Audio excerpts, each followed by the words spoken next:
Over 10 minuten, don't worry. Hey, ladies and gentlemen, we're going to start the program in 10 minutes.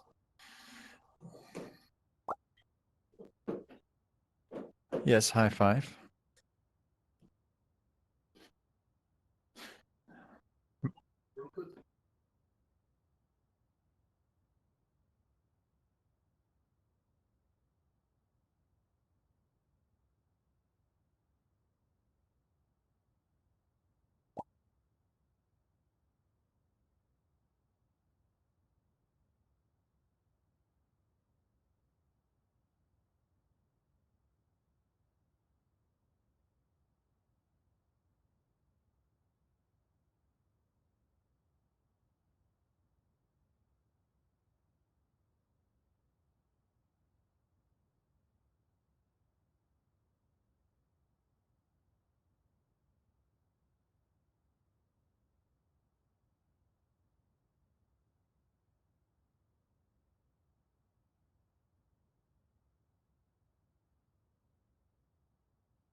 the flight path.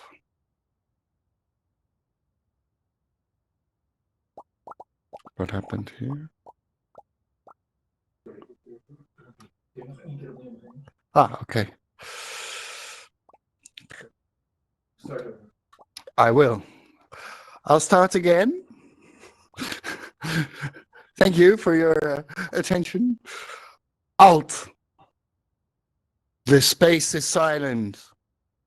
Uploads and downloads, tunnels and funnels, the writing is on a few polygons. Heave and rotate, confounded and annotate, and many a worlds have become bygones. XYZ, axis for axis, pies and commas, integers and discrete math. Möbius strips and giveth the flight path.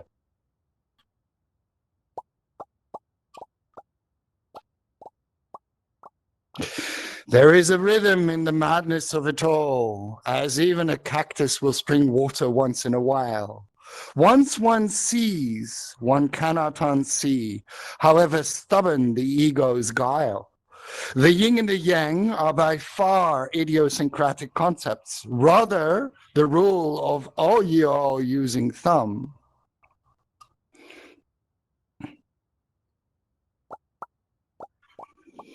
As the age-old adagium chimes, thou art all parts of its sum.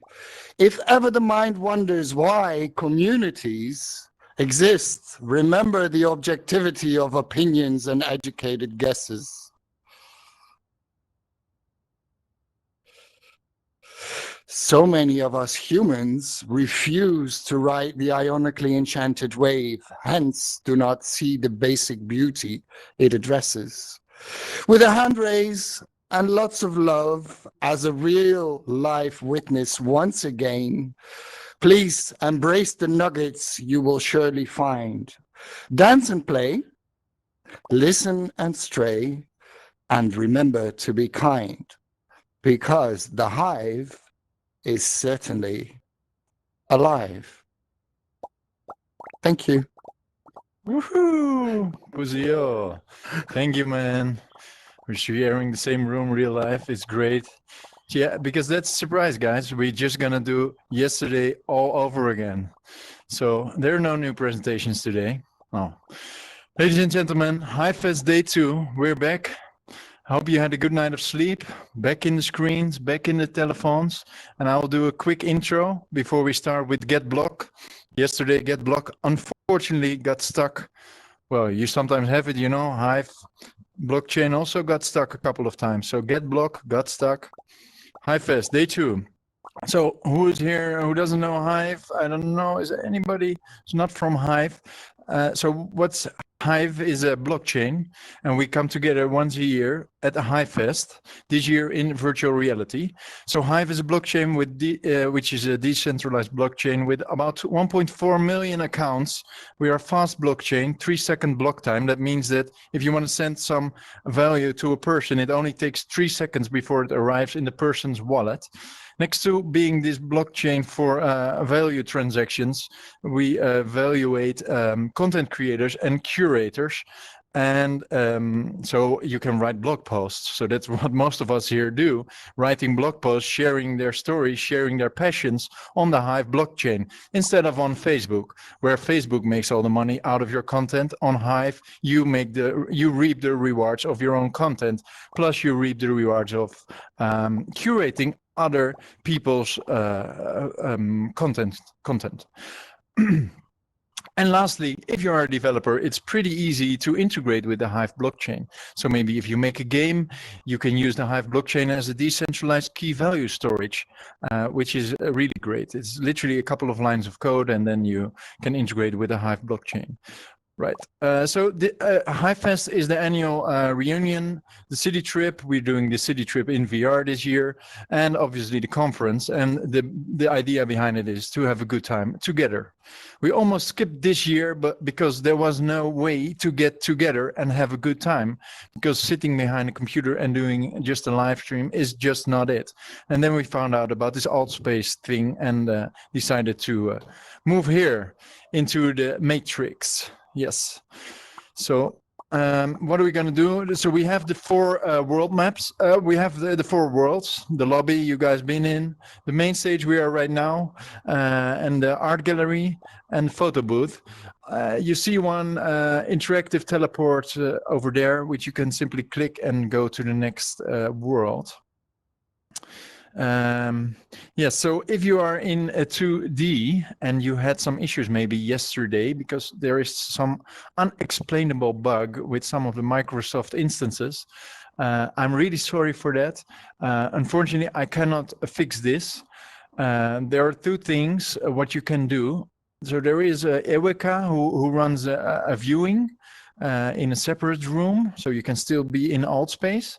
Obviously, you can watch the live stream at home, but also you could go to HiveFest.st, so that's HiveFest with .st, which has a couple of links directly to the individual rooms, so you can teleport directly into the main stage or to the photo booth or another stage of the event. So here is how you could also, we have unlocked all the events, and they are now all visible in the interface of alt space. We prevented this yesterday because sometimes some trolls come in, and now this venue is becoming a popular venue because many of you are here, and then it gets trending. So the main stage was unlisted, but because of this issue now it's also listed, so more people will join in directly into the main stage. And the idea was to have them in the lobby instead, so they could have some fun over there instead of having fun here. But the fun is here, so let's open up. So 30 speakers, we already did 14, 15, 16 today. We've got 40 artworks in the NFT gallery. Please go there. It's really worth spending your time and your attention. The NFT art gallery will stay open after the event, by the way, until Crimson will, and with her team, will open up their own new NFT showroom gallery, but that's for another announcement. Take a photo. The Ginger is back in the photo island again. Yes, her name is Ginger, so you know. If you haven't, I really recommend to go to the portal zone in the lobby area, which is a curated set of 12 of the alt space, many worlds that are created by others right here in alt space. One of my favorites, or 2 of my favorites actually, are the Andy's Alchemist house, which is just beautifully magically done. And if you are on a headset, I also really recommend to go into Andy's caves. It's a fantastic piece of work. When you grab a torch, it's super dark, and then you grab a torch, and it's beautiful. You see what the torch sees. I don't know. It's always so difficult to explain this immersiveness in words, but it's great. Oh yeah, a new slide. We got some merchandise. Unlimited supply because it's drop shipping. Hey, merch.hive.st. I'm wearing the shirt right now. Oh no, I was wearing it yesterday. The interactive conference badge. Yeah, you can still click it. If you don't see it, I know it's a pity, but what you can do is So what you can do with the interactive conference badge, if you have it, is known by most of you. You can hit the F to follow someone, S to check out if somebody's powering down. You can check out me if I'm powering down. Yes, I am, just a little bit. Send a T, a HiveFest tip vote, with which you decide who gets his proportional share of the special allocated HiveFest tips pool of Hive. So please, if you like someone's talk or maybe had a nice conversation with someone, you can both share a beer token, but also a HiveFest tip vote. And then lastly, if you're talking with someone, you could initiate a HiveBuzz meeting. And after one which Arkanj explained yesterday. If you had a meeting for minimally 1 minute, you both are eligible for some points, and after the event, the winners will be drawn. And also Arkanj and HiveBuzz have filled up a nice pot of Hive for this as well. So about HiveBuzz, if you are not able to wear your conference badge because of the aforementioned technical problems, bugs, and you still want, obviously, that HiveFest 5 HiveBuzz badge on your HiveBuzz.me profile, then please send an email to hivefest@gmail.com with a selfie you take right here at HiveFest. Okay, so take a selfie, send it to hivefest@gmail.com, obviously with your username, so we can still credit you that great HiveBuzz badge. Okay, so lastly, let's do this together. If you hear somebody have an echo, if you hear somebody have a stutter, ask them to re-enter and put up a headphone. We can enable and disable the raise hand feature, so I can enable it right now so you can see it. Now you see in your bottom right, you see a raise hand feature. Then you can ask questions to the speaker on stage and we can assign you the microphone. If you need to go to the toilet, please turn off, go home in the alt space, you're home in the alt space, so you're not floating in the speaker in this presentation room. Well, that's about it for me for today. I want to invite up the stage right away Olivia from Getblock, who unfortunately yesterday got stuck because of also the same technical problems I had, some of you had. Have fun today, and let me load up Olivia's presentation. Hi, Olivia, welcome. Let me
Wow, this was a lot of copy paste, but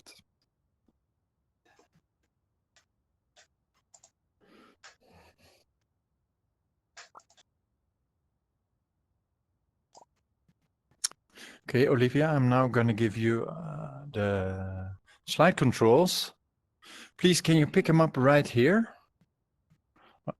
Can you click the square button?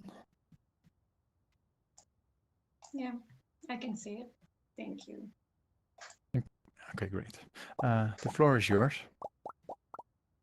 So, hello everyone. Welcome to HiveFest and welcome to the presentation of Getblock. So sorry couldn't make it yesterday. There were some technical issues, I guess. But thanks to Roland for scheduling us. I'm really glad to join you today. That's a great online venue, by the way. I've never had an experience to be on such a stage before, but it looks really cool. Well, let me introduce myself. I'm Olivia Kenny, a Chief Marketing Officer at Getblock. So today I'm going to present you our product and talk about our integration with Hive in particular. To begin with, just a quick question. Are there any developers or owners of blockchain projects who want to start building apps on Hive, integrate Hive, or any other blockchain to their business? Just please tap some emoji.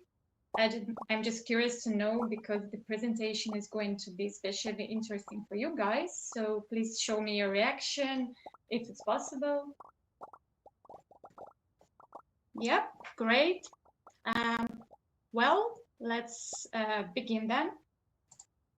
As you know, to build a blockchain-based application, for example, a multi-currency wallet or a cryptocurrency exchange, an individual developer or a company usually has to deploy and maintain several blockchain nodes. But the process of getting your nodes up and running is full of issues and pitfalls and is rather time-consuming, I would say.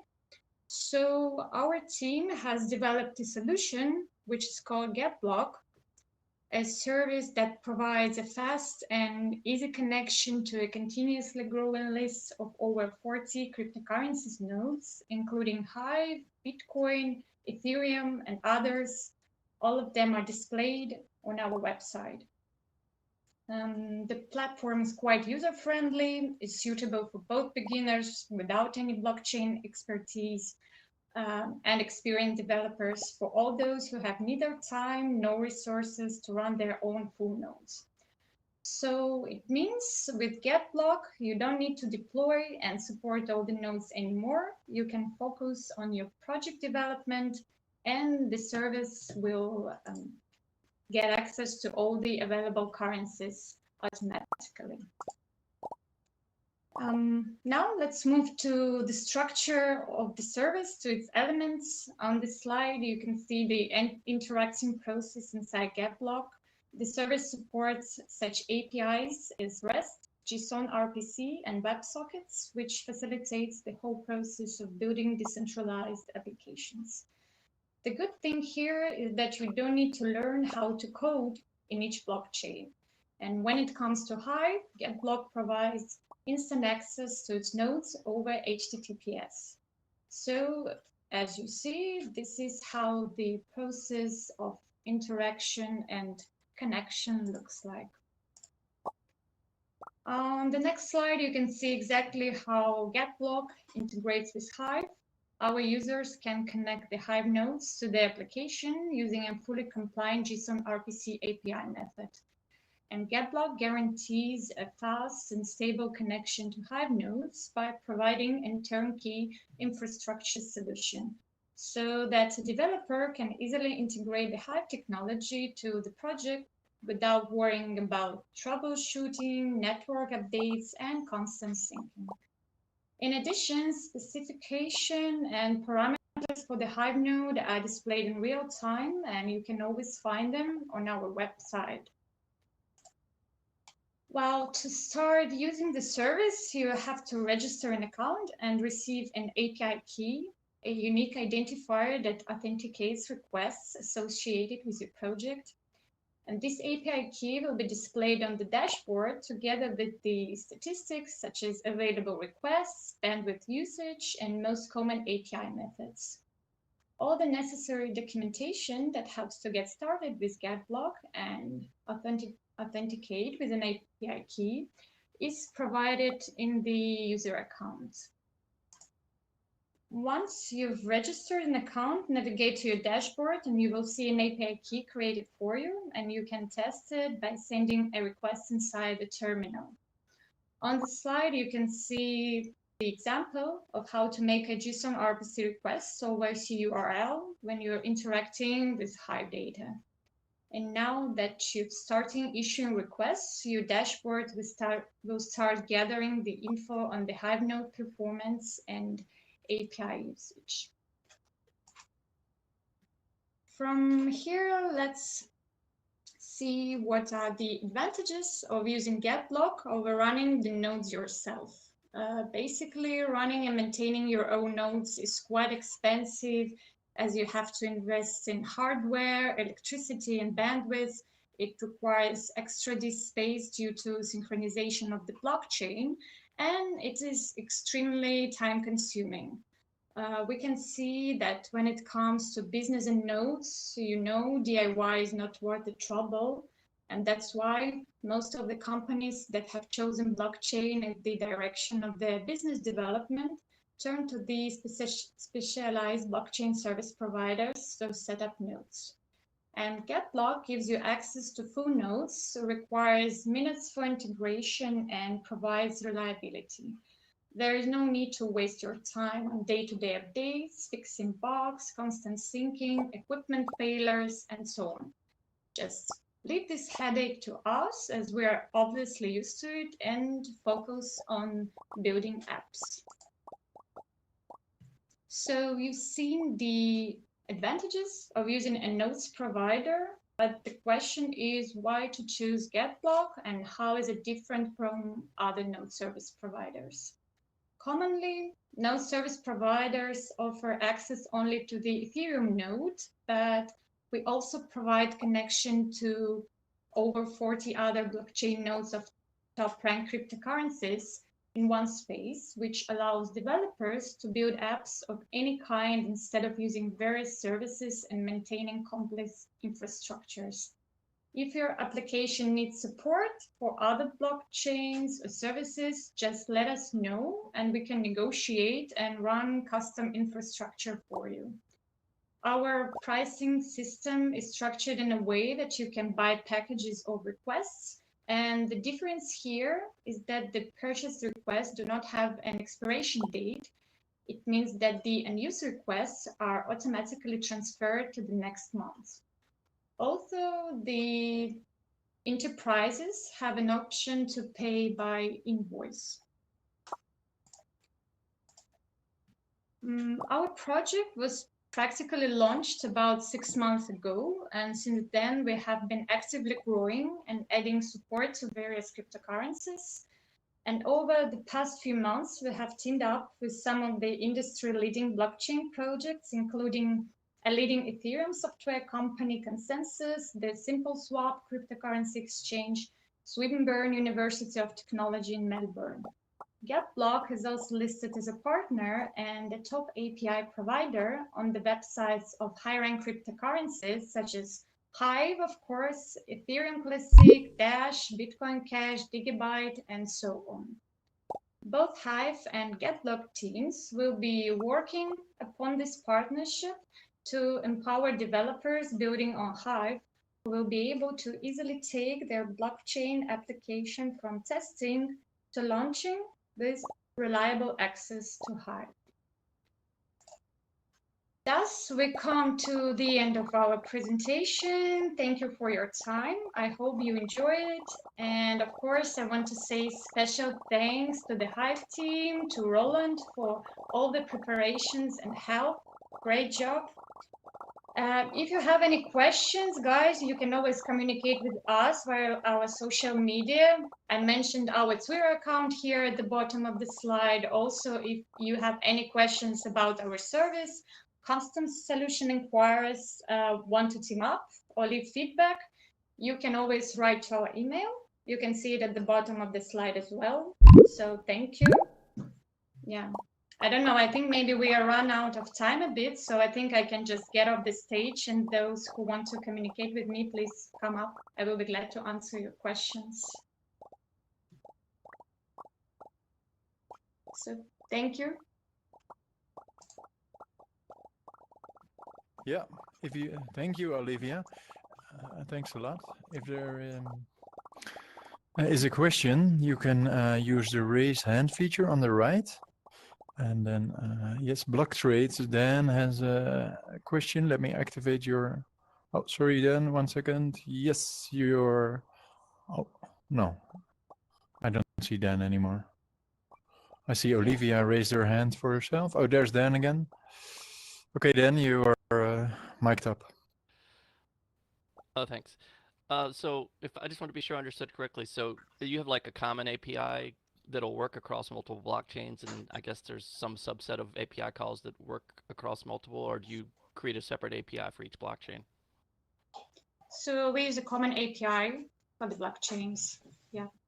How many rough amount of API calls are involved?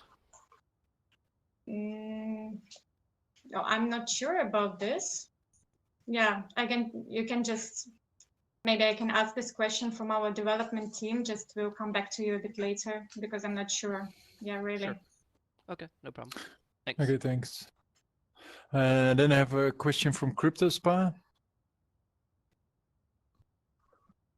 CryptoSpa, I've activated your voice microphone. Sorry, it was a mistake. I don't have any question. You have no questions of life. You know Okay. all the No. answers already. Yes, absolutely. Okay, man. Hey, that's great. I come back to you for some advice later. Okay, thank you. Starkers, you have a question maybe. You're fresh up in the game. No, Starkey is just arriving from Mexico. Okay, Olivia, thank you very much. I'm happy we could make it happen today. I'll definitely go check it Yeah. out because I use a couple of those blockchains and thanks a lot. And well, stay around and Thank if you. people Thank have you some so more much. questions, Yeah, sure. reach out to Olivia. Thanks. Thank you. Thank you for applauses. Thank you, guys. Okay, so next up is Jacob from Blurt. Are you in the place? Because I couldn't find you 1, 2, 3, but if you are here, please come to the stage. We did communicate a couple of times. I will load up your presentation, so please come to room 1 if you are in another room. It's the room where, hey Jacob, I see a message from you. Are you on the stage? Please come to room 1. If this is possible, or can I can send a message to you and invite you here. Jacob, please send another message to me, Jacob, or are you in the room?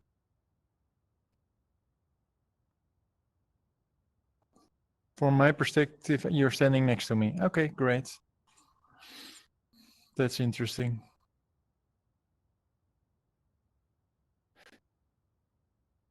Okay, let me see.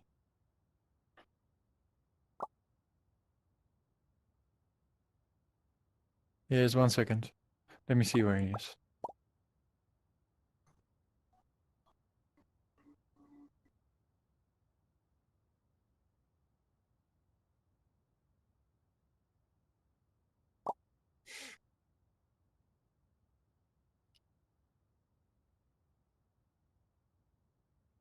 Practice what? 60 guests in this room.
Jacob, you can grab the tools right here.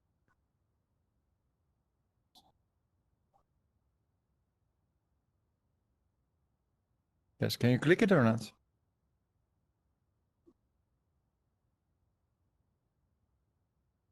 Okay, then I will do it. Okay, sorry, ma'am.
We could be doing vastly, vastly better, right? But our votes are not stake weighted.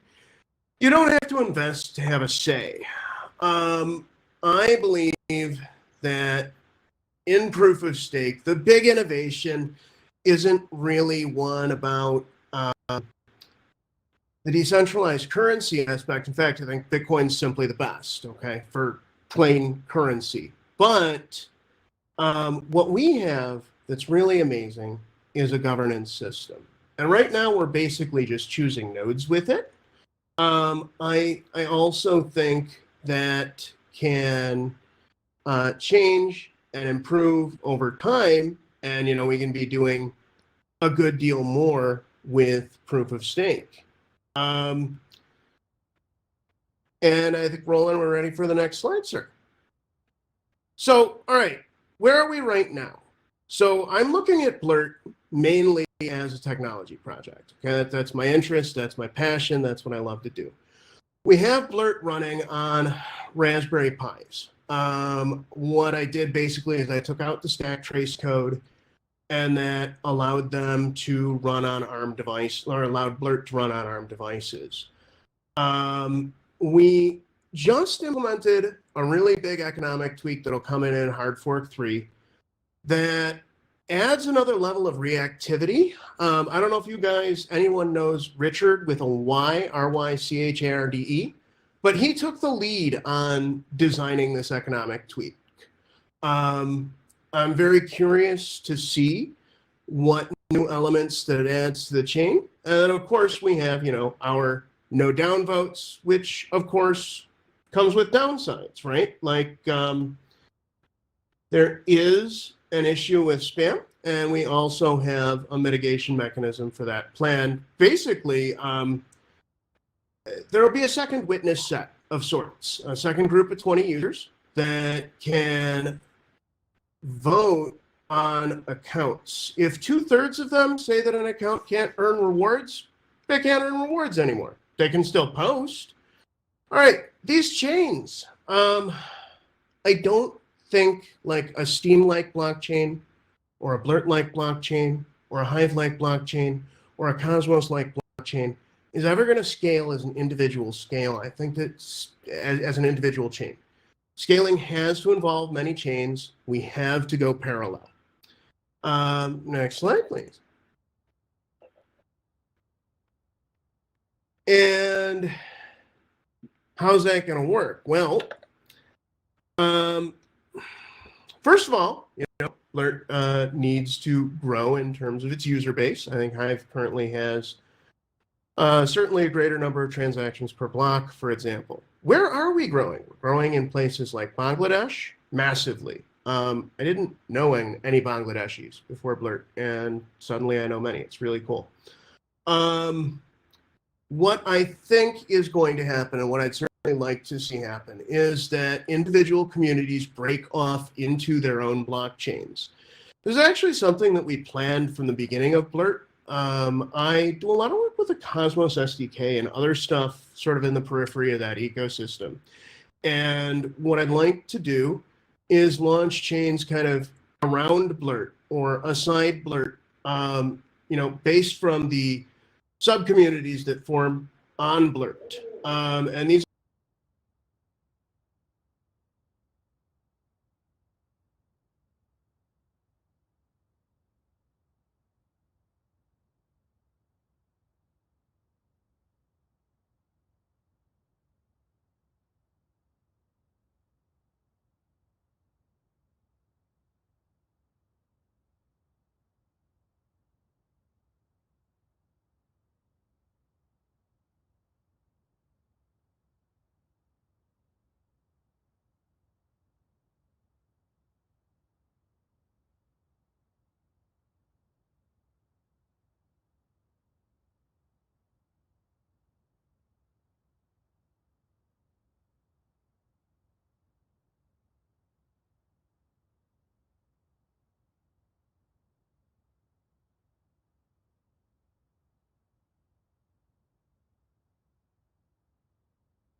it's more or less a research interest of mine.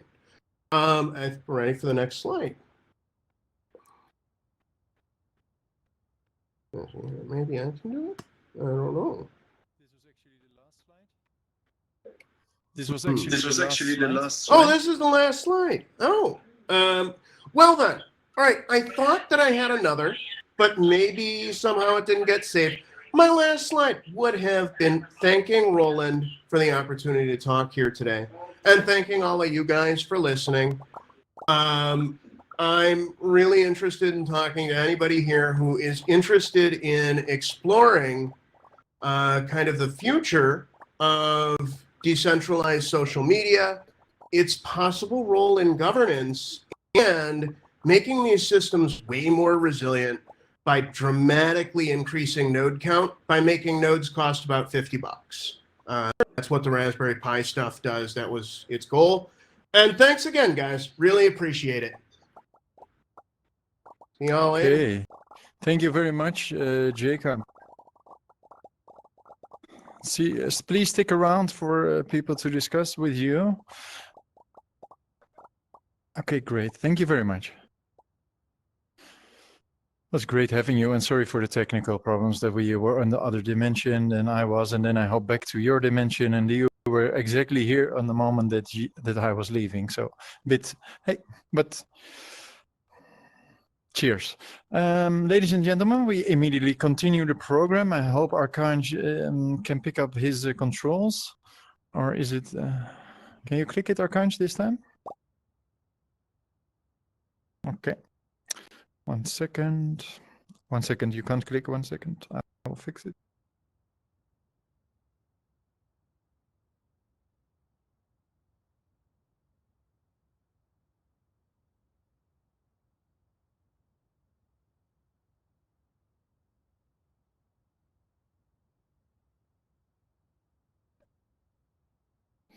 Okay, let me check if you are on the air.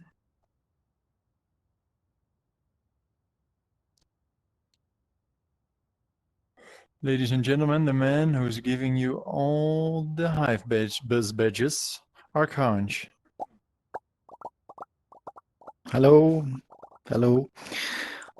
So that's my second pitch today. Welcome all to HiveFest. We are very numerous.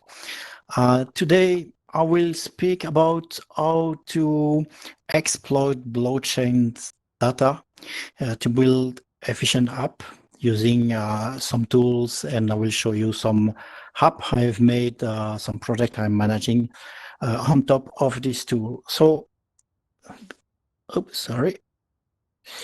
The first one is HiveSQL. What's HiveSQL? HiveSQL is a public Microsoft database. It contains all the Hive blockchain data. This means operations made by users, virtual operations made by the system, and state tables that reflect the state of resulting from the operation performed on the blockchain. That's accounts, comments, communities, and so on.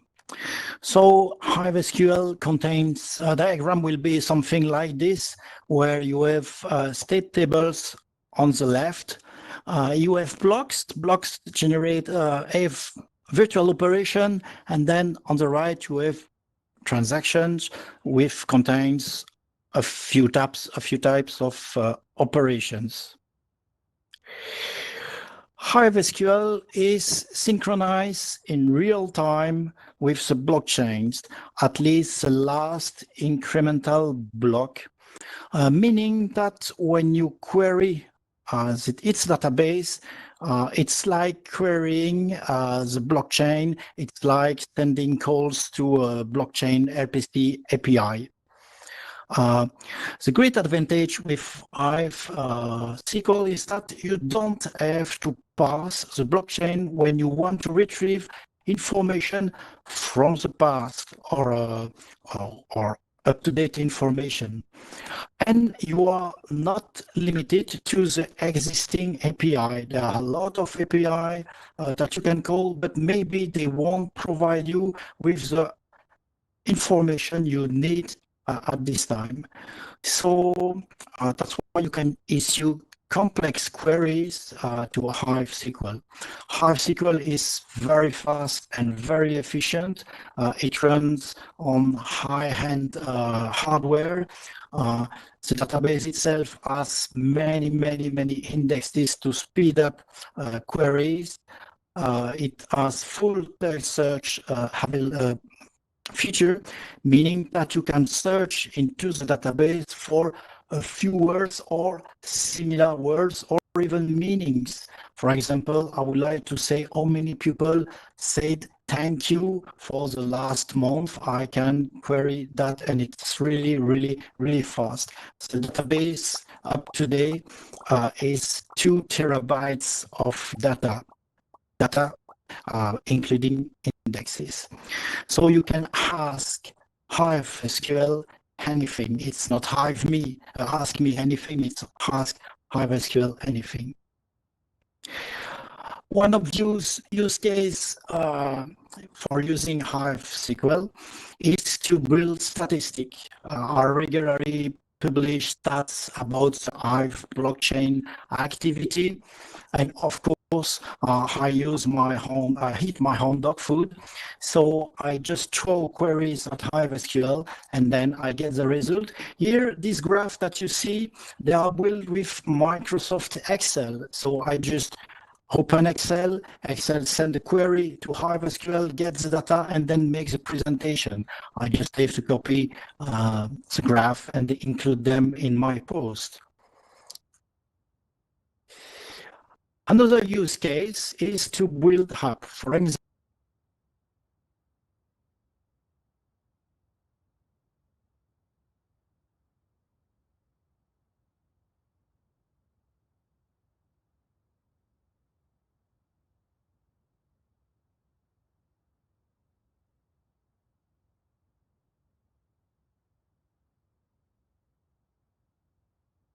Ladies and gentlemen, 1 minute. Arkanj is still with us. As you can see, can you still see him? So there he goes. He's re-entering right now. I just wanted to give him a little pet. So we figured it was better that he just re-entered the place so we can continue with him in great audio because he was glitching quite a lot. And let's wait for him. He's now in the, how do you say that? Metaverse? Yes. It's that part where you see all the code dropping from the top. It's like where you get stuck the matrix stuff in your brain. And then, yes. Hey, you're back again. And that's great. Let me put you on the air. And you can pick up the controls.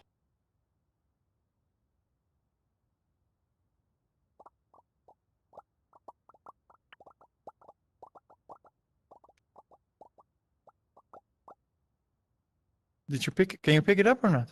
No. Okay. Oh God.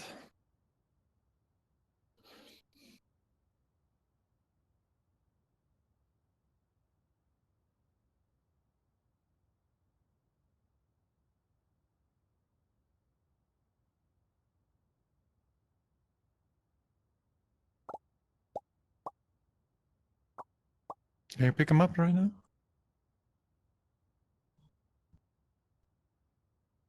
Hello. Oh.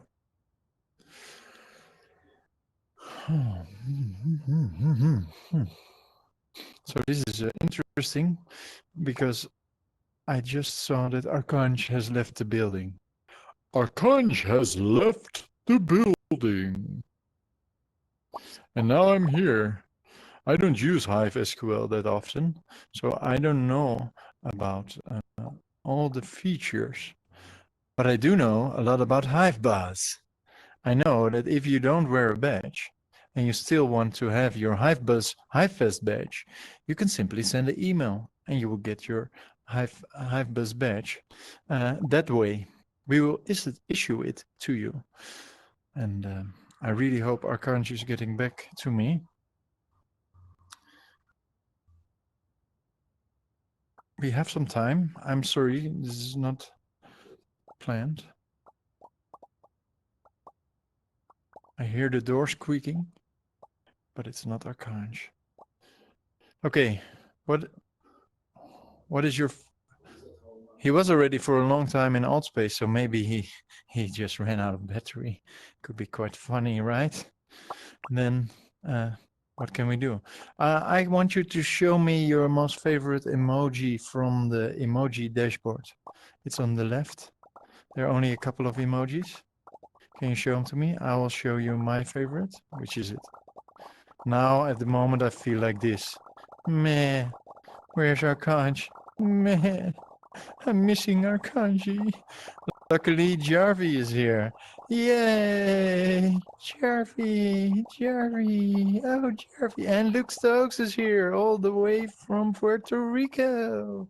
Luke is having his presentation in 1.5 hours. Oh, Arkanj is back. Oh, really? Where? Huh?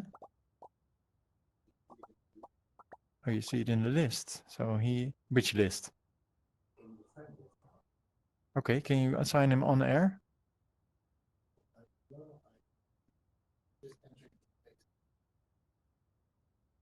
Oh. Oh, okay, interesting. I didn't see him.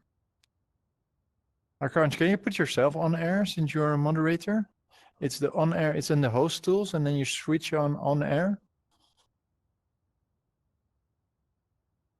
Arkanj.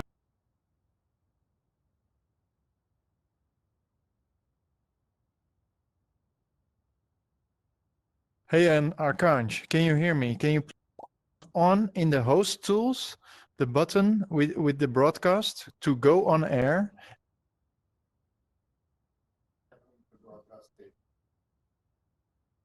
Nee, je zit aan de verkeerde knop, vriend. Arkanj, can you turn on air and amplify my voice? It's in the host tools on the right. I don't see you at the moment. You're in a different room.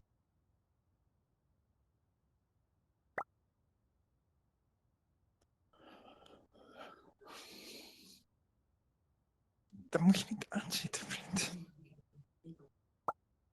Goh.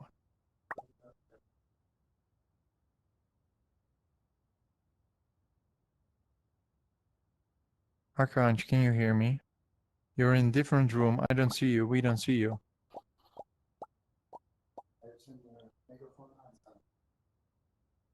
Okay, jij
that runs every first day of the month, where we check. In fact, HiveBuzz ask HiveSQL which user did power up at least 10 Hive on the first day of this month, and with the answer he gets from HiveSQL, he send badges to the user, and he can also count the amount of Hive powered to give bigger or smaller badges. So that's an example of what you can do with your application on top of HiveSQL. Another application I created is Engage. I think key to success is engagement and commitment. And all of you, I guess you receive a lot of comments, your feed is cluttered with a lot of posts and so on, and you have to reply to your followers. So it can be quite hard to do. So I made Engage based on open source application made by Oroje at the very beginning, and I improved it. I linked it to HiveSQL to manage the incoming flow of posts and comments, and to monitor posts where I have been mentioned. The idea is to say, okay, in which post or comment have I been mentioned for the last 7 days? Hive Engage also allows you to manage multiple accounts. For example, I manage my own account Archange, but I also manage the HiveBuzz account. You can work as a team, meaning in this case for HiveBuzz with multiple account managers. So each manager can do the work of replying to users, and their work is synchronized between them. And your work is also synchronized across devices, meaning if you start managing your comments on one computer, then you go off, you go to another computer, you launch Engage, you will have your work synchronized. Or if we are two account manager managing different things and we switch from one thing to other, it will be synchronized among us. And that's the same thing. Engage rely on HiveSQL to get its data. Mainly provide me with all the comment I received for the last 7 days. I will show you a screenshot of the application. Unfortunately, we cannot broadcast a website, but this is an example. On the left side, I see here I have selected mention in the top. So on the left side, I see all the posts or comments where I have been mentioned. And you see here that you have Sergeant Dan that has made a comment. Thank you for your badge, Archange. Enjoyed your presentation. So I can use this non-distracting interface to reply to him. I have a slider if I want to upvote his comment, and then I just can click on reply, or reply and vote, doing two things at the same time, or just vote if I have nothing to say. We also have templates to accelerate. For example, it will be soon Christmas or New Year, so I could create a predefined answer text like Happy Christmas or Merry Christmas or Happy New Year. And then if I select it, it will be added to my comment. So again, the goal is to speed things. You can manage comments, you can manage mention, you have feed, you will see all the posts in your feed, you manage it. Once you reply to it, it will be gone and you can go to another post, or you can click on the red cross and discard it and it's done. You have communities. It will display all the posts from the communities you have subscribed to. So you don't have to switch to one communities to another. You will have all your posts available here on the left pane in your inbox.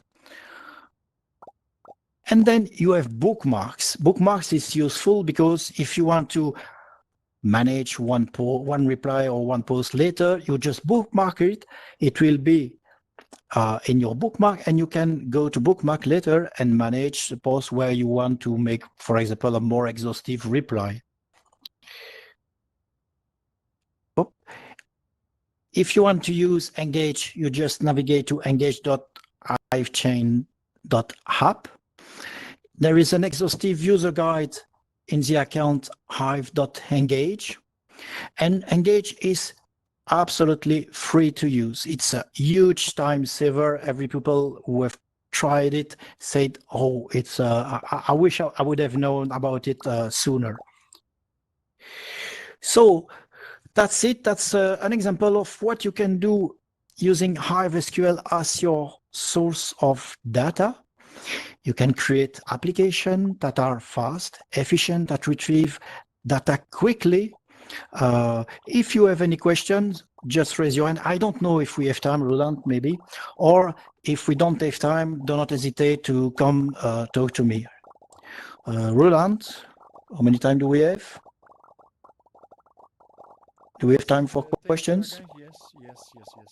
Yes, so do I have to do it right now? 1 second. Yeah. Yes, okay, on the right. Thank you for the You applause. see the raise hand icon if you have a question for our Yes. guy. So Marty has a question. Let me assign the mic. Okay, Marty, you're on air. Hey, so I think you know I've been using HiveSQL for a long time, mostly with Maple.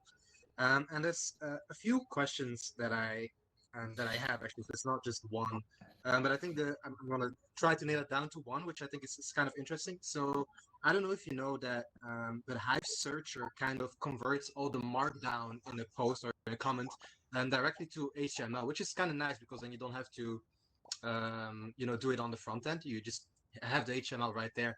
And I was wondering if there were any thoughts of implementing something similar into HiveSQL as well, so you have the post both in the Markdown version and in the HTML version. I honestly don't plan to do it because converting. Akansh, I don't hear you at the moment. Sorry, Yeah, me neither. you can hear me?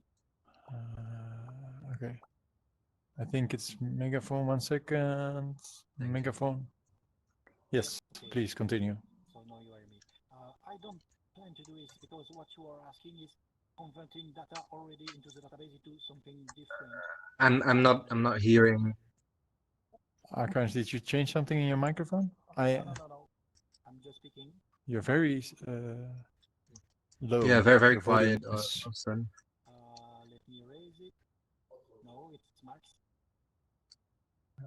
Is he still on the megaphone or? Yes, he is on the megaphone. Oh. You hear me? Can you mute and unmute yourself? Yes, I Okay, hear you done. again, I think. Yes. Okay. So I'm on air. You can hear me? Yeah. Okay, perfect. So my answer is I do not plan to do it right now because it would duplicate the size of the data. And Yeah. I don't see the point of converting the data, the markdown to HTML into the database. That's something you can do outside of it. But feel free to come to me and change my mind, of course. I will Thank try you. to do that. You're welcome. Good Karma also has a question. Let me activate. Yeah.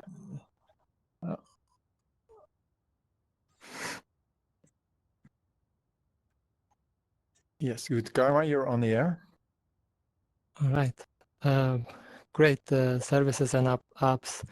My question Thank is, you mentioned you have 2 terabytes of data with indexes, right? Yes, And, mostly do you have indexes.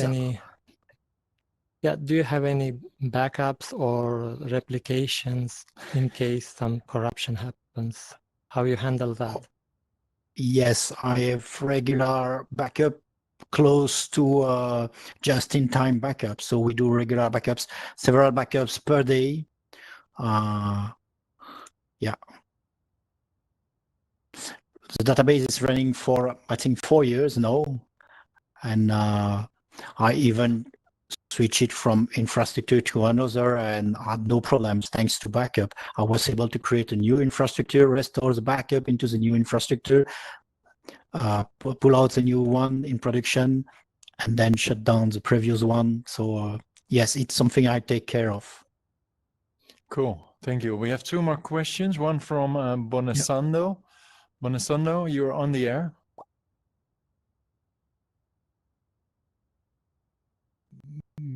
Bonesando. Mm-hmm. Okay. We have another question of Beehiver. Beehiver, you're on the air. Hi. Okay, so just a simple practical question from my side. So can you query also second layer tokens transaction, and is that easy to do? Sorry, I didn't understood. Can I query? The question is if you can query also second layer tokens transactions, and if that it is easy to do so. So you will be able to query second layer transactions if they generate transactions into the Hive blockchain. But I do not import and I don't have data from the Hive engine database, for example, because it's outside of the Hive blockchain. So I'm just replicating everything that is into the Hive blockchain. Okay, great. Clear answer.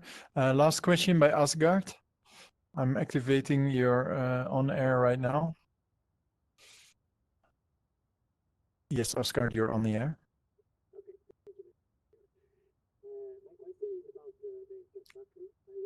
You have to, I can you can't hear mute you. and unmute? Can you mute and unmute yourself, Asgard? Working now? Yeah. Yeah, okay.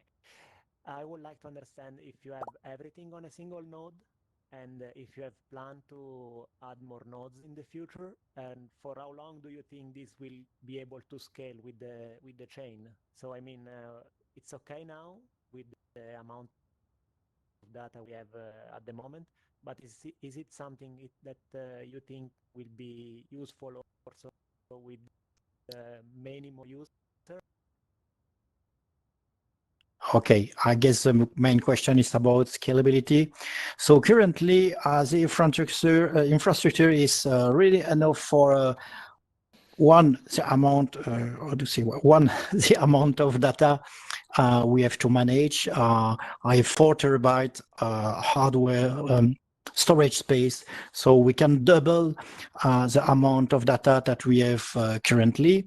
Processor is enough. There I have monitoring tools that are monitoring data, storage, CPU, RAM, even at the query level, so I can know if someone is issuing a very resource-consuming query. So I don't see at the current rate of growth of data, it's not a problem right now. And should it be a problem, of course, I will invest in a more robust infrastructure.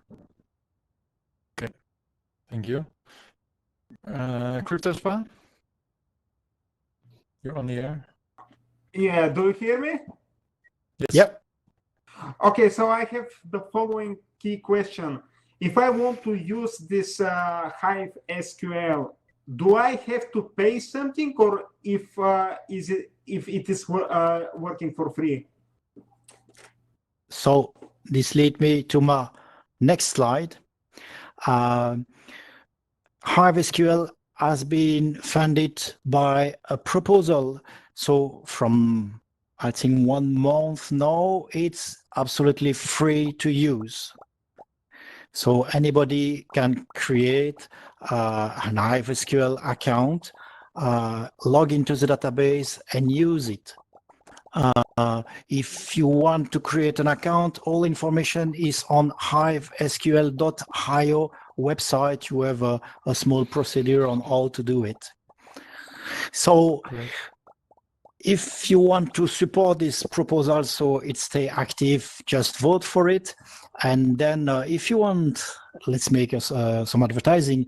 If you want to vote for the HiveBuzz proposal, because it will expire in a few days at the end of December. So if you want HiveBuzz to be able to continue to entertain you and create badges and so on, but please go and vote for a HiveBuzz proposal too. Thank you all for listening. Thank you all. Okay, great. Thanks a lot, Arkanj, for your presentation. And great. Don't forget to recharge your batteries. It's done. And, Yeah, it's okay, done. super. Are you fast Thank charger? you. Nice. Thank you, Yeah. Arkanj. Have a nice day. Okay, so we had a break of 15 minutes. How was your break? It was great. Mine too. Prim, can I invite you up the stage? Hey, you have got the waves. Hey, high five, yeah. High five. Oh, now I have to turn on your broadcastings. Your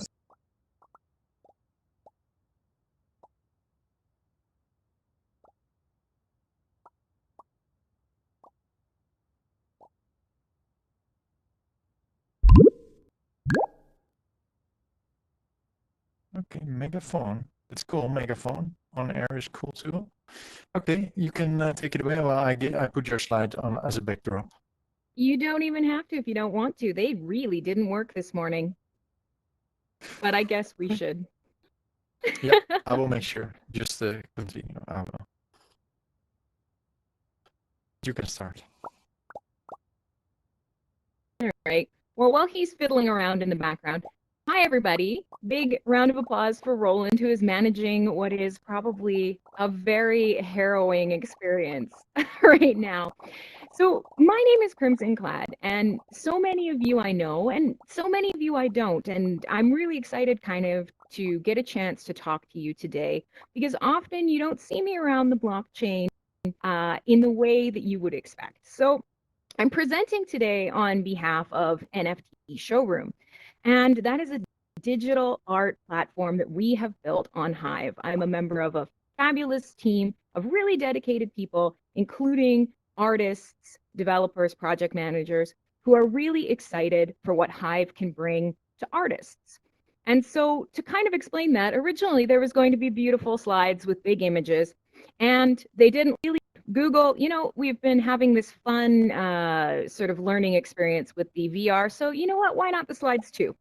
But I realized that it doesn't matter what I show you on the back. I want to show you through my words, and more importantly, we have a whole NFT showroom gallery, and it's populated with art that you guys have created, that people who have come from the ETH ecosystem to kind of jump headfirst into Hive have created.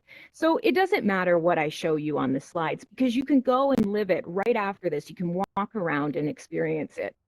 And so I want to talk to you a little bit about why we made NFT Showroom and how it is a really great example of what Hive is. Now, one of the biggest things that we've kind of discovered in the last couple days is people are constantly looking for, what is Hive? What does Hive do? I don't get it. It's a blockchain, but who's our competitor? What's it for? And this is something that Hive and, the legacy code base, as I like to call it, the predecessor, has always struggled with. And part of that is because it can do so much. It can do so much. And we've struggled to say, here's what we're for. But I don't think that we need to actually pigeonhole ourselves like that. And so when I came to Hive 4 years ago, when I started here, I was an artist, a photographer, a creator, a storyteller.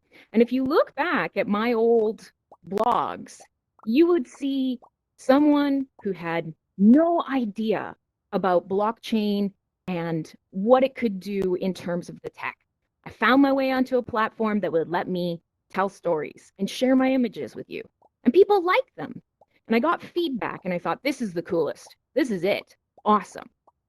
And then I started learning about what made it go. And that's where I started realizing, oh, my gosh, there's something even cooler. And so many of you know, over the first year, I got involved in learning about Hive, learning about the blockchain. I became part of a witness team, and I am actually right now part of, one of your consensus witnesses. And so my focus over the last couple years has changed. And if you go to my blog, it's kind of, there's nothing there right now because I'm constantly focused on teaching, engaging, driving projects, and really helping more people understand Hive. So NFT Showroom is why I'm here. Now, you guys have probably heard a lot about NFTs over yesterday in some of the talks. NFTs are non-fungible tokens. And so what we have built, and if you don't know what non-fungible means, it essentially means that two tokens are separate and indistinct. They can't be exchanged for the same value. Hive is a fungible token. One Hive is one Hive. Now, when you tokenize an artwork, that is its own thing. The picture that I tokenize into a digital artwork is going to be different than the one that you tokenize. They're not the same. They're not fungible. And so this has been something that has been exploding in the blockchain world. Now, part of that is because we absolutely share, we connect, we express ourselves through art. There is no human on this earth that doesn't get art. You may not get a giant red block on a wall versus the Mona Lisa, but at the same time, you understand why art is important. You make it yourself, even if you're just doodling on a notepad next to the phone, right? And so one of the reasons that this has become passionate for us is because you don't need to understand blockchain right off the bat, because you understand human connection. You understand making, looking at, enjoying, and experiencing art. Now, when we look at, say, the ETH ecosystem as an example, we've seen that people want to collect it. People want to talk about it. People want to engage with it. And artists, as technology changes, are looking for ways to, basically sell their art, sell themselves, build their brand, and connect with more people. But that looks different in a digital world. It really does. It looks different in a global world. And so one of the reasons that I really want people to think about NFT Showroom and think about what it is and what it can do is because it's part of Hive's connected ecosystem. So when I started this talk, I said, hey, Hive can do so much. Why is it important? What does it do? What is it for? Well, for me, over 4 years, part of working on NFT Showroom, part of being a witness, part of starting off as a user, is that Hive powers sharing. We talk about we have Hive power. Hive powers sharing. Hive powers art. Hive powers games. Hive powers gambling games. It powers information in a ledger that anyone can build anything off of. It tracks social connections. It powers your ability to share, and you can share anything. And that, to me, is what's at the core of Hive, whether that's intensely technical or it is intensely beautiful and is connected to art. So, since this whole thing is supposed to be about NFT Showroom, let's come back to the project now that I've kind of given you some of my background. We launched in July 2020. We launched with a couple of different goals because we were watching as many artists share on their blog. They shared the things that they create on their blog. But we saw a lot of people being attracted to the ETH ecosystem because NFTs have been exploding, these non-fungible tokens built in an ETH ecosystem. So an artist goes, oh, there's a way for me to monetize. Okay, cool. Now, one of the things that we saw, obviously, is artists coming into the blockchain space. Many artists aren't technical. That is a huge leap for them. And that's not to say everyone, but that's a fair statement. Crypto in general is a big leap for people who haven't experienced it. And they ran into gas fees and network congestion and some of the incredible barriers that exist in the ETH ecosystem. And so one of the biggest problems for people was, wait, I just made this. I have to spend $70 and I can't even sell it? What? I don't understand. And that's been a huge issue. And here we are over on Hive going, yeah, fast, free, easy transactions. Hello?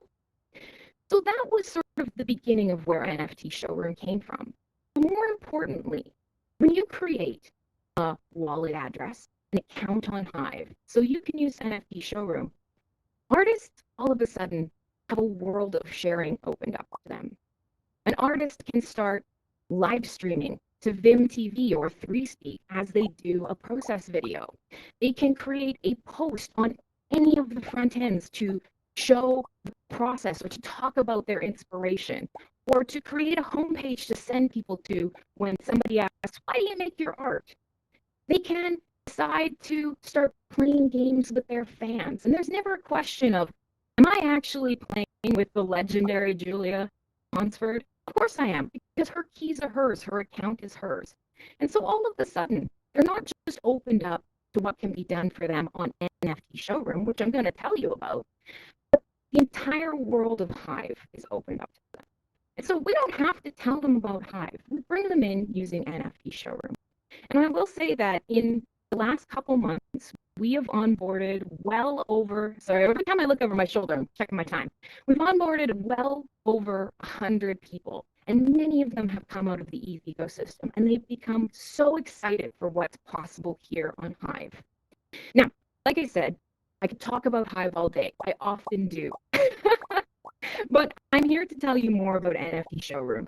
So I've already told you about our goals. Our goals are to create an easy, beautiful, accessible platform for artists that have less fees than ETH, that is fast, that has the ability to usher people into onboarding, but also that will help with the benefits of what an NFT brings, which is history tracked in a ledger, an ability to transact value across borders, and actually, in some ways, a simple sort of history that shows, hey, this is my art, and I created it. Here it is, locked in the ledger forever. Now, we don't do the same thing as a lot of the big platforms. We have open onboarding. We do simple person-to-person checks to try and help defend against plagiarism.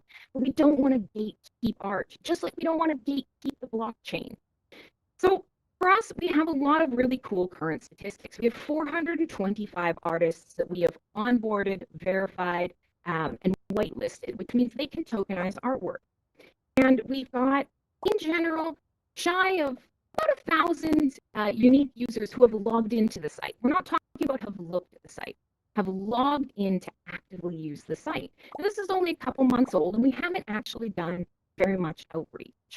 So this is really exciting to me. And actually, week over week, about 2 weeks ago, 3 weeks ago, we had more sales on NFT Showroom than Rarible, which is one of the biggest platforms on Ethereum. Now, that's incredible, but it's also a great indication that people in our ecosystem want to support each other. You know, we see artists who sell work come back and collect from other people. There is the idea of, hey, I can build value and I can use this ecosystem in so many ways, but I also want to be a part of other people's journeys. And that is one thing that Hive has. You know, we say Hive powers sharing, but Hive has a community. And that whole community is available to you the second that you join Hive. It's not big. You don't join Hive because you know that's where all the eyeballs are. But you join Hive to empower yourself with a tool set that you can then take out to the world and say, look at me, look what I did. Come play games with me. You know, if you want to send me a tip, go ahead. It's so easy. You want to buy something from me and I'll send you physical merch? No problem. Let's use an encrypted memo. Come on NFT Showroom and check out everything that I've created. Now I'm going to run out of time for questions, so I'm going to quickly let you guys know a little bit about our current features and our roadmap. I'm going to fire through them as quick as I can. Our current features are obviously you can tokenize, you can sell, or you can just gift an NFT. And we've seen cool stuff with that. We've seen people sending out physical merchandise alongside the NFT. We've seen people doing contests where maybe the NFT, you don't buy it for Hive, but you actually have to become part of that performance piece. It's cool. Just come check it out and you'll see when you start exploring the artwork what everybody's come up with. We also have unlockables. So in many cases, when you see the NFT on the website, you may see a low-res version, or maybe there'll be something special that goes along with it. When you purchase, you get offered an unlockable. If you're an artist, you may use it, you may not. It's your choice. We want to give you options. We have a curated feed, which means we pick and we feature stuff all the time. But we also allow you to create your own feed. So even if you're not an art collector, maybe you just want to look at it. You want to appreciate it. You can come to NFT Showroom. You can log in. You can start loving things, going down the feed. And it's just like another interface. You will just get a daily feed of art from artists you like. You don't have to vote on it or anything. You like it, you have it, you experience it, you engage with it. So that's, and we also have a PeakD badge, and we've started doing D-City auctions as well. There's more integration with other things in the ecosystem coming. We're working on that. So the roadmap is the final thing that I want to talk to you guys about. And we've got a couple of really exciting things coming. One of them is DSwap. And that's basically going to be that people will be able to use outside cryptocurrencies to come and pay for their tokens on NFT Showroom. That's it. You want to bring your ETH, you want to make an account with ETH, you want to jump in and get away from that blockchain for a little bit or explore something else, bring it. No big deal. We're going to show you why you're going to love Hive. We have bidding that's coming because that's been something that is really common across other sites that we don't have yet.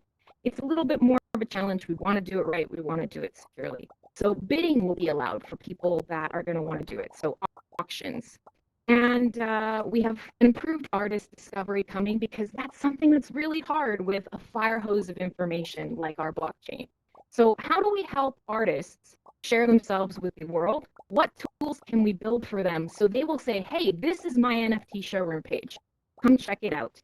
Now, I've hit my time. I'm not going to be able to do too many questions unless maybe Roland thinks it's okay. But I will say one of the last things is a big thank you to Roland. He kind of blew my surprise out of the water. We will be keeping the NFT Showroom world alive and open, the one that he built. But I, in the background, and the team will be building our own. We're going to hold events there. We're going to link it up with other ecosystems. We're going to look at even potentially using VR solutions from inside our ecosystem so that when artists come to nftshowroom.com, they will be able to offer a VR gallery in their browser to people who want to look at their work. We've got so many things that we want to empower people with. But if there's one takeaway from this talk that I'm giving you today that isn't, please go check out nftshowroom.com. If it's not that, and remember that Hive powers sharing. Remember that even though we started coming here because you can blog and maybe get some votes and some money, it turns out this ecosystem is so much bigger than that. What does social value look like to you? What does social value mean and what creates it? Sharing is the basis for everything. Is it code? Is it art? Is it pictures? Is it games? It doesn't matter. You can do it and you can build it on Hive. I went over by a minute, Roland. Is that okay?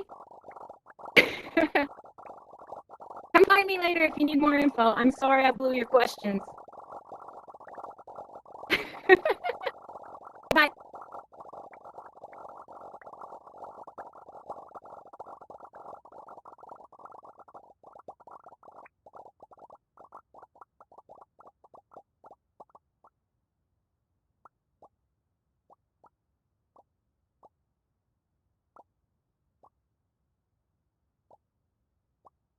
I hope. Thank you very much, Grimmy. Thanks a lot. For those of you who didn't do it yet, please visit the NFT Art Gallery show. 40 artworks are presented in a great museum area. Plus, there is a piano. You can play some pling plong, pling plong plong. And lastly, there is also a game of chess. If you feel like waiting for me to load up the next slide, then you can play maybe even a full game of chess in between, because alt space.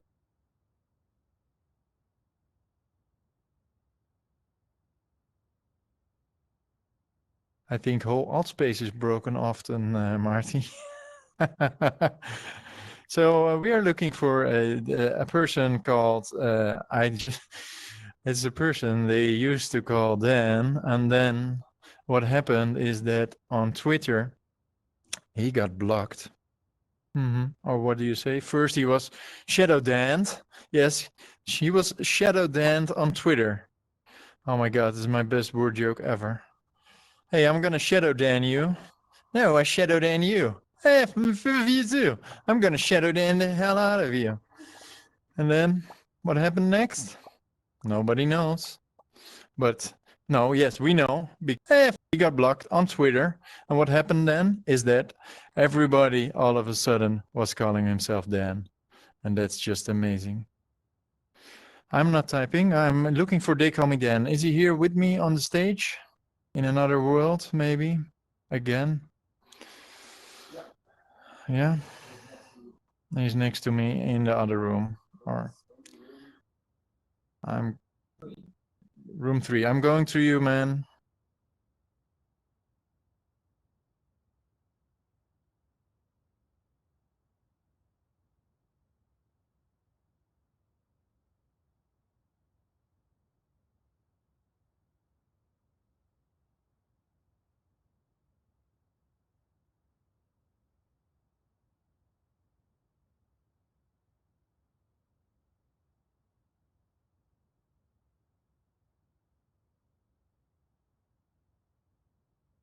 Okay, great. So we're almost ready, guys. Sorry for this.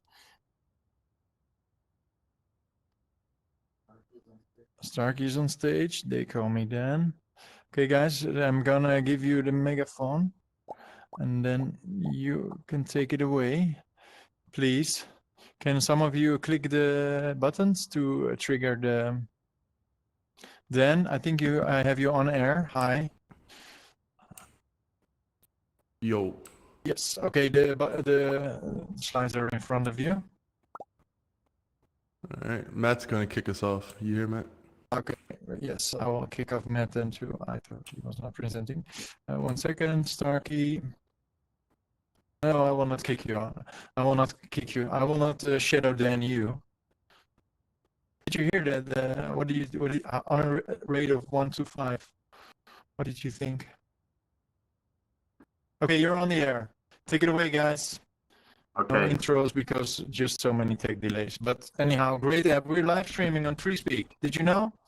Wow. Yes, we did, yeah. Floor is yours. All right. Hey, everybody. This is Dan and myself, Starkers. They call me Dan and Starkers. We are the co-founders of TreeSpeak, the video platform on Hive. And we are quickly going to move through a presentation. We've got a lot of information. And we don't want to talk too much about TreeSpeak, the platform itself. I think most people know what it is. So we have a few developments over the recent history that we're working on. One is an open source desktop app, which we're really pleased to announce here. We're probably a couple of weeks away from rolling it out. We've got quite a few bugs at the moment, but we're testing those bugs, getting them resolved and fixed. But the general platform is ready, it's up and running. And the platform is super cool, in my opinion, in our opinion. Basically, it's pure video. And what it does is, in a similar way to what Excensi does, it allows you to have a video app on your desktop. So you're no longer relying on our servers to run that app. You're relying on the app on your computer. It can't be, the web URL can't be blocked as a result. And it gives us the ability to watch videos from our desktop. Basically, we're going to launch the MVP in a couple of weeks. The kind of novel feature about the desktop app is that it stores the videos to IPFS, the Interplanetary File Storage System. And this is massively important to us because it also takes the reliance away from our servers and decentralizes the storage of our videos. And what happens is when you click play, it automatically stores the video to or pins it to your local node and then shares it to the IPFS network, which makes it easier to play as more people watch the video. So what we have is a system where our CDNs, our content delivery network, play the videos until it gets adequately spread, at which point it switches over to the IPFS network and allows the CDNs through there to work. So we're very, very excited about this. And the idea for us is that it is a video sharing system, but essentially bolted onto Hive. This whole thing's going to run through Hive. So where Hive is a text storage mechanism, and it's probably the best blockchain in the world for storing text. We've now built an IPFS system that allows people to store video content, and we'll also integrate thumbnails into that as well. And we're very interested to talk to people like Crimson Clad from NFT Showroom, because we're looking to also allow storage of NFTs on this IPFS network and people to share. As we go forwards, we'll release another version in the next few months where you can actually earn rewards for being a user who runs a CDN, a storage node, or an encoder. So the services that we provide as ThreeSpeak, i.e. the CDN, the encoder, and the storage, will no longer be reliant upon our personal servers. It will be able to distribute that responsibility to the rest of the community and allow other people to use your services instead of ours, and just kind of decentralize the whole video playback mechanism on Hive.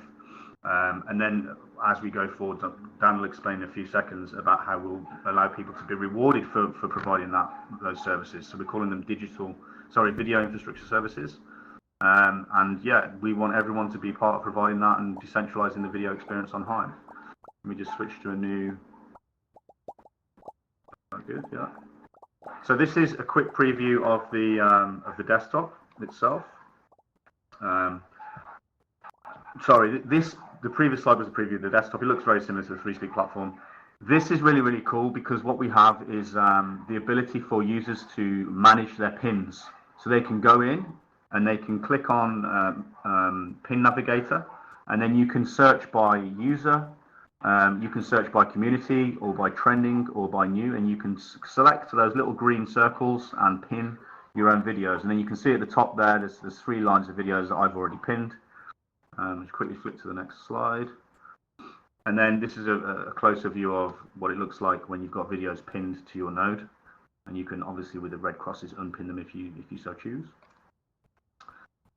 And then this is just showing you that you can also search by user. So we're a fan of Taskmaster 4450 if he's around. We like some of his videos. And so we chose to search for him there, and we can then pin his videos to our local nodes. This is really cool because what this allows us to do or as a community, it allows us to allow our own communities to store our videos. So if ThreeSpeak goes down, or if ThreeSpeak gets shut down or disappears or whatever, we can now allow the communities themselves to be responsible for storing the videos of either the leader of that community or the content creators within that community. So we're super pleased about this. Expect it to be released in the imminent future. So we're very excited. And the idea is that this app, we want anyone to be able to build this technology. We want anyone to be able to be part of the token system. We will not benefit anymore when we do our token release on this, and Dan will go into a few more details about that in the near future as well. But the idea is that this is one app on top of the whole video network on Hive. Right, so we're going to have ThreeSpeak, the web platform that everyone uses at the moment. We're going to have the web app, which kind of decentralizes the whole thing and allows everyone to tie into the IPFS network. That is now going to be open sourced, and we welcome everyone to come work on it. We'll be providing bounties for people to do different tasks on it in the future as well as we go forwards. And yeah, so hopefully that now you can start to see a picture of the decentralized nature of this video platform that we're building, this video ecosystem that we're building. And Dan's going to go now into a couple of details as to how that works. So I'll hand over to Dan. Cool. Can you hear me? Yep. Cool. Hey everyone, and thanks, Matt. Now the foundation is the dApp. That is the plumbing, so to speak. Next, I want to tell you about the Speak network incentive layer. Fair warning, this is a lot of info and it'll get a bit technical. The whole thing is run by what we call a service infrastructure pool, or SIP for short. Anytime a payment is made to the Speak network, it goes to the SIP, where it's locked forever in a liquidity pool, where it'll steadily accrue more value via DeFi fee generation.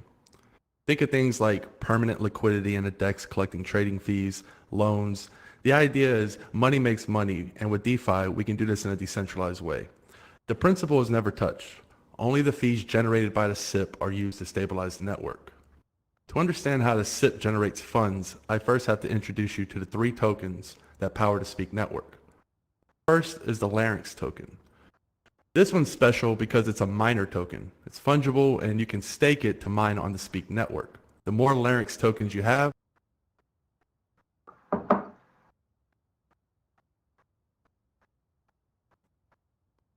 Dan Carter.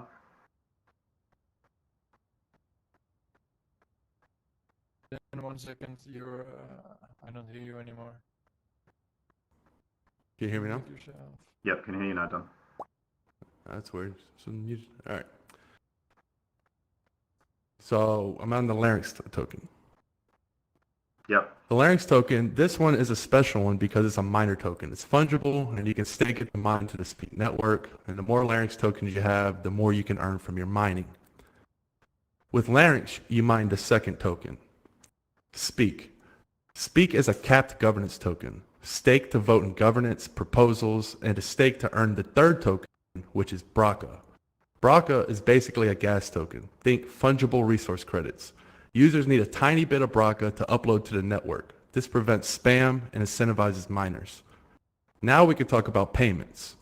The first round of Larynx miner tokens are going to be given freely to Hive holders on a one-for-one basis based on Hive stake. Every year, a slightly improved miner will come out. To get the new miner, you need to send Speak to the SIP. However, before the Speak gets to the SIP, it is chopped into 3 ways. Into Speak, an equal amount is burned and mint into Braca, and the rest is sold to buy Hive. The Speak, Hive, and Braca are then sent to the SIP and locked permanently. The same method is used for all payments made to the network, including the ad system and users who pay a small fee to upload videos and images to the network to be stored permanently. Now, why send 3 tokens to the SIP, including Hive? First, you need at least 2 tokens to complete a trading pair. We want at least 1 liquid token from outside the DEX, and since Hive is liquid, we wanted to add a bullish sync for the Hive token. Also, we need a liquid market for miners selling Braca and for users and platforms that want to buy Braca. The Speak, Hive, and Braca are sent to the SIP, where they will act as trading pairs versus one another, providing an ever-increasingly permanent liquidity pool for each pair.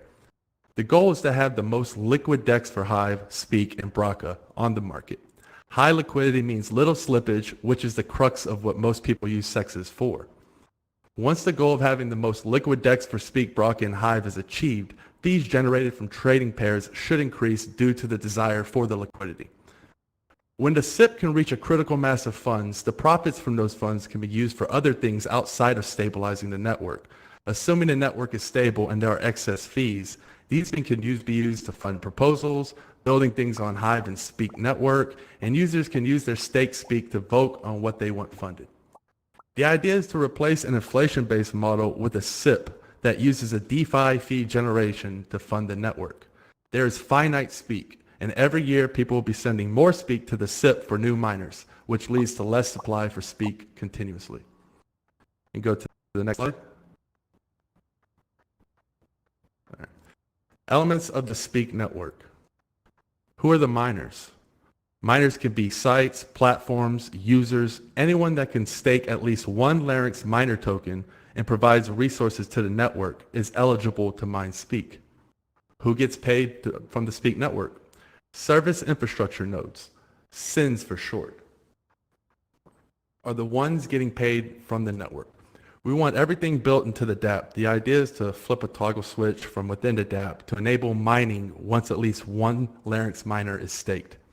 Things like providing hard drive space for storage and bandwidth for encoding a CDN can earn you Speak tokens. We want to make it as simple as possible by doing all the work on the back end. All you have to do is download the app, flip yes to the resources you want to provide without needing to be technical. We want grandma mining Speak. How the storage works, I think, is really cool. It's called proof of access. This is a lot to cover in a short time, so I'll pick my battles.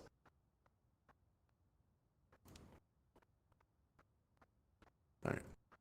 The white paper will be released soon.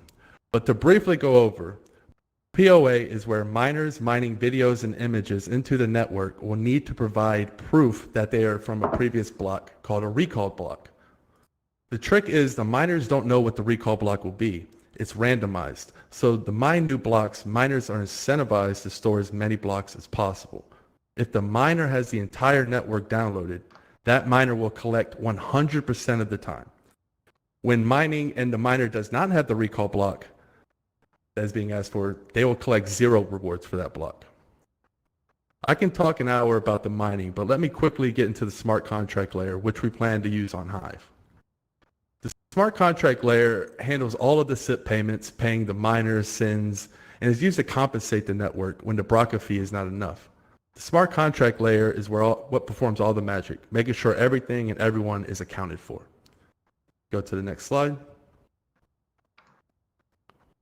This is just an overview and a picture of what we talked about. I'll quickly go over. When a user uploads videos or images, the Braca fee is then sent to the SIP in what I described above. All payments are sent to the SIP. The SIP then uses DeFi fee generation to compensate the network by paying miners and nodes. And of course, the miners and nodes are sites like 3Speak, users like you and me, and anyone else that has access to a Larynx miner token and extra bandwidth and storage. Next slide, please. Now, let's talk about the claim drop. The reason we did a claim drop and not an airdrop is because we are dropping miner tokens. We want the Speak supply to start at 0 and give everyone on Hive a chance to be the first to mine it. If we airdrop the miners to idle users, it's actually bad for the network. We want as many active miners as possible, or we want those Hivers to sell their miners to people who do want to mine. Idle miners accomplish none of that. The way we thought we would draw some excitement is a year-long claim drop. There will be a one-time snapshot of everyone's Hive balance for the Larynx miner token claim drop. Every month, Hivers can claim their tokens. And if you claim each month for the entire year, you'll get 100% of your Larynx miners tokens for free. All the unclaimed miners go to a pool where at the end, the community will vote where they go. The idea here is to try to bring in outside platforms. Instead of being all divided, we can work together, which is what Web3 is all about. We'll make a public announcement and platforms can throw their hats in the ring for those who want to have some ownership in the Speak network. 3Speak will have no more ownership than anyone else, and will need to be voted in just like everyone else to receive any of the unclaimed tokens.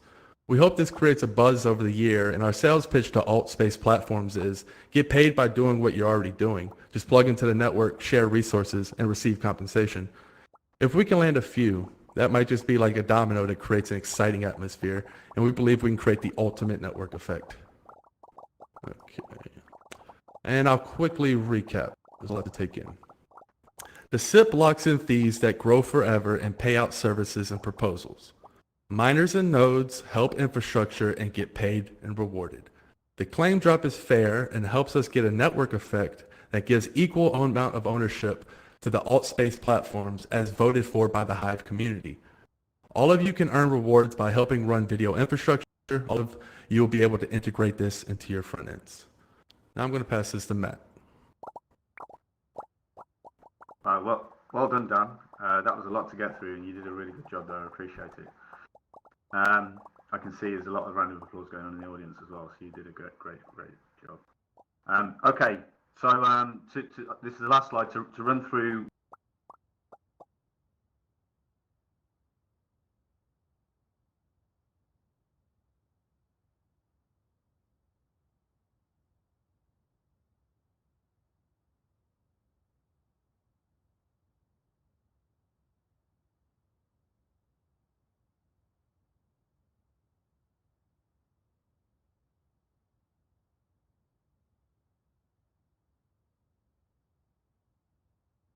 Will be in the white paper, so we're looking forward to issuing that in the near future and getting people's feedback. We know very well that this community is one of the best in blockchain, and there's some incredibly talented people here. We don't claim to be the experts in blockchain, especially compared to some of the other people who are in the Hive community. And so when we issue this white paper, we really are hoping to get feedback from people who know a lot more about blockchain than we do.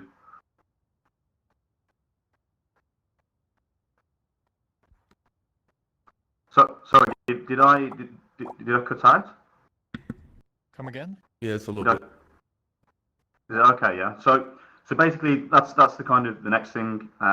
Then we're going to go into open source in the desktop app, the distributed storage system that we talked about, and then we're going to put out a Hive proposal because we've been funding 3Speak for a long time. And our ambition is to attach this to Hive so that it's a distributed storage network for video as well as Hive being a distributed storage network for text. And so we're going to put a proposal out to try and get some of this funded.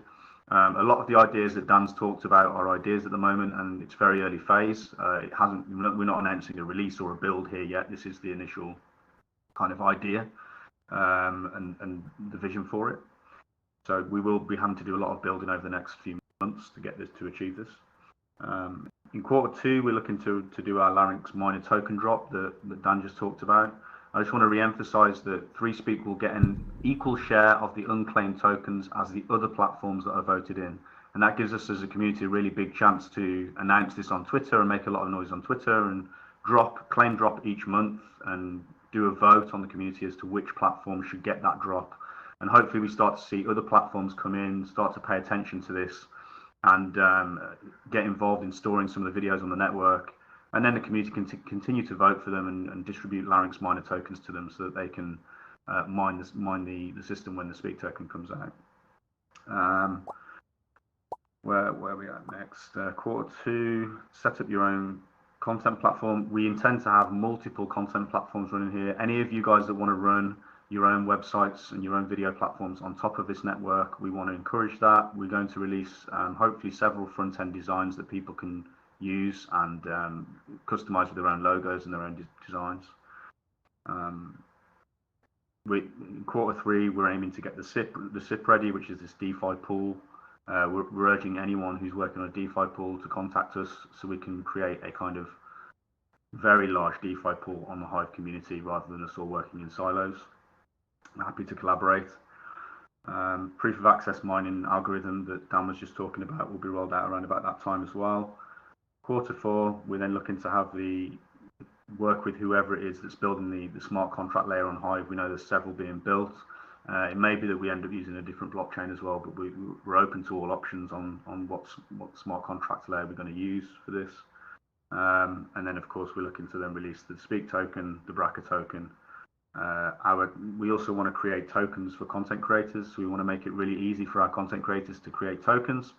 And I'd like to talk to Crimson Clad after as well if she's around, because the idea of tokenizing memes that content creators continuously release. So in the same way that a stock pays a dividend out to its users, you might have a scenario in the future where the more of a token that a user holds, the more that they can mine rare memes, as though they're kind of like rare football cards.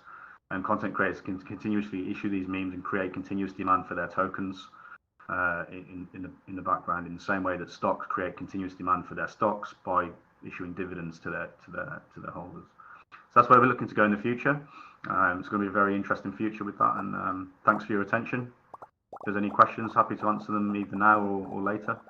And appreciate your attention. Yeah, thanks a lot, guys. I hope it's possible to do the questions in person, maybe in the lobby or around here in one of the rooms. Thanks a lot, guys. And also thank you for hosting the live stream. It's going super smooth. And the live stream, I mean, right? Thank you. No, thanks a lot, guys. It's a pleasure.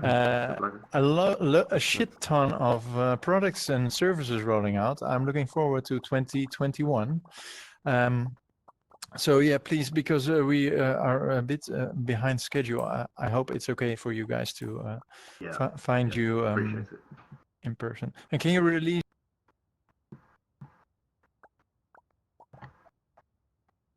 Did that work?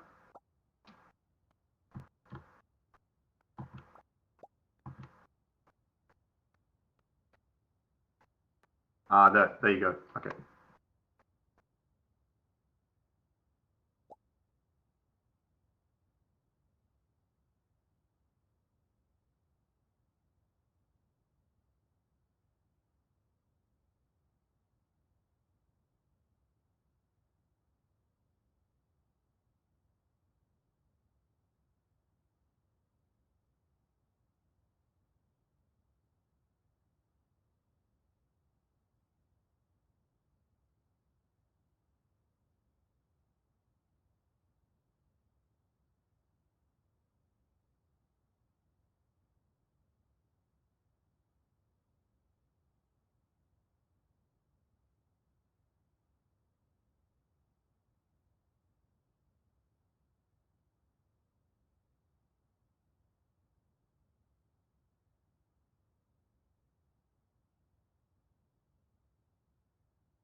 Yeah.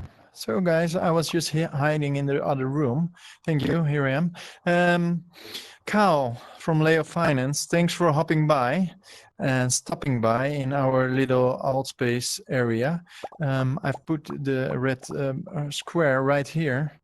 You're one of the most, yes, oh great, and now it's over there. You're one of the hot shots, or at least LeoFinance. I didn't actually knew it was you, but then after a bit of research, I found out you are Cal, and well, you're the founder of LeoFinance, right?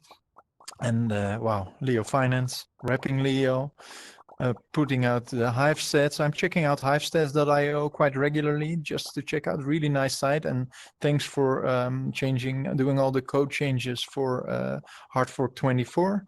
I think every other day you're putting out a new product almost. I'm really curious what you're going to tell us today.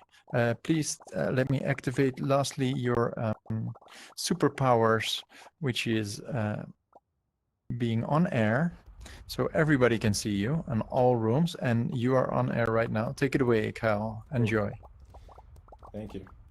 Yeah, thanks everybody. I hope you're enjoying HiveFest. Thanks to Roland for setting this all up. Yeah, I mean, I'm here to talk about LeoFinance, you know, what we're doing, what we've done in the past. So, you know, I think we've achieved a lot in 2020, but I think a lot is yet to come in 2021.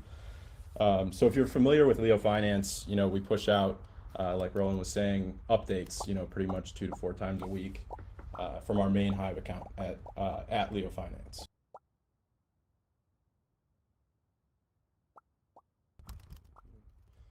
So what is LeoFinance? So, you know, in this presentation, I'll kind of just, you know, fly through these slides and see if we can get to Q&A, because I think that's a unique opportunity here at HiveFest. So LeoFinance is a social media platform. You know, our general idea is that we want to make it social media that is as easy to use as Web 2, but, you know, meeting with Web 3.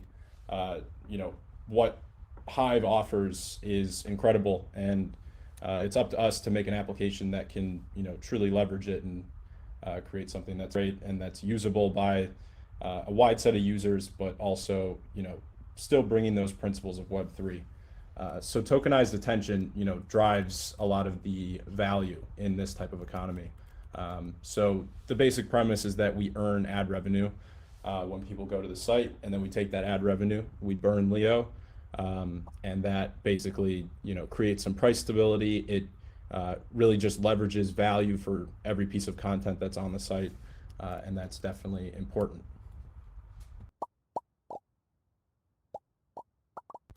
So I don't expect you to read this. I'm definitely not going to sit here and read this all off to you, but these are some of our accomplishments, you know, the highlight reel of 2020, what we released, and basically, you know, generally what we accomplished. There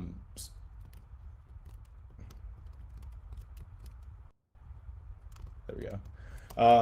Yeah, so our general idea is over communicate, over promise, and over deliver. I think if you see what we did in 2020, you can kind of see, you know, that we're following that general idea. So I'll let you kind of jump into the historical post LeoFinance if you want to see the details of this. So why Hive? Obviously, we're at HiveFest. This is an important subject.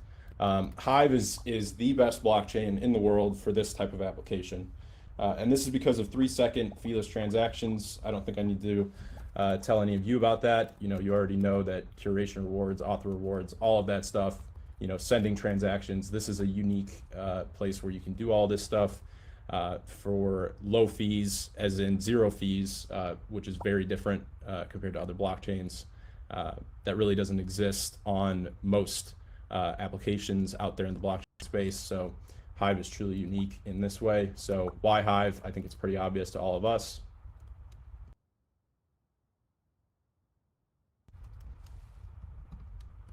So the all-time daily Leo price, just kind of threw this in there for fun. We've been developing this project for a long time, but really in the past, you know, since May of 2020, is when things started to really take off. I think a lot of you have heard of LeoFinance just in the past several months.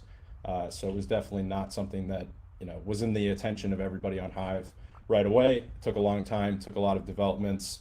And in May, we started developing our own UI, which is kind of where we reached that jumping off point. And then eventually with Wrapped Leo, which I'll get into.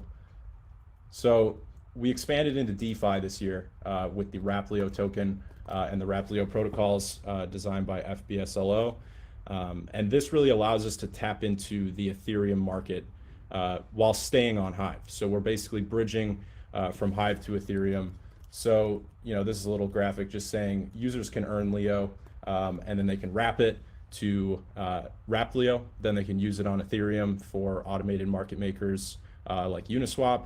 And they can eventually use it for other dApps that we're working on, which are Ethereum based. So it creates basically a cross-chain token bridge that we can leverage.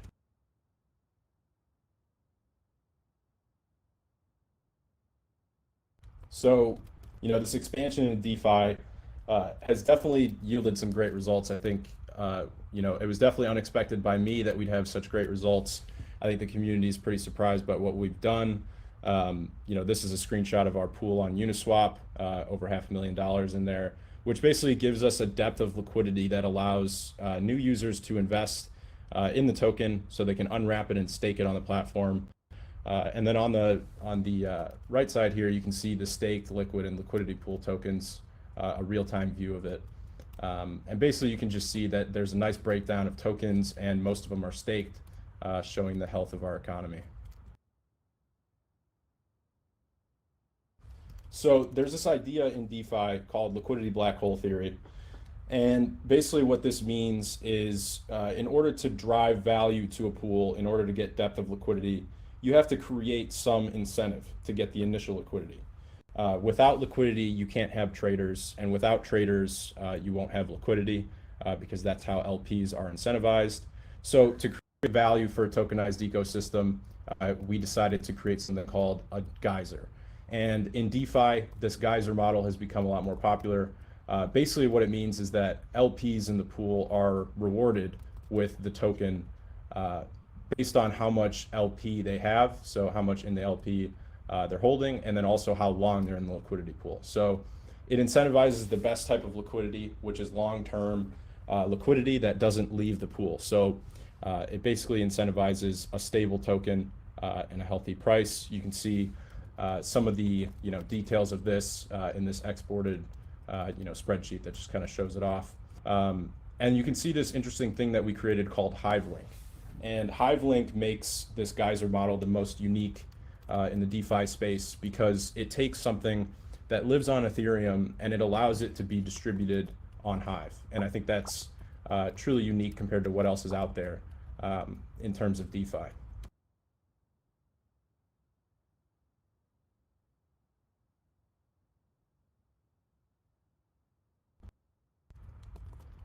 So the DeFi expansion continues. You can see that Wrapped Leo allows us to do a lot of interesting things. Recently, we listed on CoinGecko, CoinMarketCap, and TradingView.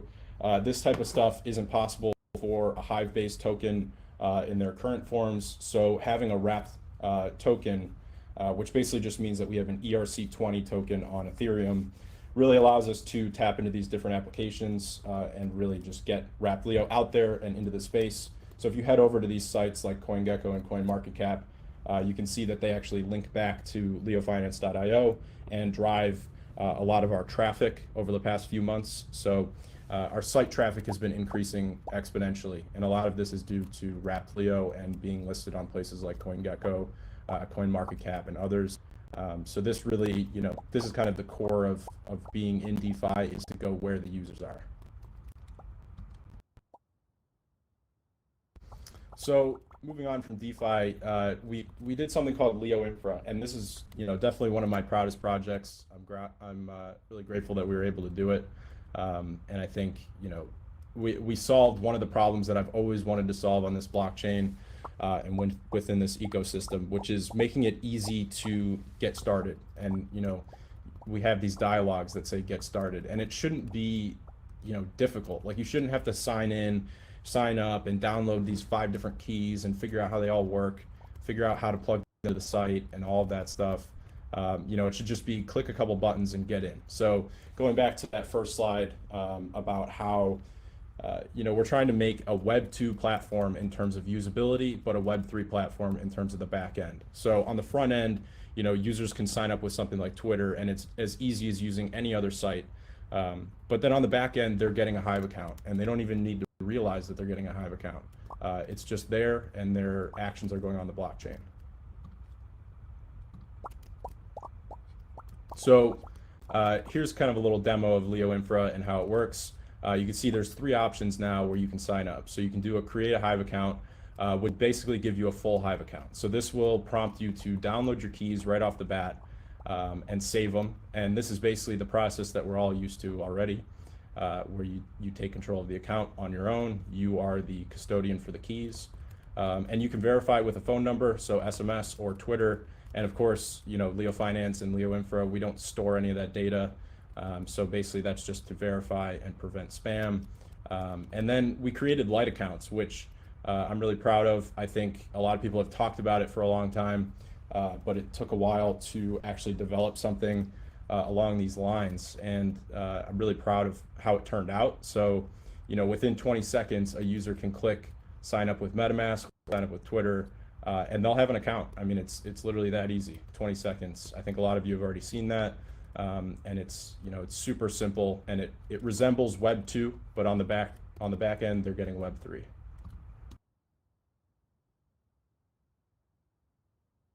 So, you know, just kind of continuing on that, you know, once an account is created, this user can log in with Hive Signer, Keychain, MetaMask, or Twitter. So super simple, super easy again. So our idea is, you know, why teach people about keys out of the gate? Let's flatten the learning curve. Let's connect and collaborate with other projects in crypto and beyond. And, you know, this is really what Hive is to be in my eyes. This is, you know, ease of use, and the end user really doesn't even need to know about Hive. Like, you know, it's similar to the internet. Most people don't understand the internet on the back end. They understand that there is something called the internet and it's running everything, but they don't know the nuances of it. They don't need to know, you know, how to run their own versions, you know, all of this stuff, hold their own keys, all of that. All of the nuances that make Hive hard to use, we're trying to streamline and make, you know, irrelevant basically to the end user, at least to most end users. So that's why we have options where they can take control of the keys, you know, if they're the kind of user that wants that kind of control. So how has LeoInfra been doing so far? Here's some of the data. Basically, LeoInfra launched about 60 days ago. And initially it was just MetaMask, and more recently in the past 10 days, we integrated Twitter and then also direct to Hive signups. So we've done 363 total accounts so far, and I think this is pretty good. But the real, you know, information comes with finding out what these accounts are doing, because you can create a bunch of accounts, but who cares if nobody's actually operating them? So here's some data on the activity of these accounts. 212 of them are actually active in one form or another, and this gives us a 58% retention rate so far. Obviously, this is a super high retention rate. It's really good, but it's on a small number of accounts. Basically, scaling this up, we'll see this retention rate drop, and that's very normal relative to social platforms. But what we want to see is, you know, a high number of accounts being onboarded, and as high of a number of active accounts as possible being onboarded. So we don't want to just onboard a bunch of alt accounts. We want to do, you know, real accounts with real people. And you can see kind of the breakdown of activities here. I won't dive too deeply into that. So here's another slide that I don't expect you to read. It is basically just the 2021 roadmap, you know, what we're planning on doing, all of the various, you know, aspects of basically what's coming for LeoFinance. I've broken it down into basically 6 different major sections. We've got LeoFinance.io, obviously the longest section because it's our most important project. You know, it's the interface to our entire community, to our entire project as a whole. And then you've got LeoInfra. We already delivered on LeoInfra V2, which is the Twitter signups. and direct to Hive signups. Then you've got V3, which is coming soon, which is going to be Google, Facebook, and a few other integrations that are important.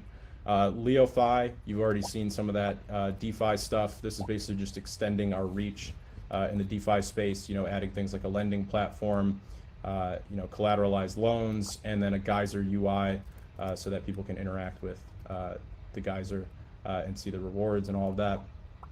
Then you got LeoDex. I think a lot of people use LeoDex to trade. We're going to release version 7 soon. We're also working on cross-chain integrations, so adding things like Ethereum to that interface. Marketing, obviously a major focus of ours. I've included, some of the things that we're working on in terms of marketing, and we do plan on launching a DHF proposal at some point, which will basically help us fund ongoing marketing. But we really want to prove that we're, delivering on our marketing. We don't want to just ask for funding and not deliver anything tangible. So we're going to start marketing with our own funds and then basically use that data to ask for a proposal that will scale it up. And then a governance layer, I won't dive too deeply into that. That's later in 2021. Basically just decreasing our reliance on Hive Engine and building better infrastructure that's more decentralized and robust. So I don't know if I left much time for questions, but this is basically where you can find Leo, where you can trade it, how you can support it, and all of that. Roland can let me know if I left any time or not. Okay, we have time for one question. So I'll activate the audience participation. And the first question to come in, I will give the mic. And so boom, whoa, 200 questions. No, that's impossible. Crypto Spa, was the fastest, and you are on the air. Okay, thank you. So first of all, I want to say that I'm very active on LeoFinance, and I think that it is one of the real success stories on Hive Blockchain. So thank you, LeoFinance. And my question is relating to the new feature that you have integrated recently. I mean, to bring people via MetaMask to LeoFinance and via Twitter to bring people to LeoFinance as well. Just curious, at the moment, what is the share of these users from the total, let's say, numbers of users on LeoFinance? What is the share of this that came via Twitter and via MetaMask? Sorry, so you're asking what share of the activity is? Yes, what is the number of these users if compared to the number of the pure Hivers that used to be on Hive Blockchain? Because I didn't see this in the slides. Yeah, I mean, we've got some activity here, but that would be a good thing to run a report on is how active are these accounts compared to Hivers that already existed. But yeah, I mean, you can see generally their activity, post votes, custom JSONs, what they're doing on the chain. But I think it's still pretty early on in terms of data on activity long term. So obviously Leo was only 60 days old, and then it really started taking off more recently. If you see this slide, when we integrated Twitter. So I think over the next couple of months, you'll see a lot more in-depth data on what these onboarded accounts are actually doing, and especially when we go to do the DHF proposal, I'll definitely make it clear what these accounts are doing, and if we're actually successful in delivering on bringing a new generation of Hive users, which is our entire goal. Right. Okay, great. There are a couple of more questions, but unfortunately we're running a little bit behind schedule. So thank you very much, Carl. Please stick around and hop both rooms, or maybe go. Awesome. Yeah.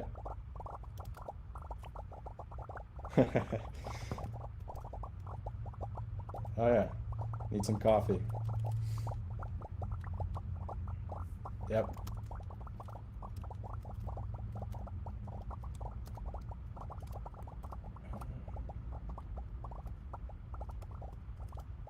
Awesome. Thank you.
I will go. Ladies and gentlemen, I'm here with Ingenuity.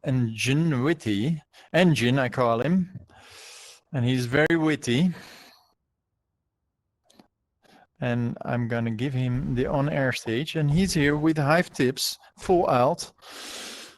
FullAlt on Altspace. So you're fully on it, right? I am fully on. Appreciate it, Roland. Lock and load. Give it a shot. We here? Everybody hear me good? Yes? No? All right. Thanks, intro, for introducing me. They're all good bumping shoulders with you again on stage. What's up, all my dedicated and delightfully bubbly hive minds? For those who don't know me, I'm Ingenuity, aka Witty or Engine. I've got a long list of credentials I bring to the table, but today I'm here on behalf of a young company that was born on and within Hive called FullAlt. We have several products and tools out there, and one that will be released very soon, but the one I'm here to speak on today is, as Roland said, Hive Tips. First and foremost, thank you to everyone that has graciously supported us in some manner, from approving the groundbreaking proposal to using Hive Tips every day and those other places. But what exactly are tips?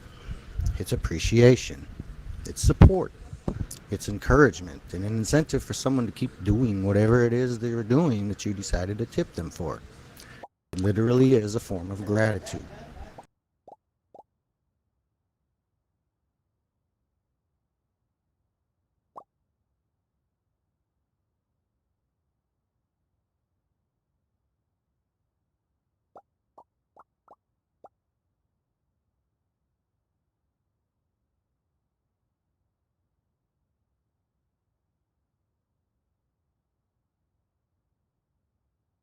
Engine, please unmute yourself.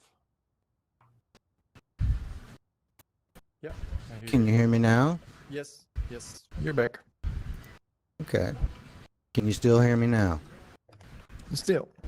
Okay. Okay. Fast and fearless. I hope y'all caught that part. But yeah, by the time I pull out my debit card at Walmart or Tiffany's, inserted, swiped, or tapped it, then punched a PIN code in and followed all of the terminal's various instructions, I could have tipped someone for making a badass video on YouTube about why I should be shopping at Tiffany's to begin with. Hive transactions are faster than making purchases on Amazon or eBay. There's really nothing that can compare to the speed of our blockchain. Oh, and I did say fearless, right? Did you catch that part? Remember that server I tipped for my breakfast this morning? Well, guess what? They'll have to report that to the IRS, and they'll only get $7 of the $10 that I actually gave them. And Tiffany's? Once you swipe your card at the POS machine, you'll be paying taxes plus microtransaction fees for using the machine and having a bank account. They're typically nominal and barely noticeable, but they are there, and they do add up.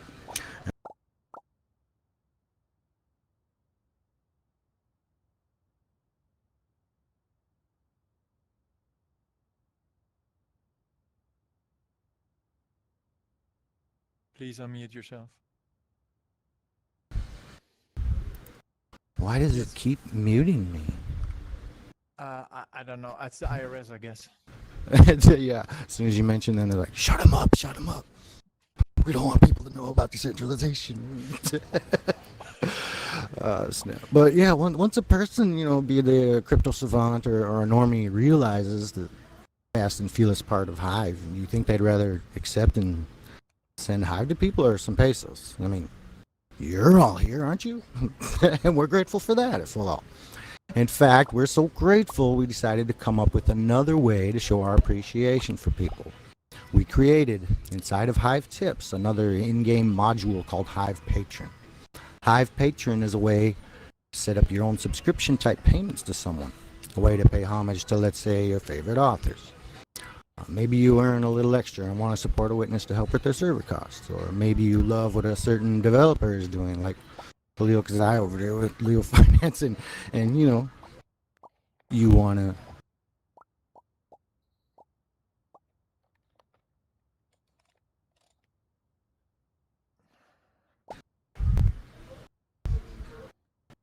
Am I still muted? No. Can you hear me now? Yes. Oh, okay. But yeah, I mean, you could set developers up on this Hive Patron. a monthly stipend directly from you just because you think they kick ass. And you know what I think really kicks ass. What makes Hive Tips so unique on an unprecedented level? What it is exactly that we have done? We have given Hive something that has been lacking since it was conceived. Can you guess what that is? Before I tell you, let me throw out a couple general numbers for your squishy brain sponges. 2/3 of the planet's population is online. That's almost 5 billion people. Now, of those 5 billion, over 30% use on a daily basis at least one of the first 3 platforms that we have chosen for Hive Tips to be integrated into. That's Twitter, YouTube, and Gmail. You see it yet? You see what we've done? Maybe you do, maybe you don't. We've bridged a gigantic, mammoth-sized gap between a centralized world and our decentralized love. We're not just dropping links on Reddit. We're not just sharing articles in Facebook groups or tweeting out our latest or the greatest trending article. No. We're making them, those giants of the industry, part of us. We've given Hive, on top of a massively interwoven gamification of other social networks, reach. If you haven't already, you'll be hearing things like this or seeing these types of comments. What's that tip you handed out the other day on Twitter? I like tips. Can I have one? How do I do it? Or maybe you're over there on YouTube and, hey, did you see that video from Markiplier? Yeah. He got like 3 tips from some Hive people. We need to check that out. Or, like, say this was from my dad. He'd be like, son, what's this Hive tip thing you emailed me? But yeah, it'll definitely attract a few eyes, I'm sure. We've given Hive the tremendous reach it's been lacking for years. We've given us all, the entire whole community of Hive, a free venue for advertising on major social networks, and we're adding more. We've literally gone outside the box. Yes, my friends, when it comes to exposure and adoption, it's all about the reach. Now, some people might not even like tipping. And I bet they get great service the next time they visit an establishment, too. And I bet they get visited by 3 ghosts, too, this year. But no, in the spirit of it all, I'm going to wrap this up. And on behalf of the team here at FullAlt, we want to wish everyone a very Merry Christmas. And if you have any questions, I'm not sure if we have a few minutes or not, but raise your hand or pop that emoji, and I'll do the best I can to give you an answer. Jack Miller's floating around here somewhere. You can ask him. I'm not sure if Guilty Parties is here or not, but I haven't.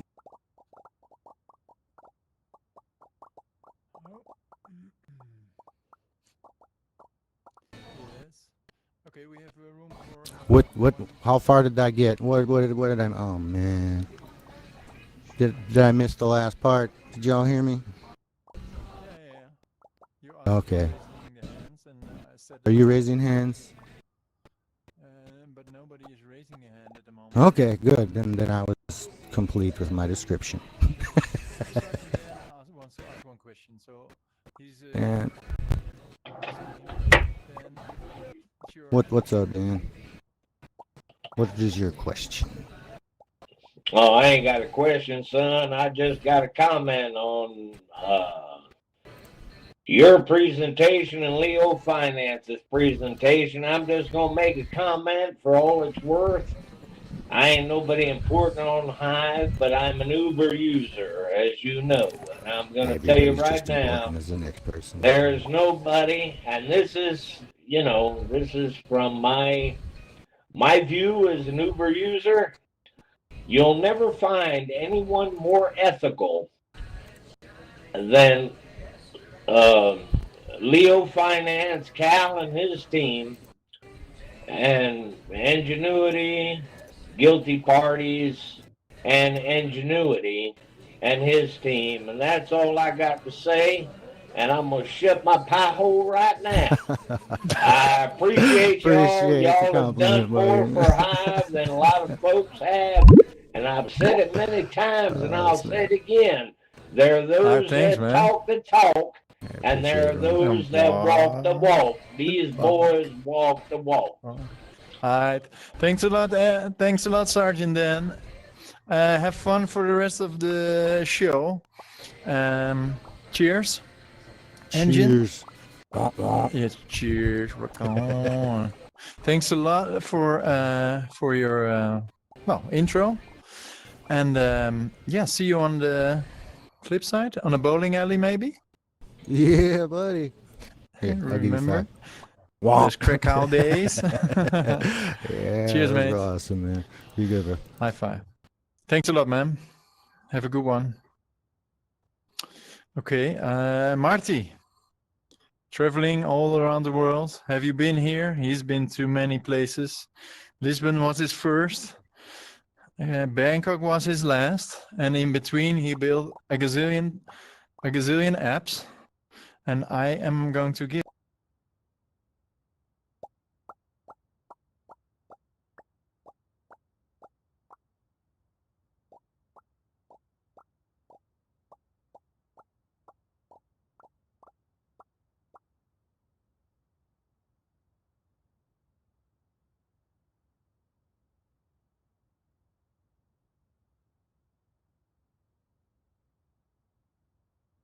All right. All right. Can everyone hear us? Hear me? Fine. Well, us. It's just me. But all right. I see some applause. So I assume everything's all good. So I assume that my talk today will be fairly different to most presentations you will have heard here today. So usually on HiveFest, I've put the focus on all the projects I've been working on, which are at the moment quite a few. This year, however, I want to share my story on how coping with depression through actually running away from it in a lot of times has inspired me to create several travel-related projects, which we'll also talk about a little bit in this presentation. So let me just jump to the next slide. So I think while I mostly come off as a person who really enjoys life, I actually have a long history of suffering from depression, and that started when I was a child. So my parents fought a lot, and when I was 11, my mom ended up in the hospital after being physically assaulted with a hammer by my dad. So divorce followed from there, and things kind of just kept getting worse, right? So in my first year of high school, I was very heavily bullied, and I didn't have many friends. Often contemplated suicide, and by my third year in high school, I was skipping school, getting drunk, getting high, and staying out late, oftentimes. I fought with my mom a lot and ended up going to live with my dad, not because he was a great parent, really, but just because he left me alone. So that's kind of where all the items that you saw on the first slide are going to come back, and it gives a little bit of an insight. So the year after I started living with my dad, he went to Bangladesh. So my dad is originally from Bangladesh, and came back with a wife, and I didn't know anything about that. To say that she and I didn't get along would be a really big understatement, and it created a lot of tension with my dad trying to limit my freedom, which really enraged me because I've gotten so used to just being able to do whatever I wanted to do at that point. So on a daily basis at the time, I was stealing from stores. I was getting high and drunk, regardless of whether or not I had school the next day. And the worse things were getting, the more depressed I became. And I ended up running away when it all kind of just combined and became too much. I physically run away at the age of 16, and I managed to get the whole circus out, really. There were child focus posters, news articles, missing person TV ads about me, and so on. Then 10 days after I ran away, I got caught in the south of France. And, oftentimes people have asked me if I felt guilty for running away. But I think if I'm completely honest, the answer is no, not really. I still look at those days as some of the best in my life. It's just that bliss, that freedom, that sense of awe at the world. And I think most of all, I realized that, not everything is as shit as I thought. There is beauty. There is something great here as well. And then at the age of 17, I started my first online project. And it was making me a decent passive income. And I also started working weekends in sales. And so with my finances being quite great at the time, definitely for, being a kid in high school, my interest in school dropped even further. And I started skipping more to travel all over Europe, really. So during that year, I also entered into a relationship, and here was a girl perfectly content within society, whilst I completely resented it. However, there was this weird thing where she made me realize I kind of enjoyed little things within society as well, like, you know, walking the dog or going for a cup of coffee or having dinner at a parent's place, you know, those kind of simple, small things. And at, you know, at the age of 18, this really confused me a lot, you know, like seeing the upside of a life within society made me extremely anxious and doubt kind of my wild way of living. So, you know, what did I do? You know, the obvious thing for me at the time was I run away from it all, quite literally to Spain. And then, you know, I cheated on her, lied about it. And I think my dishonesty there kind of broke the both of us. And all that doubt that, you know, I kind of had hidden within me just poured out, and I started really self-sabotaging myself a lot. I remember my friends just seriously worrying about me at the time. So I was trying to escape, and I just started traveling even more, drinking even more heavily, started gaming a lot, just like anything to get away from, you know, my current kind of life, my current, you know, way of living. But guess what, you know, at the end of the day, you can't really escape yourself. And it took me, I think it took me 3 years to just come to terms with that. So it was rough, you know. And then after graduating high school, I worked 2 months in sales and saved enough money so I could escape, you know, again. And I didn't really have a plan. But I ended up hitchhiking all over the United States and eventually ended up in Costa Rica. And, you know, despite this freedom, and I still look at it as, you know, the best year I had in my life, I still was really struggling with a lot of my inner demons. And as you can see, I put this like small piece of prose that I wrote back in the day up on the slide. So just take a quick picture if you want. I don't have time to read it out for you. So I'll give you it's like 3 seconds to take a picture, and then I'll continue. All right. So when I returned back home to Belgium, I started studying IT, but it turned out that, you know, the whole studying thing wasn't quite what I wanted. And so instead, I came up with this kind of crazy and fun idea where I wanted to rent out inflatable boats from inside of a tuk-tuk along the rivers in my hometown. I thought it would be a great opportunity to socialize with travelers and students, have a good time in the sun, and make enough money over the summer months to travel or start other projects in the winter. So I think, you know, if there's any Belgians in here, they will completely agree with me that starting a business in Belgium is a bureaucratic nightmare. But after about 2 months, everything was ready, permits were in order, except for one that was still kind of pending, but it was already confirmed over the phone. So I decided to make all the necessary investments. I shipped a tuk-tuk from China. I bought inflatable boats from the Netherlands. And then all of a sudden, the pending permit got denied.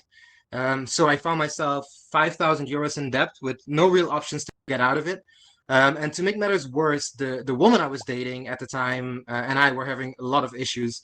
So I just kind of quickly found myself sinking into that empty void of depression again.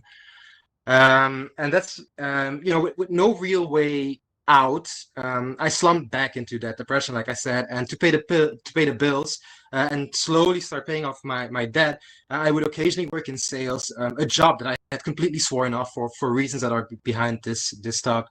I also spend a lot of time in solitude, just behind my laptop, either gaming or trying to understand this whole blockchain thing people were talking about. And that's kind of how I found out about Hive, really, well, Steam at the time. And so I slowly became more and more involved within the community and was really perplexed by the help I received there.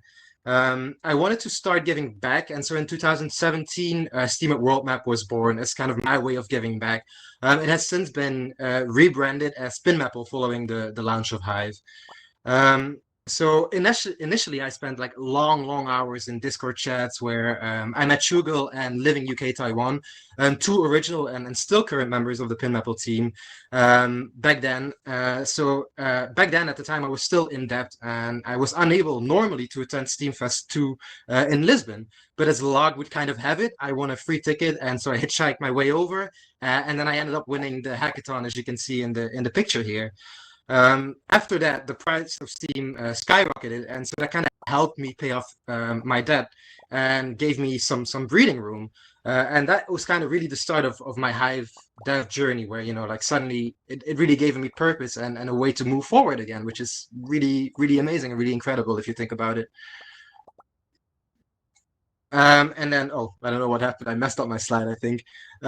So at Steamfest 3 in Krakow in Poland, I announced that I wanted to improve upon PinMapple by creating a complete standalone mobile social media app for travelers called Have You Been Here?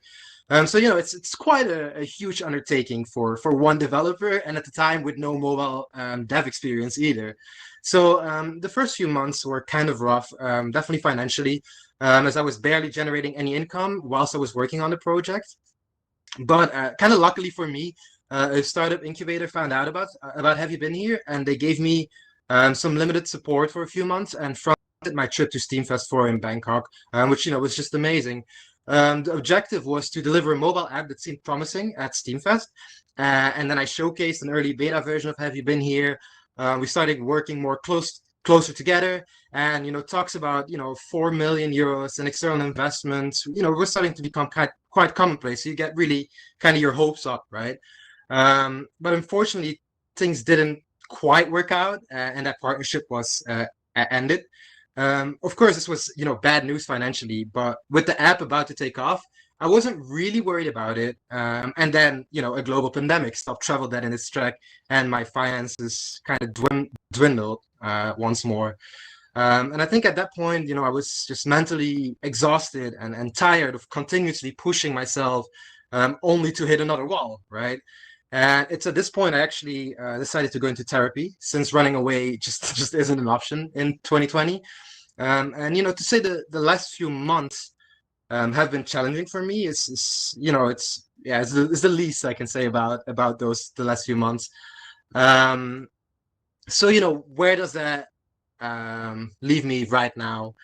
It's kind of I'm trying to find my footing again, and I felt the first step was to make sure that at least financially I was okay, and then see where I could go from there.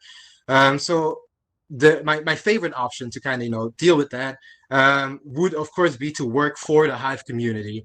So there's a Hive proposal that's up and running for the projects I'm working on, and then the second option was getting a job. The probably for most people the most obvious option for me was kind of my last resort option.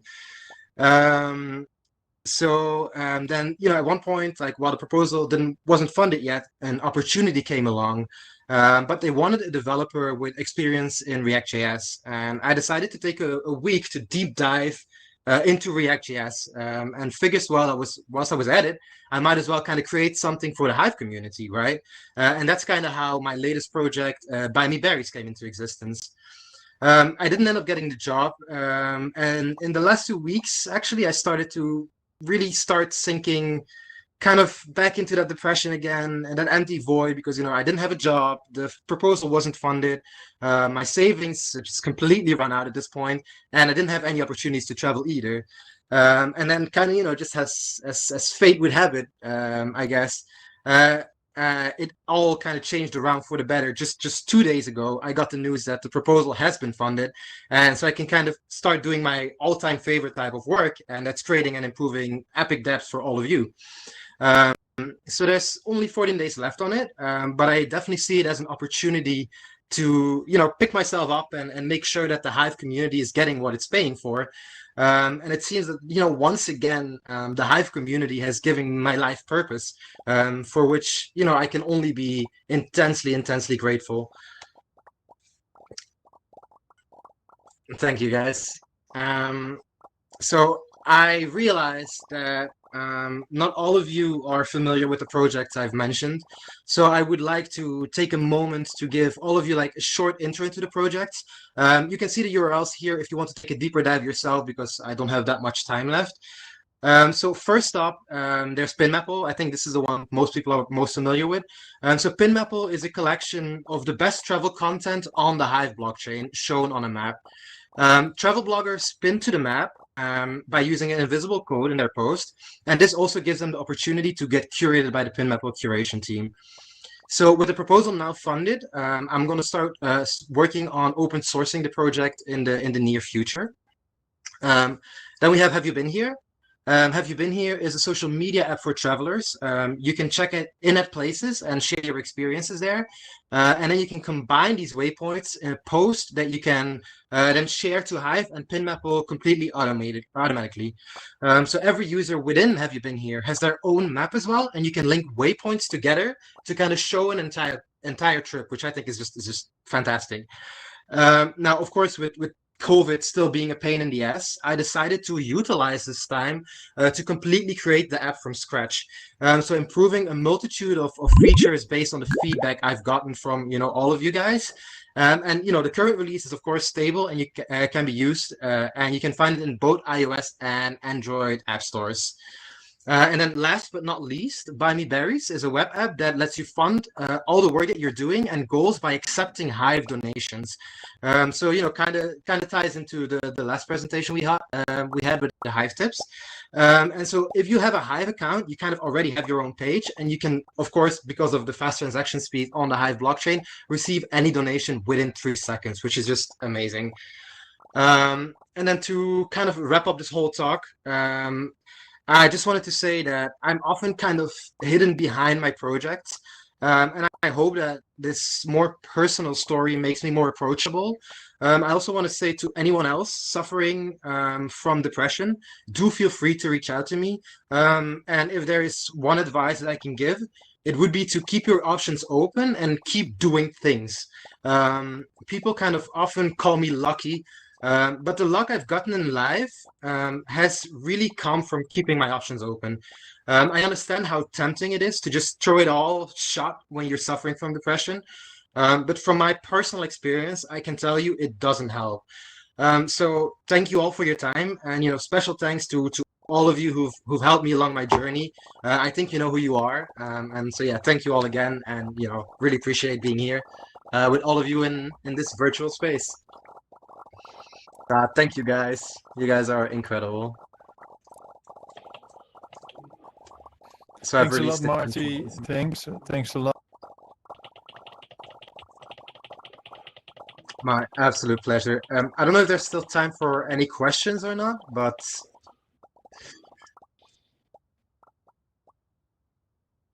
okay, sure. So if anybody has anything that they want to talk to me or ask me about, just feel free to find me in any of the rooms, and I'm always available. Yeah, after the roof, most likely. No, not have to be here. Yeah, I'm slowly. Well, that was rude. They just run him off that quick.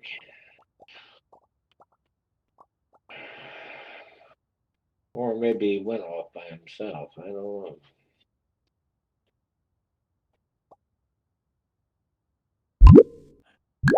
That was my co-host. I just passed the mic to my co-host. Hey, co-host. Sergeant. How? Please. Or Scrooge, are you? Megaphone? No. Okay. Who? What? Where? Right? What? What's going on? Dan, can you mute? Yep.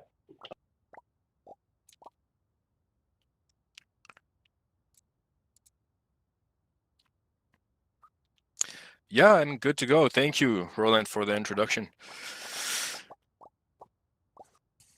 That's quick and easy. I know we're a little bit behind schedule, so that's fine. Hi, everyone. Nice to be here. It's quite weird, being in a space like this and doing a presentation.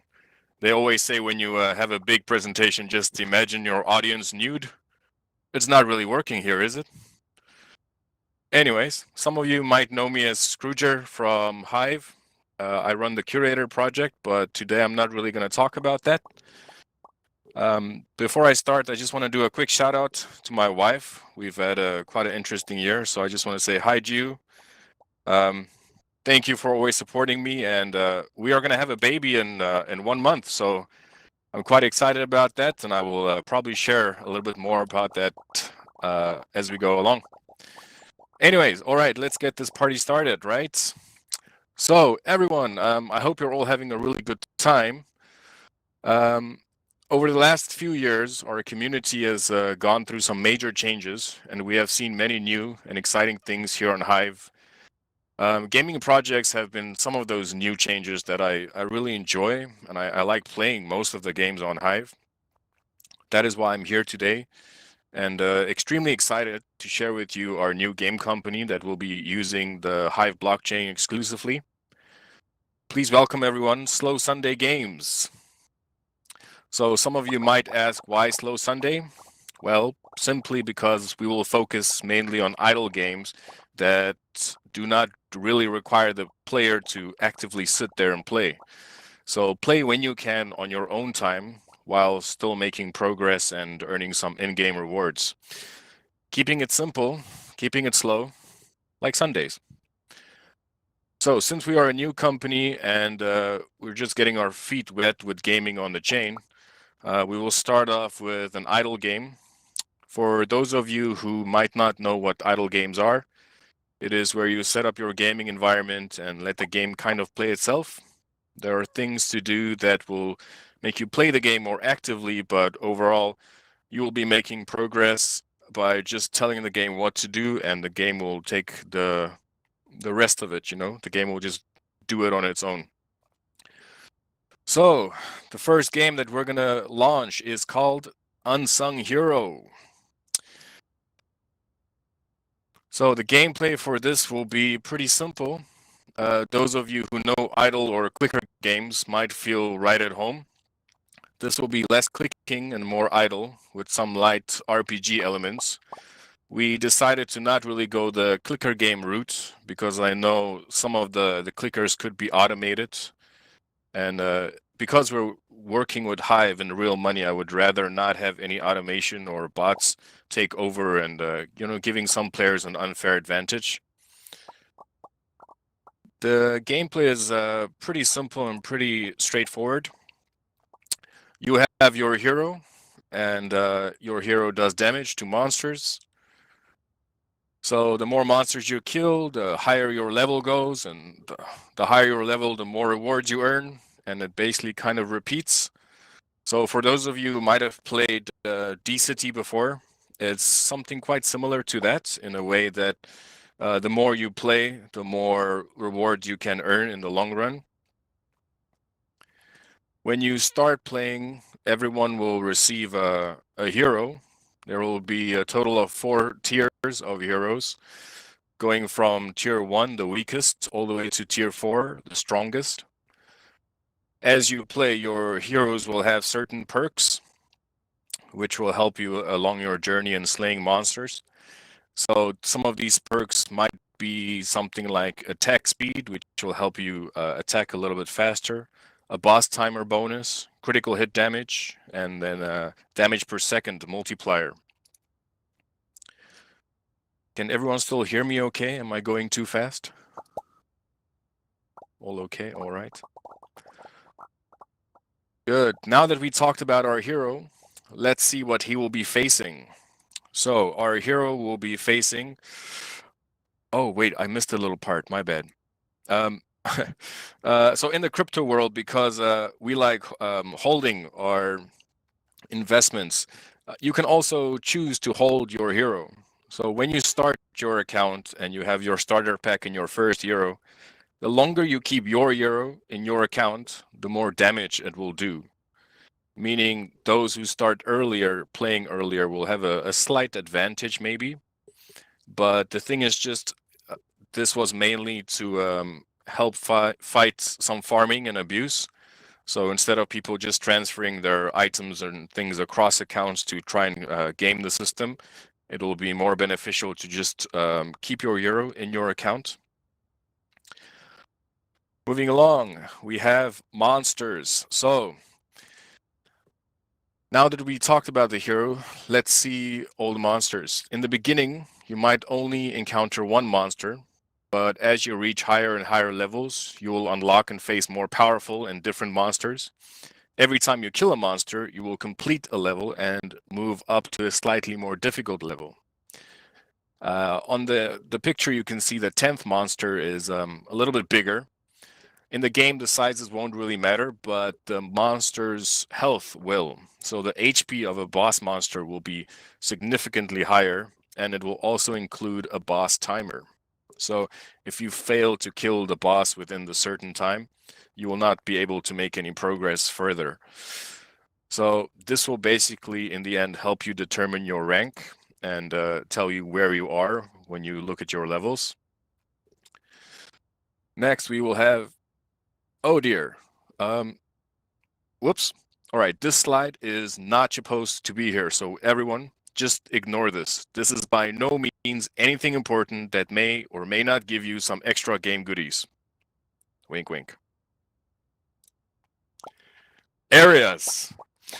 So, the areas in the game are basically just where you will be facing your monsters and fighting your monsters. The higher level you are, the more areas you will unlock. When we start looking at items, we currently have about 21 weapons. All of the artwork is unique. The items, the weapon items will basically determine your base damage. So with your hero and your weapon, they will help you to increase your overall DPS and then help you to slay more monsters and fight to higher levels. The weapons and items will also come in different rarities. So we will have like common, rare, epic, legendary, and then the extremely rare majestic. When you have similar items or the same items, you will be able to combine them to make them a little bit stronger. So each item will have a certain quality. So you might have two of the same items, but their damage output or their level might not be the same. So combining them will give you a better weapon or a better item. When we look at our items, we have just over 60 items. We have armors, helmets, gloves, boots, rings, amulets, relics, and stones. Same with these items as with the weapons. You can combine them to give them a higher quality. So the good thing about this is if you get your starter pack with your items or if you buy more items, it won't just be a duplicate item that you have to go and resell or anything. You can basically keep upgrading certain items to higher levels, you know, save yourself some money. All of these items will also help you by giving you extra perks like attack speed, critical hit damage, critical hit chance, boss timers, base damage, and skill cooldowns. So while we're talking about skills, every time you do face a boss, you have the option to use some of your skills. These do have quite long cooldowns, so I mean only use them when you're really stuck somewhere. They will, most of the time, they will help you get out of a tough situation to go to a higher area or a higher level. We are looking at using in-game tokens to basically burn and then burn them by refreshing the cooldown of the skills. So there will be that to look to if you would like to make a little bit faster progress and don't always want to wait for all the cooldowns. When we look at the UI, the user interface might look quite familiar to many gamers out there. Here you will be able to see all your items and weapons that you can equip on your hero.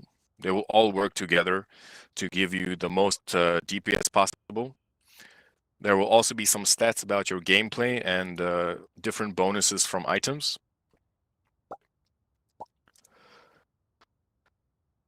Just like many other games on the chain, you will receive rewards for playing. We decided that 50% of all sales, post payouts, and the curation from the Slow Sunday Games account will go towards the rewards pool. So as their account is growing and the curation is growing, so will the rewards for players. We will have daily payouts in Hive for all the top ranking players. The ranking system was a little bit tricky at first because we wanted to only use the levels, but we realized the problem is players might farm a little bit by simply using all their items on one account, reaching a high level, and then moving all their items to a different account and then just rinse and repeat and then farm the system, which is not good. So there will be a special formula that will look at your DPS and your max level, and by using that formula we can determine like what is your overall rank. So if you decide to try and farm and you move all your items from one account to the other, your overall rank will just tank. It will just go down because your DPS will go down as well. The top players in the ranking system will receive Hive. For starters, we will maybe only do the first 100 players, and then as the reward pool grows, we will grow the payouts for the players. So maybe from the top 100 to the top 200 or 300. Your rank will also determine how many hero tokens you will receive. So the hero tokens will be paid out daily for playing.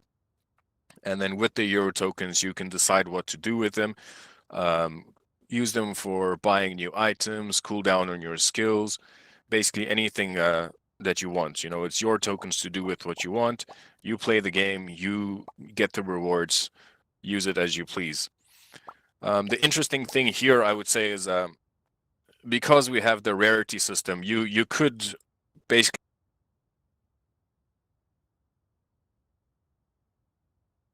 Oh, I have just been muted. Can you hear me? Oh, good. Okay. So because we have the rarity system, you could basically spend $10 and get a really good item, which will boost your DPS and your levels, and you can earn back your investment way faster than you would possibly think.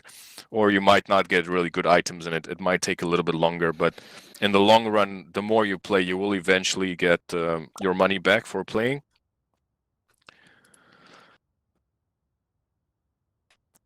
For now, the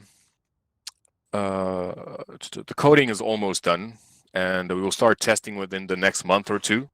So once we collected enough data while testing, we can move forward and launch the beta of Unsung Hero. We are currently looking for some testers. I have a short list of some people who are willing to test and going to help out. But if you would like to be a tester and see the game, early on and try items out and everything, by all means, drop me a message in Discord, DM me, or even if you want to, just send a memo with your username. Send me just some info about you, and I'll contact you as soon as we are ready to start with the game testing. While we were testing, we will basically just give away some free items to players that they can mess around with, and then just give some feedback on the gameplay, what works and what doesn't. The starter pack is basically every account needs a starter pack to play, because it's also another we don't want people farming, because buying items and only transferring them between accounts, eventually you will come across people farming. So it's easier just to have a simple starter pack for about $10.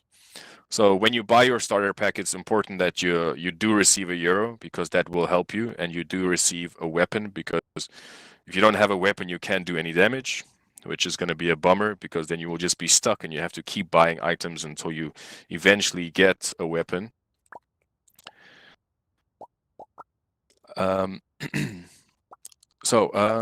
Before I finish, we will have some competitions for some community members that would, if they would like to help us create some art for the game. We have our main artist that will basically just take the initial idea that you have and then recreate it in our style. So check out the Slow Sunday Games account for when we do those kind of posts for the competitions. And then only for today, only for the next 24 hours, for those of you who would like to receive a discounted starter pack. The last time I checked, it was about almost 75 Hive. That makes up about $10, but we're going to do a little discount for everyone. So only for the next 24 hours. If you would like a starter pack, we will create the list. Oh, can you hear me? Is the sound okay? Oh, good. So 50 Hive and your username in a memo to Slow Sunday Games. So once the game goes live, we will send you your starter pack and you can start playing and earning right away. All right, last, I would like to thank Yuna, the artist. The art is phenomenal. You know, I can't be more grateful. You've done such a great job. Rishi, our coder, and then Blacklux, FK, Brewmist, Aku. Thank you for just helping with all the ideas and the initial artwork. DCD and Splinterlands, thanks, man. You guys have been really inspirational. You know, a lot of motivation and ideas came just from playing your games and just appreciating what you guys have been doing. So a big shout out to you guys. And then last, Roland, thank you for hosting HiveFest here in Altspace. You know, it's been fun, even though we're a little bit behind schedule, but we're doing good. You know, well done. It's been really good. All right, everyone, that's me. Thank you very much, and I hope to see you one day in the ranking list of Unsung Hero. Woo, great. The great unsung hero.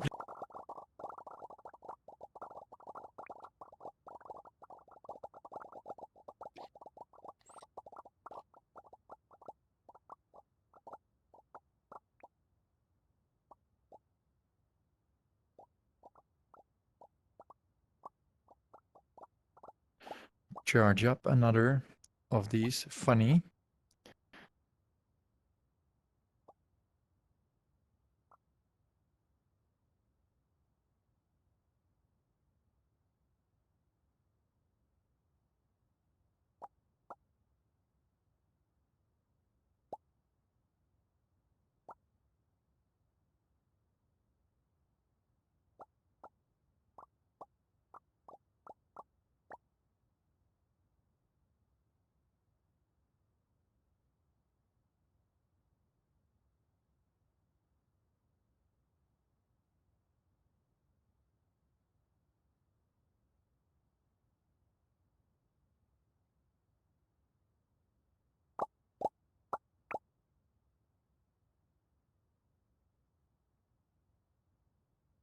You hear me? Can you pick up the controls over here? Can you click it? Yes. Okay, it's right here. Because Rolly, he is all the way from the Ukraines, and he's brewing a lot of beers these days, virtual beers, obviously, because and real there's beers no place as well. to. Real beers as well. Okay, great. Well, tell us all about it. 23 slides to go, and you're starting at 53. Go for it, man.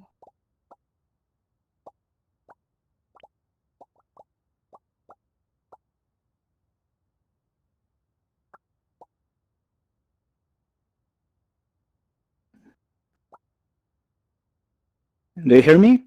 Can I start? Oh, great, right. Yeah, okay, so my name is Andrew, and I'm known on the blockchain Hive as Rolly1212. My presentation called a little bit of everything because we are running a lot of different stuff on the Hive blockchain, and I have only 15 minutes, so I'm going to be a little bit in a hurry right now. I might saw a lot of people in Bangkok 2019 when I was representing the concept of the key project that we are running on the Hive blockchain called the CryptoBrewMaster. And actually back in November 2019, we have nothing.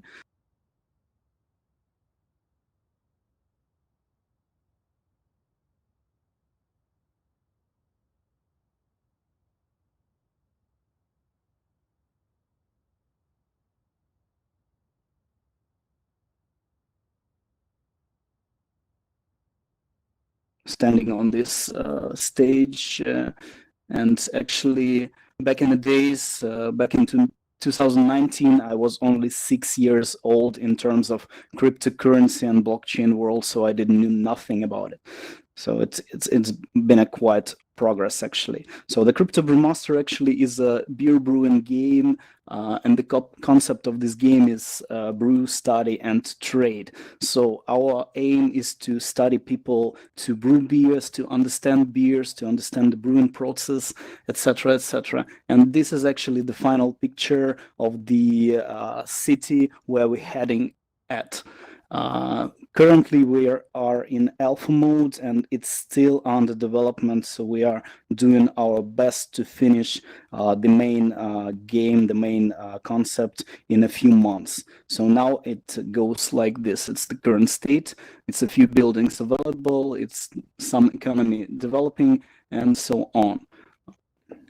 So just heading through the okay, so currently we are number 4 Hive-based DApp according to the Deparator, and it's pretty nice.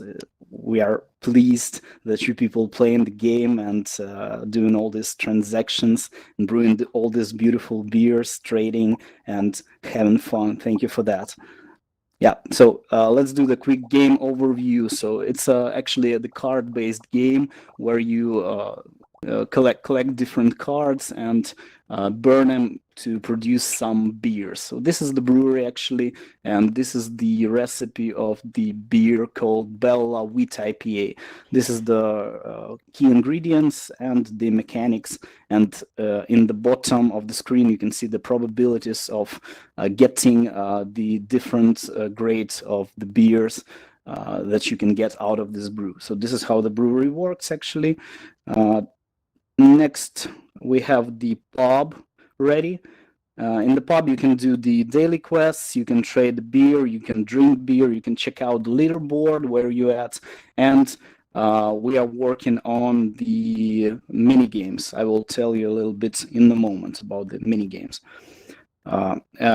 Recently, we released the market where people can trade the ingredients. At the moment, there are some trades are already going. So we have the information of the volume and the amount of internal currency called CBMs over here. Right on. Our next huge job was to implement the mining buildings where you can rent those mining buildings and receive the ingredients for your beautiful beers. So first building was the water tower, because the water is the key ingredient for brewing great beers. So this one works like this. So you just rent it and mine water. Then we released the fields, so the grain field and the hop farm, where you can use your water to cultivate the grain, different styles of grain, and to grow some beautiful hops for your brewery. After that, when you are receiving the grain from the field, you need to produce the molds. So we are trying to do everything like in the real life, trying to give people the understanding of the whole brewing process from field to brew house to the customer. That's our mission here. Okay, so what is next? Next is the question was about the NFTs, because all the games use the NFTs, and we are going to be diving into this direction. So NFTs are gonna be the unique cards that are going to cause the economy of the game, and this gonna be represented in the upgrades of the buildings. Each building has the upgrade button. Currently it's great, so it's unavailable, but in a few months we will release those cards, and this will cause the efficiency, this will affect the condition, this will affect the probabilities of getting more higher grades ingredients, higher grade beers, and this will cause that you will receive more CBM token for that, actually. And what will be these NFTs? This will be the rare collectible cards with different varieties. So it will be the key brewery stuff, like account managers, like cleaning ladies, like drivers, like everything, like shift brewing team, and so on. It will be the key items that brewers are using. It will be the equipment, and it will be special artifacts that are going to help you out to brew more better beer and receive more rewards in our game. Yep. Next thing is the line of evolution of the character inside the game. So everybody will be a brewer, everybody is a brewer, and everybody needs a place to rest. So we're announcing the brewer's house. It's a place where you can customize your view of the house, of your flat. You can put your awards so everybody can see it. You can check your progress in different stages, and so on and so on. So this will be released, I guess, in a month from now. And of course, not all the people love brewing beers, but and we understand that. So we understand that people needs more dynamics in this game. So we are going to represent something called drunk fights. Drunk fights is is actually idea that was in our minds.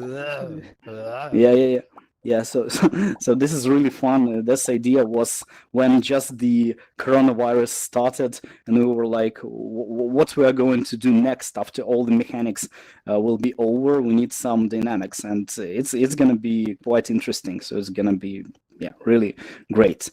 Yeah, cool. So what we have now, it's a special New Year's bonanza that I'm going to announce right now, and this is the way to get first NFTs at CryptoBrewMaster right now. So the idea is when you buy any resource pack from our game, you will receive, after the new year, you will receive this special key.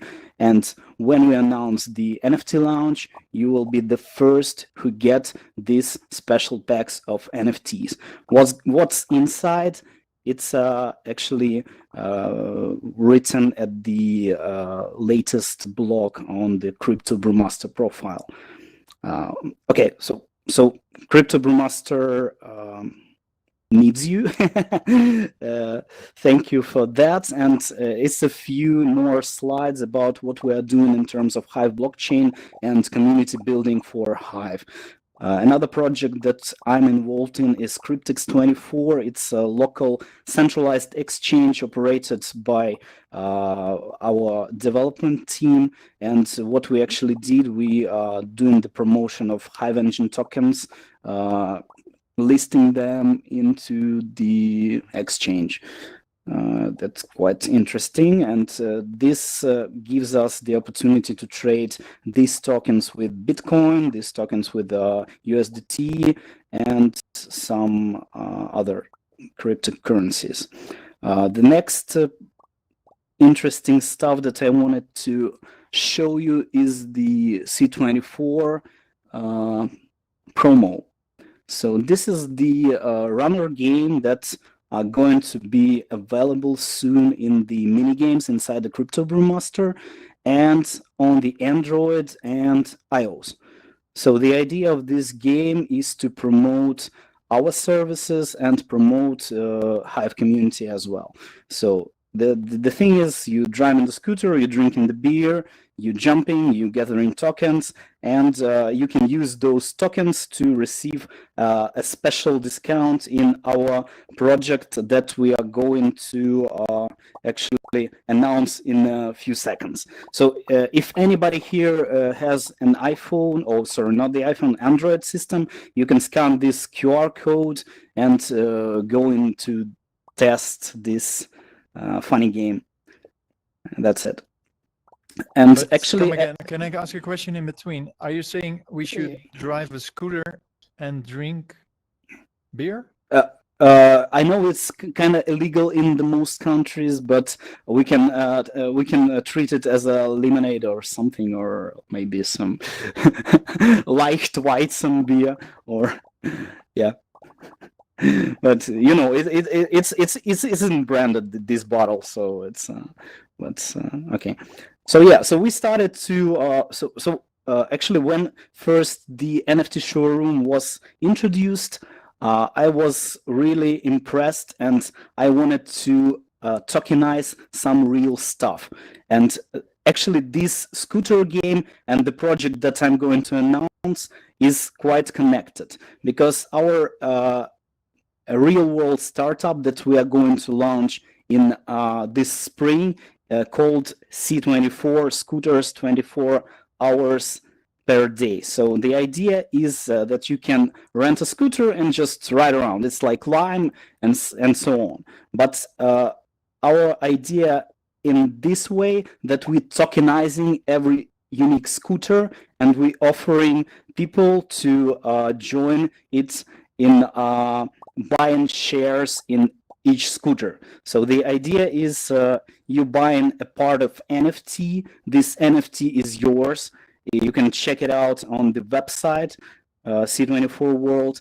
And when any people renting that scooter, you will receive an amount of revenue according to the share that you actually get. So the idea is for example, you're getting 100% of this scooter, you will receive like 50% of the revenue of this scooter when someone rents it. So that's actually the idea of using NFTs in this project. So you can check it out, and we'll be making the special promotional post about this startup. We really believe actually in NFTs because we here have a strong community. It's around 100 people that are going together in 26th of December to speak about NFTs and about how to use it in real life. And another project I am involved a little bit, and my colleague in a few minutes will get on stage and talk about it. It's another game called the Ocean Planet. So it's new NFT post-apocalypse adventure strategy that my colleague Tigran will talk a little bit later. Actually, that's it. If you have any questions, I'm here, guys, for you. My name is Andrew, Hive name Rolly1212. This is the credentials and so on.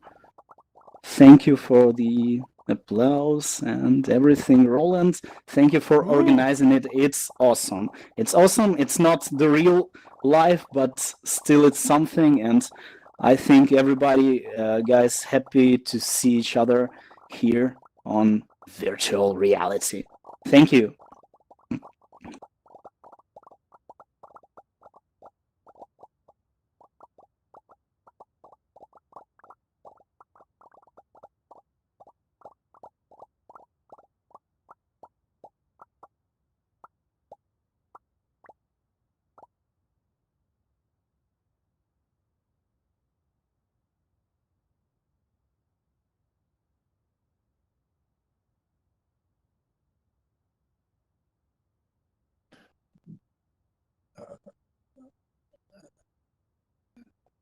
Yes, thank you. Okay, thanks. Thank you.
With Luke Skywalker.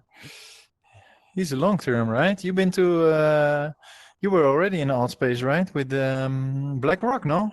Did you go to Burning Man in Altspace? I was at the Burning Man Altspace. That's amazing. How was it? How many people were there?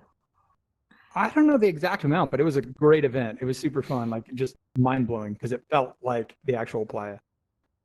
Nice, that's cool. Yeah, the playa still visit. You can still visit the playa. It's pretty empty these days, but it really gives you the vastness, the scale of Burning Man. If you've never been there, I had never been there. I've been to festivals, but if you visit this playa, it's crazy. It's super cool how they brought together, I think, 150 teams to build virtual models and stuff, and it's just a circus out there. So after HiveFest, try and Burning Man, try and take a peek in there. It's also linked in the lobby section in the portal zone. And so can you click it? No, I don't think so. That's right? what I'm going to try to do. I just oh yes, you did it. Oh. And Okay. now it's here in front of you on the stage, in front of you. Oh, that's me in real life. Luke. It's Luke. Yes. It's right here. Yes. Oh, fantastic. Okay, there it is. thanks. Excellent. Yeah. All right, I'll get going. Take here. it away, Thank you man. so much. I really, really appreciate the opportunity to share with you guys a little bit about a project I'm involved in. This is going to be one of the few presentations that isn't like fully Hive focused, but I've been part of this community for 4.5 years. And I just really thank Roland for giving me the opportunity to just kind of share what I've been involved in for the last 2 years. So my name is Luke Stokes. I'm the managing director for the Foundation for Interwallet Operability. We're a Cayman nonprofit, and our goal is to make crypto products easier so anyone can use them. You know, on Hive, we have these usernames we're really comfortable with, and they're very easy to use. But for other blockchains, it's these crazy crypto addresses that are confusing and frustrating. And so I just really am passionate about making this easier. So let me see, there we go. Back in 2013, I was involved in doing presentations about how Bitcoin was going to be more disruptive than the internet. So I've been involved in this space for quite some time. I think my first purchase of Bitcoin was $50. I got 2.5 Bitcoin. And I just was really passionate about it. I was running an e-commerce shopping cart called FoxyCart at the time. And we were trying to onboard people to our shopping cart platform to say, hey, you know, you can accept cryptocurrency. This is this new currency. It's going to change the world. It's going to be so important. And most people are just like, what? I don't care. Like, you know, we had thousands of stores and very few people got persuaded to accept cryptocurrency. You can go to the Bitcoin wiki and there's still an entry for FoxyCart from back in 2013. We integrated with BitPay and later Coinbase, but ultimately it was just too confusing. There was just checkout friction, cart abandonment, and mostly cryptocurrency was just too hard to use. And unfortunately, almost 8 years later, not a whole lot has changed. We did a blockchain usability report, we being FIO, the Foundation for Interwallet Operability, last year. We found that a full 3/4 of the people that use cryptocurrency are just like, it's confusing to them. You know, they're less than fully confident. And I don't know if you can like raise your hand, how many of you have more than just Hive? Like you actually have Bitcoin or Ethereum or other cryptos? Yeah, sweet. So it's like, you understand, like, and how many of those raised hands realize like it's confusing? It's not super easy to use. It's kind of hard to use. Yeah, hands go up even higher for sure, you know? And so like 18% have actually lost funds. They literally lost funds trying to do a transaction with Bitcoin or Ethereum or any one of these. And then 6% were actually victims of man-in-the-middle attacks. And what that is where you're sending someone a message with their Bitcoin address, and an attacker comes in, intercepts that message, and replaces it with their Bitcoin address. And then you send off the crypto, and you're like, hey, did you get it? And your buddy's like, I never got it. And you find out that you actually sent it to the attacker. And this is a really big problem, and a whole 6% have dealt with this, according to our report. So more than half are just, they've had some type of problem with a Bitcoin or crypto transaction. And that's a failing grade. We've got to do better. So in the future, I believe mass adoption of cryptocurrency is inevitable. It is the best ledger ever invented. So therefore, it's the best form of money ever invented. It's definitely going to happen. But today, it's a little bit too difficult. You know, as we discovered, it's just, you know, the existing payment systems like PayPal and Venmo, those are very, very easy. That's what people expect. And when they come to the crypto world, they're like, I can't request payments. I have no information about this transaction. It's just very confusing. These long cryptographic addresses, these hashes. And, you know, when we think about this future, it's probably going to be more than just one cryptocurrency. I know the Bitcoin maxis are like, no, it's just going to be Bitcoin and Lightning Network. And the Ethereum people are like, no, we're going to be there too because of DeFi and everything else. But most likely it's going to be, you know, maybe not the 5,000-6,000 tokens we have today, but probably hundreds, maybe even thousands. Like Hive has a very unique, you know, value addition it brings to the space, as an example, with our blogging-based platform. And there are many others, I think. So you're going to have all these different cryptocurrencies that are starting to be adopted by the masses.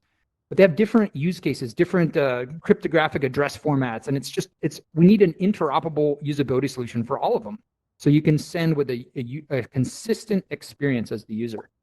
And do we want this to be centralized, like PayID, or now they call it PayString or PayPal? Or do we want something that's decentralized, private, secure, and self-sovereign, which is what FIO is? And I believe we need to have something that's decentralized. So when we think back to the internet, about 10 years after the internet was invented, this protocol, HTTP, came out, the Hypertext Transfer Protocol. And this enabled World Wide Web and web browsers. And this is where we saw an explosion of user adoption in the internet.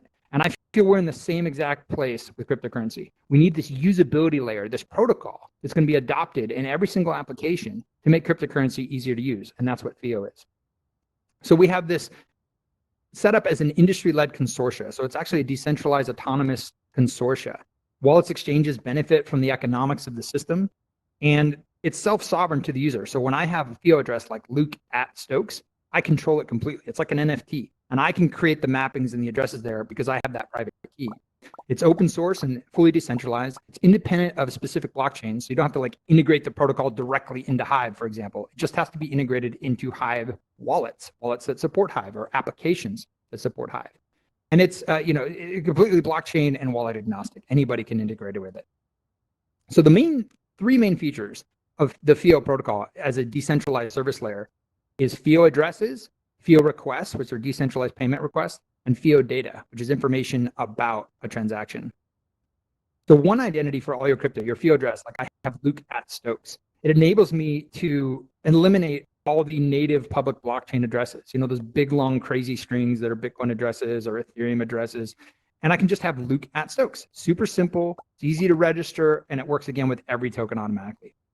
In addition, and this is like what the traditional financial system is used to, you don't just have money show up in your account for no reason. Like, right, you always know what the money's about. There's always a request like, hey, you need to pay your rent, or hey, let's split the meal for lunch. There's always a payment request in the traditional financial system. And this is what we don't have in the blockchain system. With FIO requests, you have that ability to send someone a payment request for the exact token you want on the exact chain you want. If you take, for example, like USDT, it's starting to be hosted on multiple chains. And as we start wrapping tokens potentially on Steam, for example, or Hive, or whatever happens in the future, it's like those things have to be represented with the proper chain code and the proper token code, or else people are going to send it to the wrong place and be very confused. And then, of course, the third feature is this FIO data, transactions with context.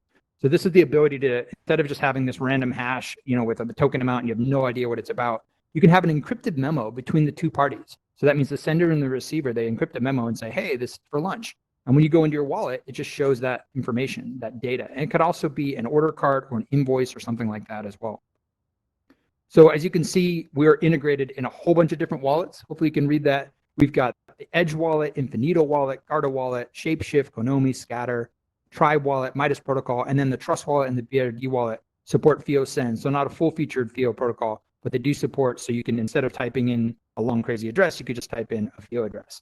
So we just launched the blockchain in March of this year, so it's only 9 months in, and I'm really proud of what the team has already accomplished, being in so many different wallets and also in exchanges. So not only we listed on Binance and Liquid and BitHum, some big exchanges, we're also actually integrated with the FIO protocol in the deposit and withdraw area, which I'm really, really excited about, because that's going to be the key, getting on more and more exchanges so people can stop using these crazy public addresses and they can, these big long strings, and they can start using a FIO address. With Shapeshift and Change now, you can actually swap from one token to another by giving them your address and saying, okay, this is where I wanted to deposit the token. And then they send you a FIO request saying, okay, send us this, Bitcoin. And then hopefully once they get support for it, swap it into Hive, for example. One of the things I'm really excited about is these relationships that I'm building in the industry with these major wallets and exchanges, like Paul, for example, with the Edge wallet. He's on the foundation's board. And I've talked to him quite a bit about Hive, and their community is pretty excited about Hive. And so hopefully over time, these wallets and exchanges will start realizing like, oh, Hive is a cool platform too. Maybe we should integrate it into our wallet and exchange. So it's kind of a back around way to get more and more people to know about Hive, because I think we have this amazing community and this amazing token, but most people just don't know about it because we're not in most of the wallets and exchanges in the ecosystem. So this is a way we can do that by building these relationships and letting them know about Hive. I think we're going to have this awesome opportunity to get Hive more acknowledged for how great it is. So the basic process for the tokenomics for the FIO token is you can buy your FIO address directly through a hosted website that the foundation has, or anyone can. It's an open source FIO registration website.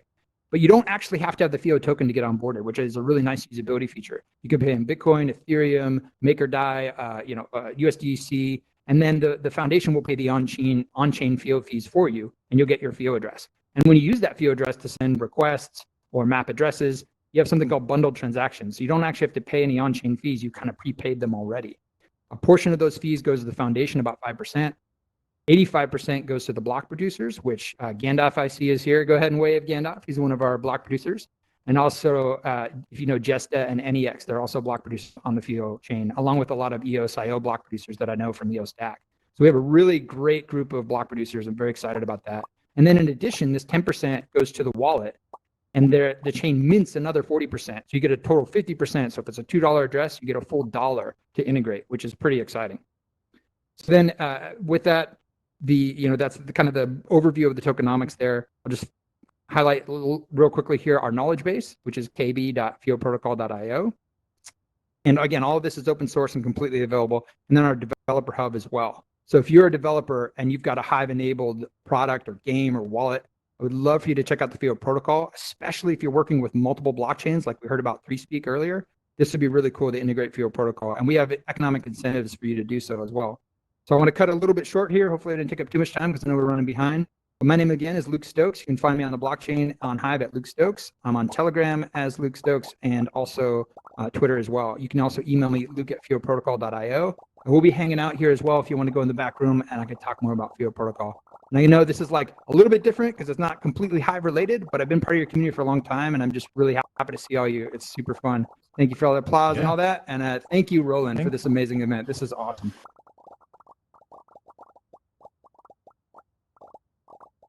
Thank you so much, Luke Stokes. Yeah, I love the named accounts, right? That's a good thing. Named accounts is nice because we are people, not machines, right? Although, if you would look at me in real life, it would look like I'm a freaking machine right now. Oh, Luke, can you release the controls or exit the room by hitting the X?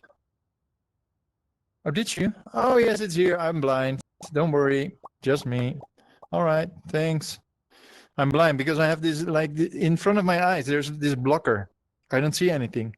It's black in front of me. Yeah. So, Justin from ARC is rebooting. Oh, he's already here. Oh, he already rebooted. Greatest. Let me paste in your presentation. Great work, man. And let me find you on the Justin, because I've been on the crypto Twitters so much lately, and every other day I see Market Square, ARC pulling up a new partnership, and many of those partnerships are actually with many of the apps on the Hive blockchain. So Justin is here to tell us a little bit about it from Archeo. Justin, are you still here? Yes, I am. I'm right behind. I'm right next to you. Oh yeah. Oh, can you pick up the controls? I'm not sure if you have the power. It's this black, square.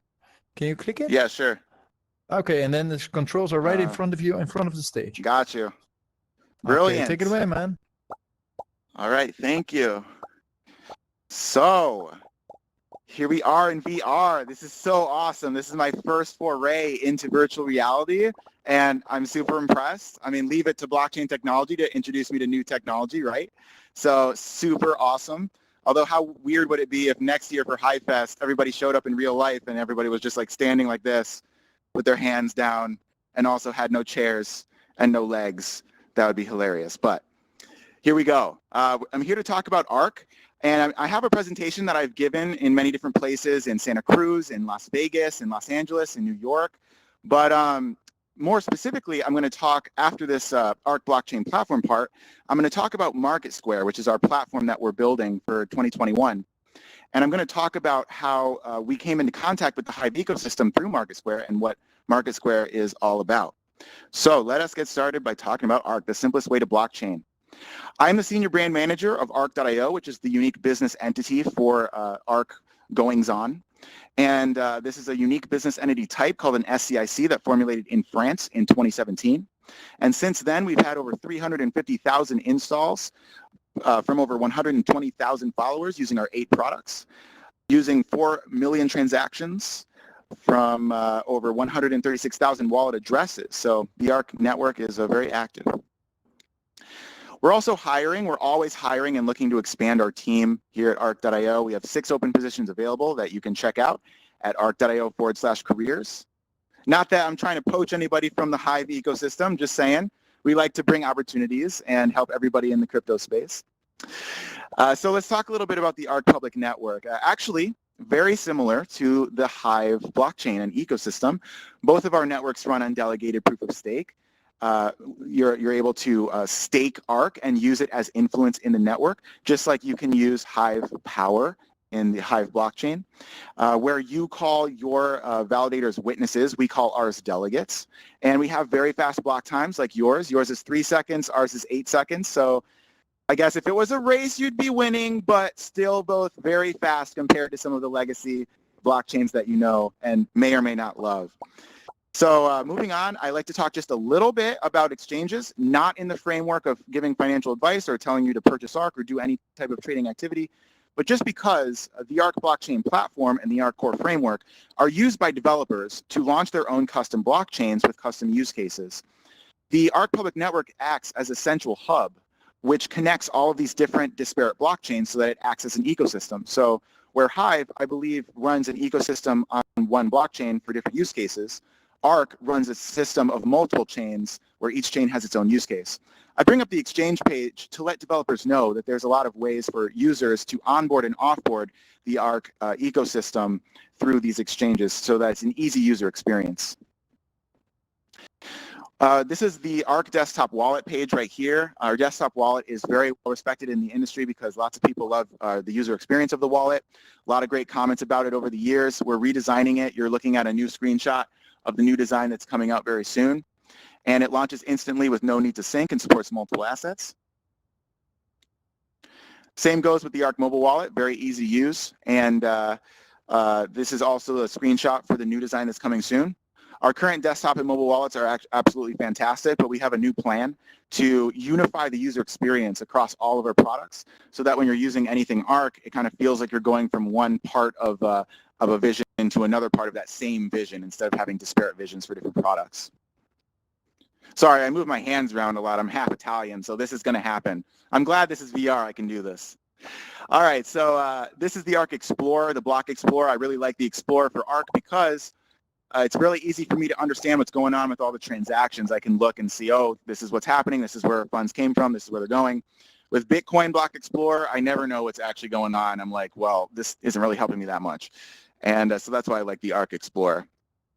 Now, I did mention a little bit earlier that ARC is built for developers with the ARC blockchain framework. So this is a framework that's authored in TypeScript that developers can utilize to realize their blockchain dreams. And there are some different components of the ARC blockchain framework that I'll touch on briefly.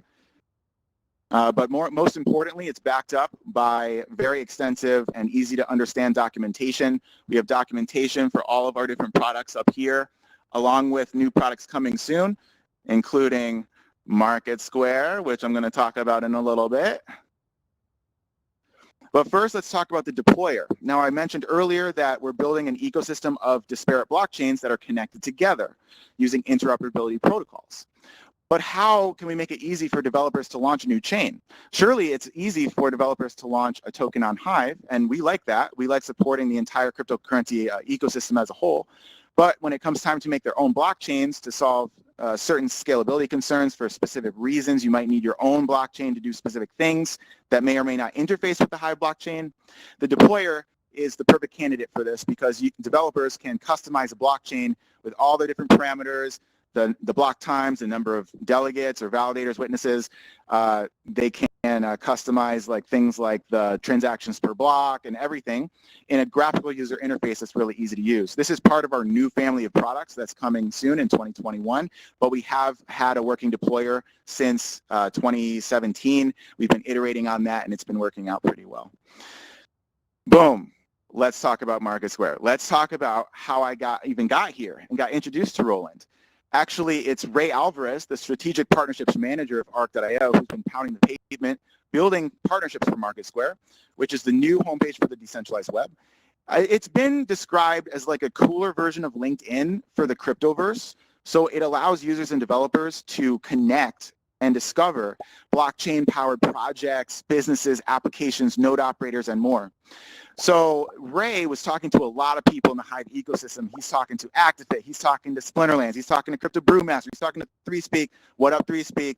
Love this video platform. It's really good. We have a lot of Market Square videos on it.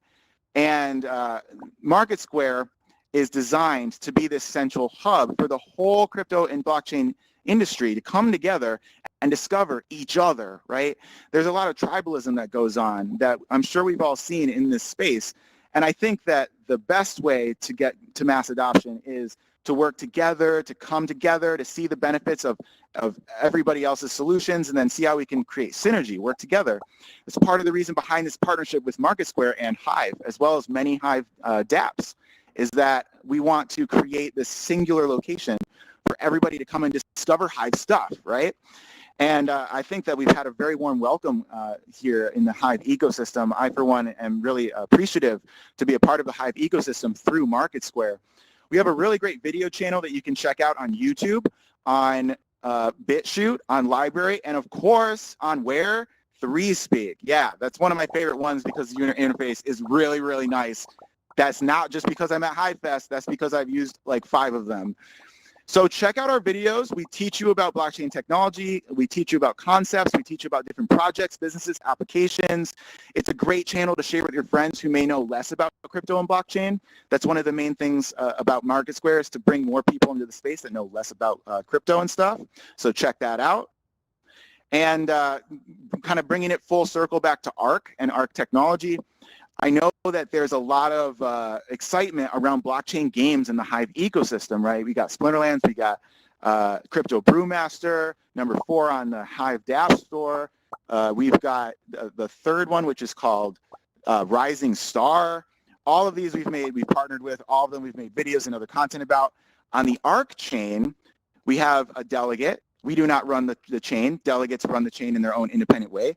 Delegate Fund has created what's called arcfun.io games, and all 5 of these games are integrated with the ARC blockchain, and you can watch me play all 5 of them on YouTube in a decentralized environment and see what's going on with ARC games over in the ARC ecosystem. So that ends the presentation. You can find all this stuff about ARC right over here in all of our social stuff like Twitter, Facebook, YouTube, all these subdomains right here. I please invite you to come to any of the Market Square video channels or the Market Square Twitter at HelloMSQ. Subscribe, follow, retweet, promote. Let's get Hive stuff out there. Let's build connections with other people in this space, and let's get it going. So I don't know how long I was. Maybe there's questions, but this was a really fun experience. Thank you so much. Thank you, Roland. Thanks to other HiveFest organizers for having me on. Thank you. Yeah, thanks a lot, Justin. Please stick around. And yeah, sorry, you were just a tad bit late so therefore you don't have a badge because furthermore you're all hooked up into the ARs, the VRs. I didn't just break in here. Like I'm supposed to be here even though I don't have the badge, so it's okay. It's totally cool. I think in another room I'm also not wearing this badge, but I'm not sure of it. But maybe the other room can or cannot confirm that. Would you be so kind to click the X on the controls on the right top? Yes, sir. Oh, thanks you so much. Okay, the X. Oh, hold up. Okay, here we go. Oh, yes, you did it. You marked the spot. By the way, Marky Mark is already practicing his jokes because in the last hour, he's gonna do his little closing remarks. And before that, just gonna raise the roof real quick in VR. Is that cool? All right. It's totally epic. But before that, thanks a lot, Justin. Have a good one. And if all goes well, I'm uploading or opening Ocean Planets.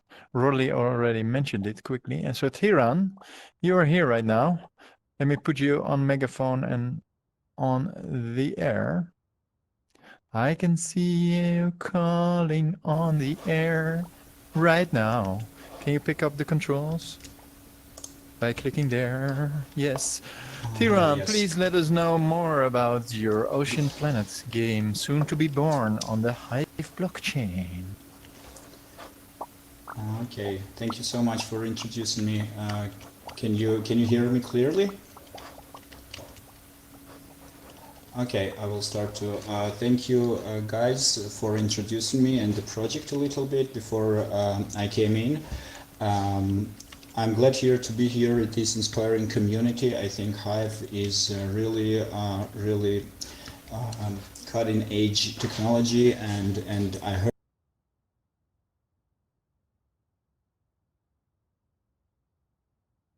and I want also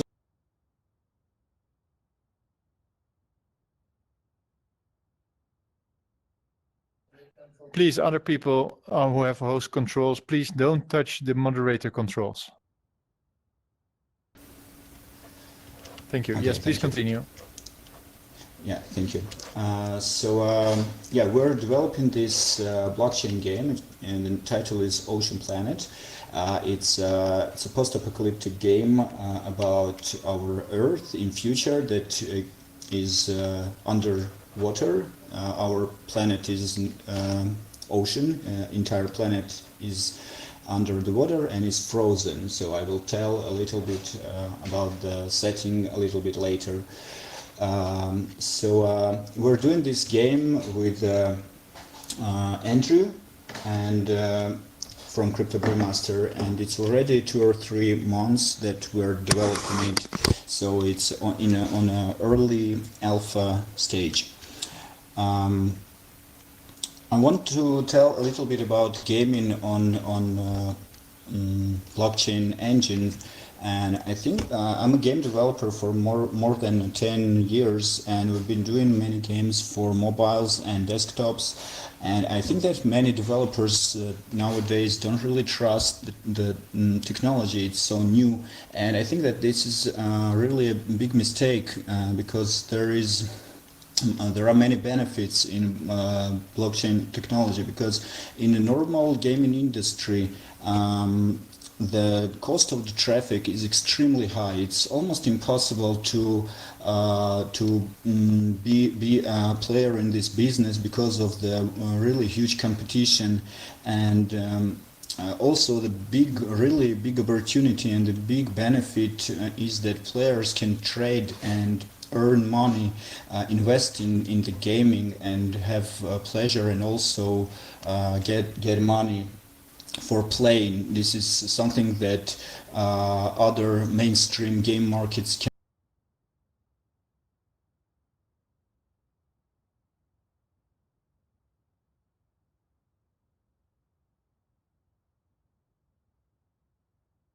Is FullAlt. I think that everyone knows what is FullAlt, and many years ago, 5 or 6 years ago, I've been watching this movie Waterworld with Kevin Costner again for not first time, and I thought that it would be really cool to do this game with this setting, and because there is no setting like this in mainstream games, in popular games, and yeah, for many years this idea was in my head. I've been registering many hundreds of different ideas and game mechanics that could be used. So and now when I met Andrew, we've been a team of artists working on the project CryptoBrewMaster, and then we realized that okay, maybe this is the right moment that we can do it, because this should work, you know. Everything is in the right place. So and then we made the game Shakes and Fidget on Steam, and I thought that this would be cool that we use some game mechanics from the game, because it's quite easy, and really hundreds of thousands players are loving this game. And yeah, we thought that we could repeat the success of the game. And what we did is a game. It is already playable. I will give the link in the end of the presentation. I will give the link to the game, and you will go, if you want, you will log in with your Hive account and have early access to the market with really super low prices for some new features that will be presented in alpha. Also, in the beginning you will see, if you enter the game, you will see a countdown which says that the game will start in 12 days, which is New Year, and we believe that this will work, and we will manage to run the game by January 1. So here you can see all the elements. They are interactive. Unfortunately, we cannot upload video or live game here on this engine, but yeah, you can see that all these elements are interactive.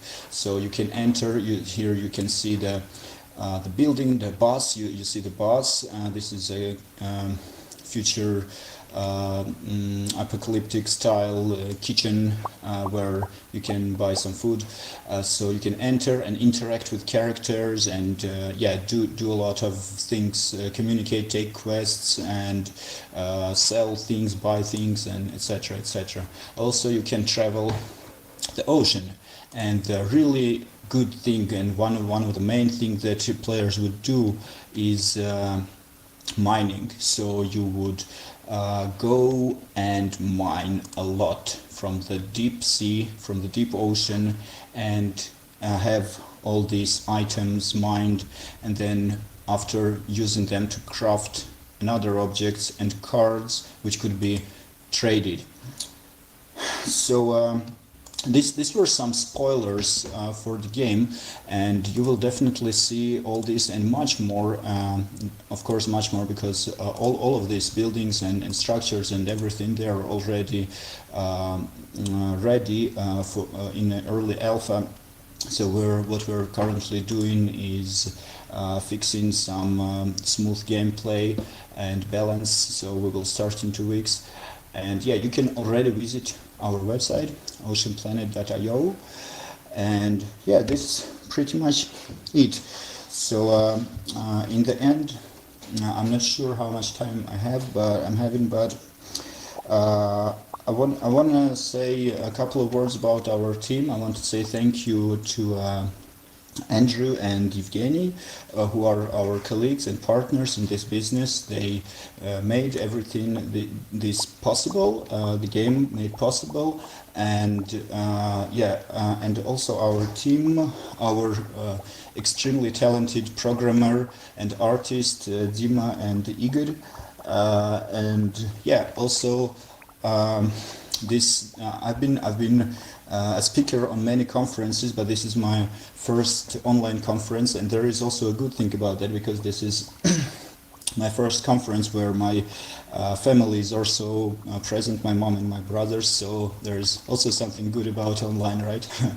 So yeah, this is pretty much it. I think that I need to ask something, to click something, right, to make raise hand feature available, right? Yes, it's enabled now. If you have a question for Ocean Planet, please. Oh, there are some questions.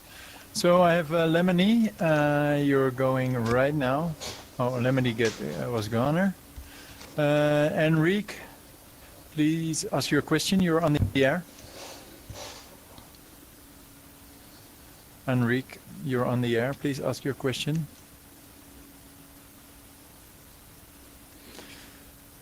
I'm really bad in reiterating that Phil Collins song because I can't sing. I never did singing lessons. Enrique, I don't hear you. I don't hear you, Enrique. Maybe now we can hear you. Please repeat your question. Enrique, can you repeat your question?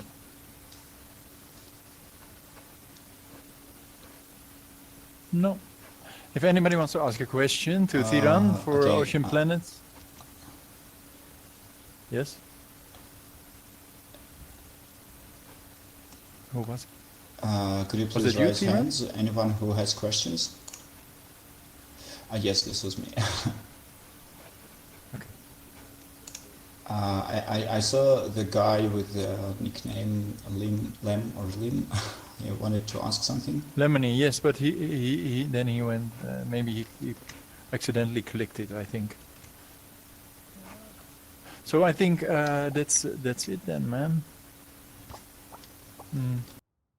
If you're okay. Oh, Road Stories wants to ask a question. Hey, Road Stories. One guy. Yes, Road Stories, you're on the air. Please ask your question.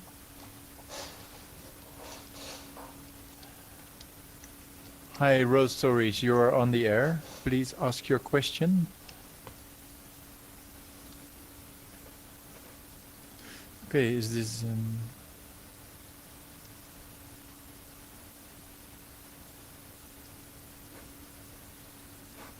I think, Houston, we've got a problem. People get on the air and don't want to ask a question. But maybe Rolly wants to ask a question. Hi, Rolly. Do you want to ask a question? Block Trades also wants to ask a question. I think Block Trades, we are on the air. I just wanted to ask how many developers you had. Can you hear me? Did you get that, Tiran? Block Trades asked you how many developers you have currently working on the project. Okay. So there was a question. Would you repeat the question, please? Yes, I asked Block how many Trade. developers you have. By saying developers, you mean programmers or like entire team? Both. You can break it out into both. Okay, we have one programmer. We have one programmer, one artist, and me as a producer and doing all the game design stuff. Yeah, our partners, Andrew and some experts from their micro team helping us. That's it. Okay, cool. Thanks. Okay, great. Thank you. Well, Tiran, I think that's pretty much it, right? Yep, I think so thank too. you so much. Thank you for coming.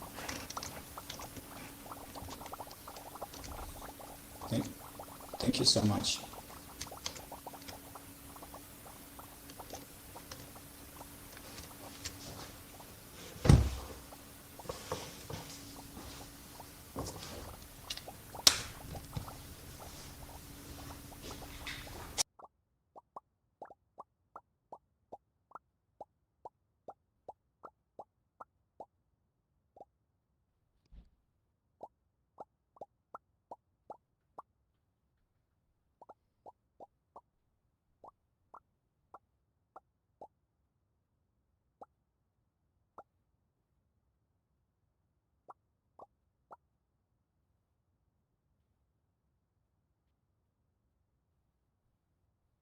Is it looking nice? Are you already on the air? I know, I saw you, but are you also? No, so now your full slide is loaded. Can you pick up the controls? Thanks, Detlef. Now they're in front again. And now I will make sure that you will be heard all across the internet, the globe, and even the galaxy. There you go, man. Detlef, I go get some love beer. to talk about beer in the galaxy. So let's have the fun started. Who don't had a virtual beer today? As we already delivered today and yesterday around 500 beer tokens, and this is a little bit where I will talk about. So this is me. I'm on that blockchain since quite a while. After many posts about traveling and other things, I said one day, why not talk a little bit about beer because I like it. I'm from Belgium and many other people as well like it. So we started with the BeerSaturday, and this is a challenge. Maybe a few people from here already know this. We run this since 182 weeks, and this is a lot.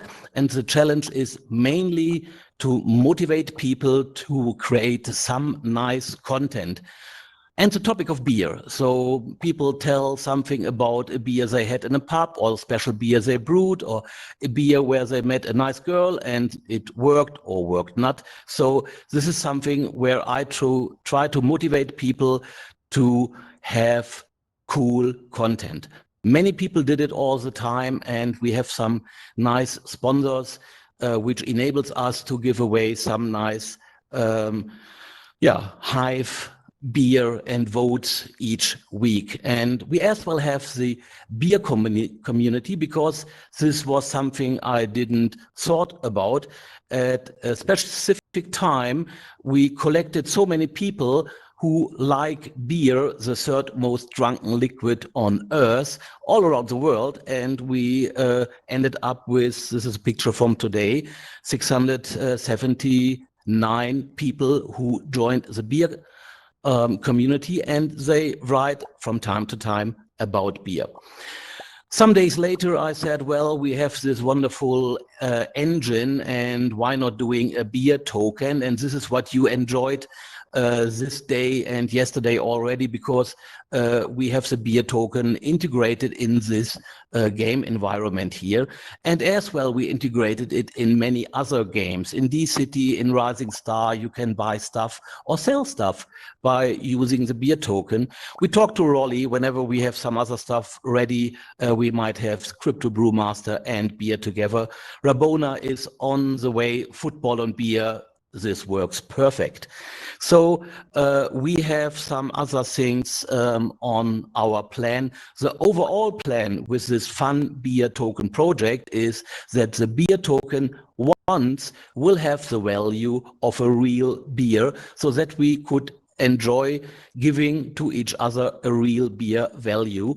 And all this happens by the fun, because I'm not a programmer, but we have a wonderful group of programmers around, and many people helped and volunteered on this project. And I and others learned a lot, because whenever all the nice stuff from the programmers here, from the developers here is working, we could create on top of that the beery fun. And this is why I'm here, and this is why I like to talk year and year again.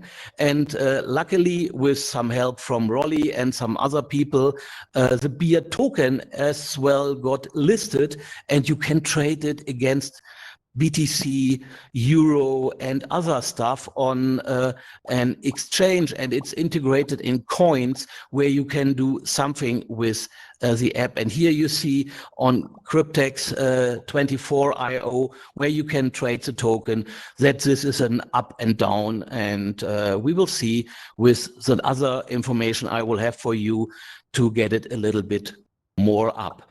And actually, this picture I had in my presentation last year in Bangkok, where to go next. And I'm more than happy to sit here exactly like this today with my lens on my face.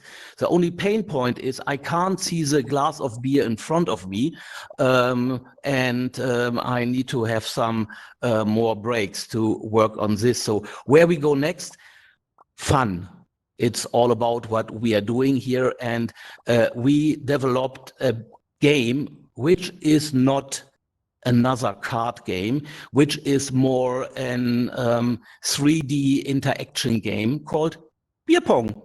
And with beer pong, you will see that you can throw little balls in little cups, like many of you did in the past somewhere on a party already. And as this takes some time, we programmed all the stuff in Unity in a 3D engine, and we created so much fun into the game. There will be some stuff happen when you play the first 50 levels. And what we are doing at the moment is that we are integrating the betting algorithm from you do this game for 4 beer, and if you win, you get some more beer. If you lose, the beer gets burned or drunken by me and the developer team. And it might look like this whenever you won. This was level 1, easy for me. And then we have another topic for today, means the beer distribution. Whenever I click on someone's badge, as you do maybe on mine, you have the beer function. And this is something quite interesting, because within just a few days, we got this interaction going, means we connect this 3D fun world with the Hive blockchain or the Hive engine to allow you to send a beer token to somebody. And this means a first start of bringing these things together to create really something different by just a few ideas. And we really like it. And as I said, around 500 of these transfers we already had. And if you go to that URL over there, a big thank you to Weemoen, who did this today in the morning, and shows you who got how much beer transferred from whom and who is the winner on whatever. Numbers changed a little bit, and it looks like this. So what are we doing next? We like to talk to you. We like to interact with you. We like to see what we can together with beer, with fun, where we could help you in your project, or where you write a nice story about beer for BeerSaturday 182, 184, or whatever. And this brings me to the point to ask you if you have some questions. Thank you. I love to see all these hands in the air. Anybody has some questions?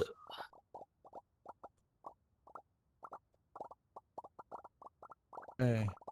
There's some hands raised. Oh no, that's Sergeant Dan, but it was the old request. Sergeant Dan. If any question? If anybody wants to ask a question. No. I can hear you. Oh, Jeff, wait a second. Yo, Jeff, you're on the air.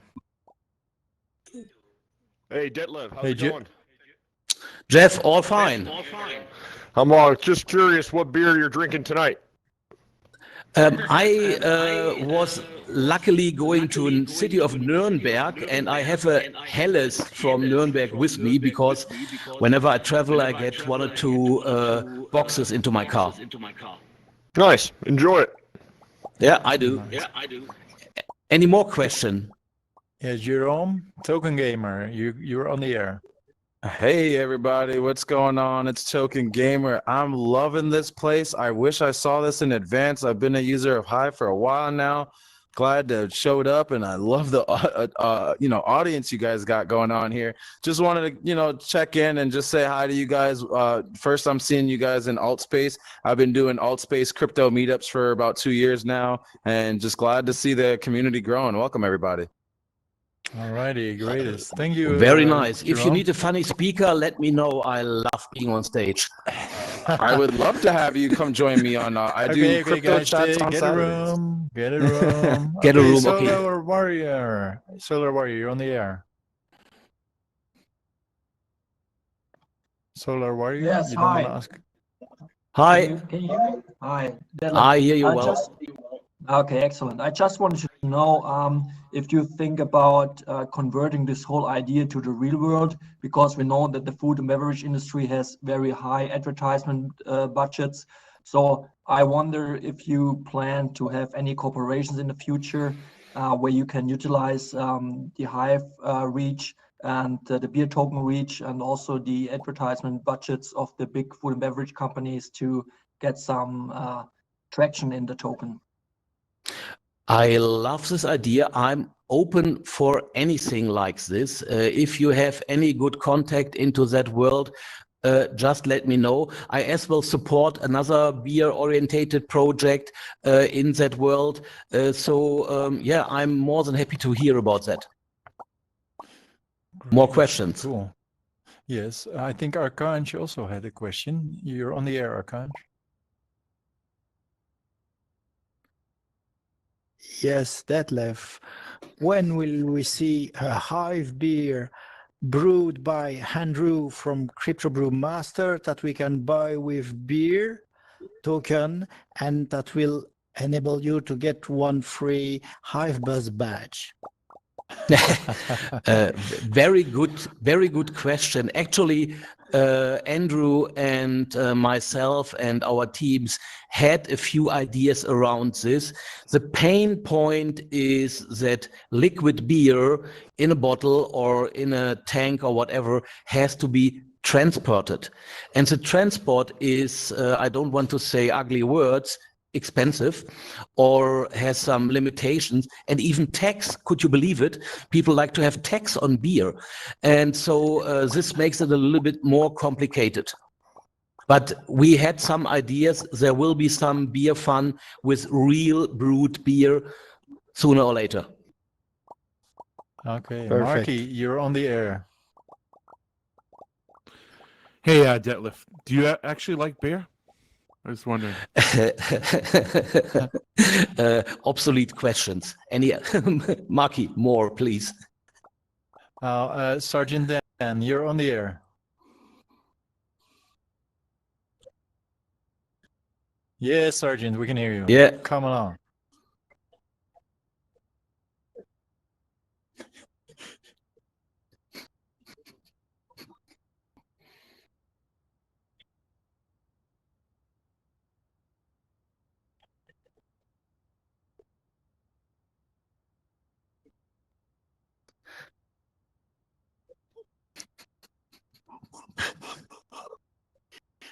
Okay.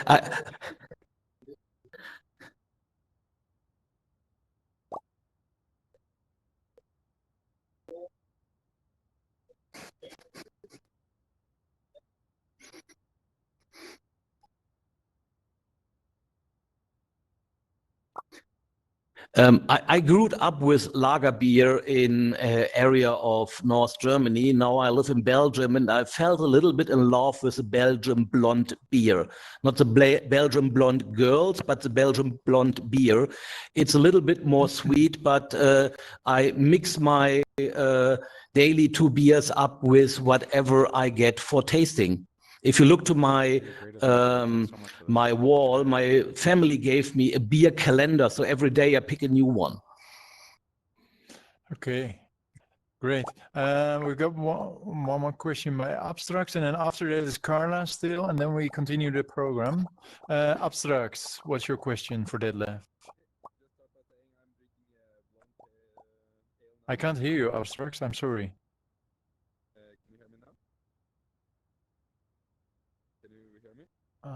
I'm really sorry, man. Okay, instead I will give your turn to Starkers, and after Starkers we have Carla, and then we continue. Starkers, you're on the air. Yo, nice presentation, Detlef. I just want to ask a really quick question. Have you thought about what happens when you stake beer tokens? You can already stake beer tokens because this was something we created 2 years ago whenever staking was allowed. So everybody who today gets some beer transmitted gets this beer staked. And by the proof of stake, you automatically earn more beer. Right. Sounds like my type of beer token. Okay, last question. Carla Gons, hi. Carla. You're on the air. Yes.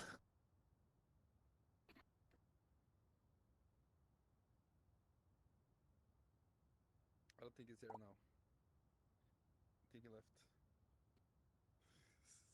What? Yeah?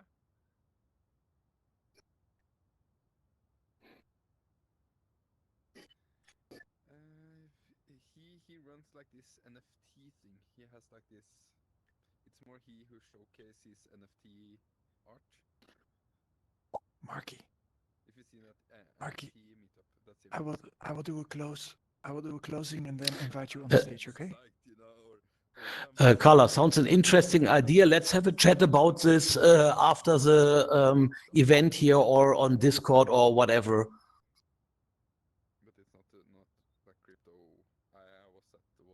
Yeah.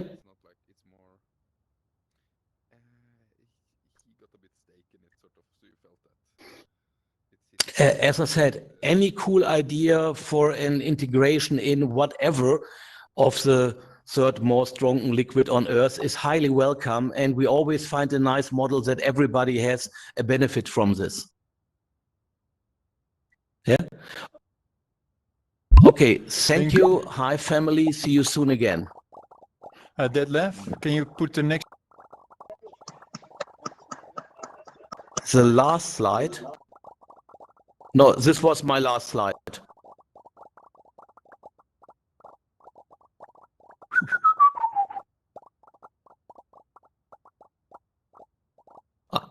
Next, yeah, I have the next slide. No, questions is my last slide.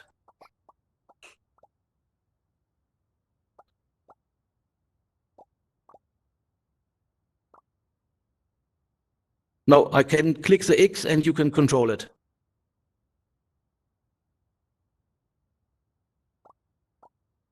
Okay, thank you, people.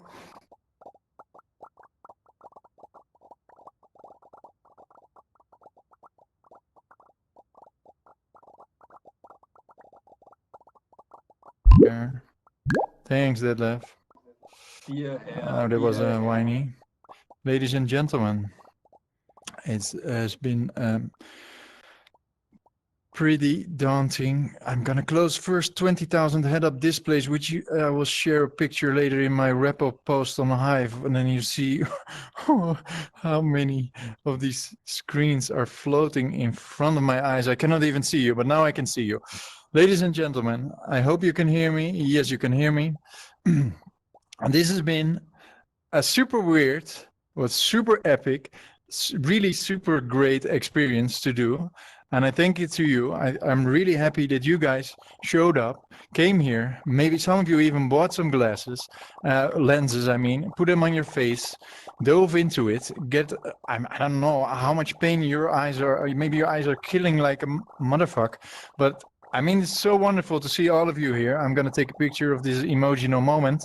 I want to thank you for still getting together and having a good time, even though we couldn't meet in real time, even though we couldn't drink a Sangsam on Sunday. But yeah, thank you for showing up. Thank you all. Thank you, sponsors. Thank you for voting for the funds. Thank you, Puzio, for staking out with me. And I've been shouting a couple of times today because it didn't really work out at sometimes. But we trained it, and maybe next week we can do it all over again. And then it will be super, super, super smooth. And then we fix some apps, and we also bug fix the whole Altspace VR software. Hey, let's just do that, and then let's keep on meeting right here in Altspace until we can meet again in real life and have some real hugs. Until then, thanks a lot, people on the live stream. It was great having you, Arkanj. Thank you. Sorry, I can't click you right now to unmute you. Thanks a lot for all coming out here, guys. To close off the event today, I want to ask Marky up on the stage because he will have some words to say. As Marky. Hey, Marky. Hey, Sergeant Dan, and now is the word for Marky, so please mute yourself. Thank you, Sergeant. I love you, man. You're the greatest. Marky, you're on the air. Ladies and gentlemen, Marky Mark, also known as Hey Marky. He was Hey Marky. He was essential in the meetings with another name we shall not say, one of the business developers from the Tron team during our negotiation talks.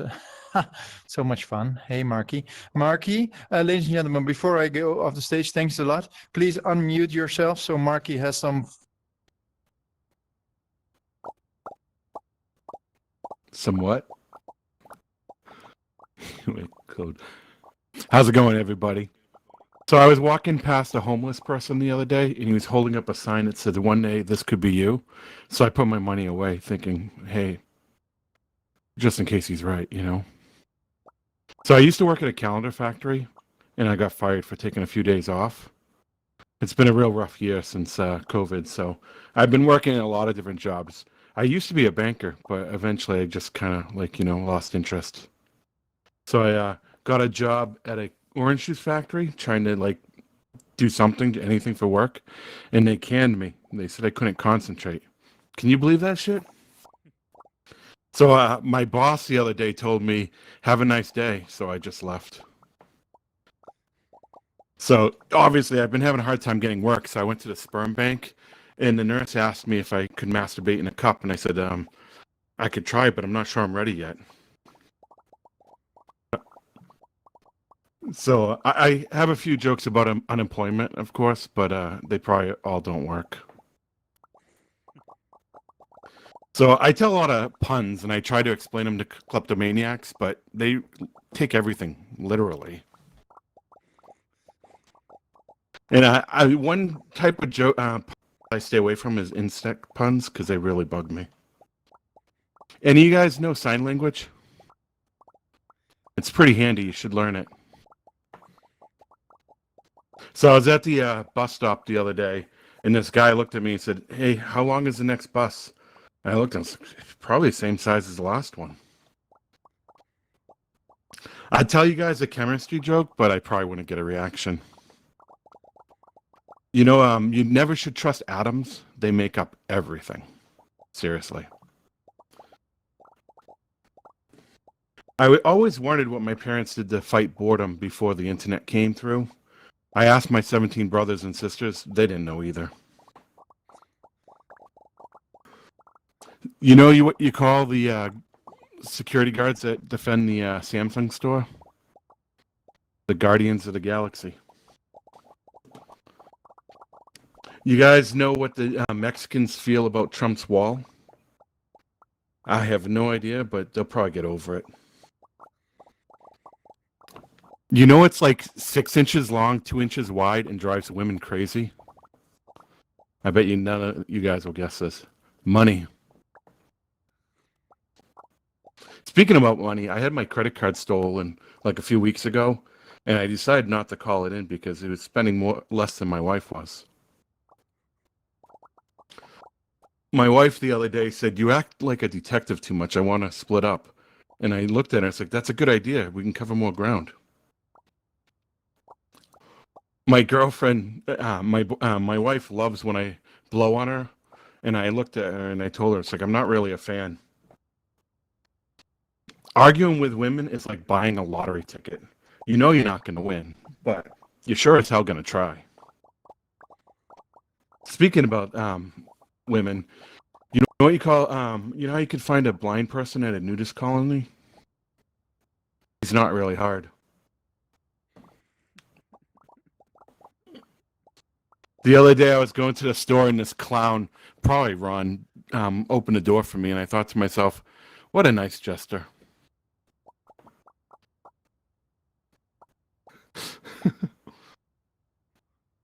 It's like, see, the other day the cops came to my house and they knocked on my door and they said, your dog's chasing people on bikes. And I looked at him, it's like, my dogs don't even have bikes. So Jesus said unto Joseph, come forth and win eternal life. He came in fifth and won a toaster.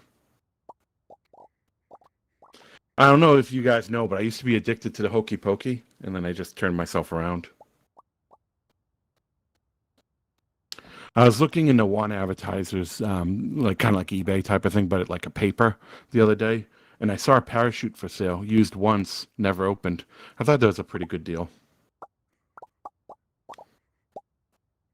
I picked up a universal remote the other day, and I thought to myself, wow, this changes everything.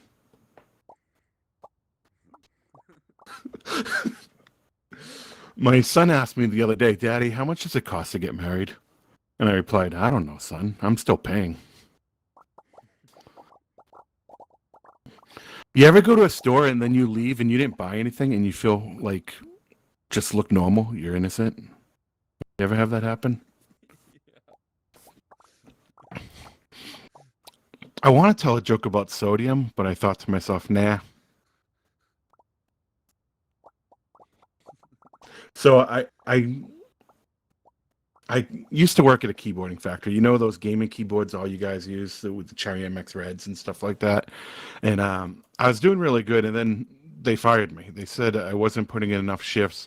I didn't keep my space clean, and then eventually I got mad and just lost control and left. You know, the one job I can really see myself doing was cleaning mirrors. I went to the concert the other day. It cost me 45 cents. It was 50 Cent featuring Nickelback.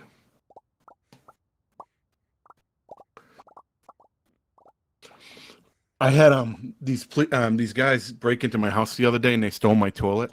I called the cops, but they told me they had nothing to go on.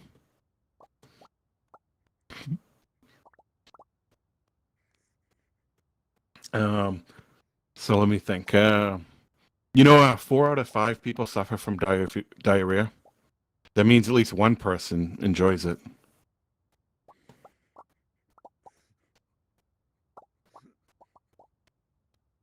You know what the difference between a hippo and a Zippo is? One's really heavy and the other one's a little lighter.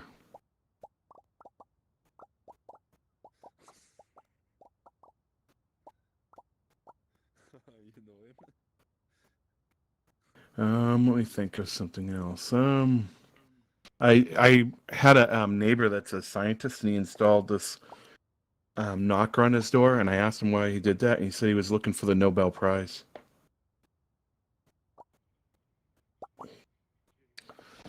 That's all I have, but I'll leave you with one question.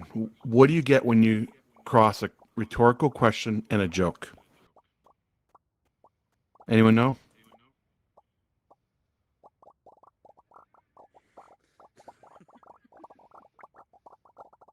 Is Jerry Banfield on next? Oh, that's funny.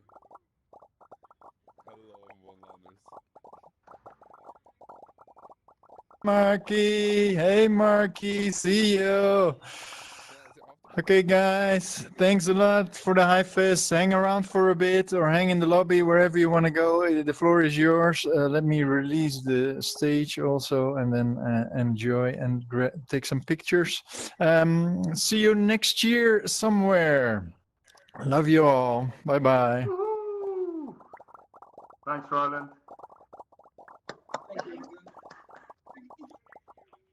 Good shit. Yeah, I learned a lot about Hive today, so that's pretty cool. I'm trying to get down to the bar. Whole LeoFinance to work, but I haven't really got. Yeah, where's the bar and those beer tokens? Yeah, I can get it to work, but I think it's really weird. Kowsan Road. Kowsan Road, yeah. Let's go take over a club. Since I can search because I'm a pretty niche guy, you know. I like probably get some VR Kowsan Road monetary policy and stuff like that. That's next year, I think. Yeah, I'm gonna. What do you fancy? There's a load of worlds that people have built on there. Just gone on LeoFinance.io. What's up?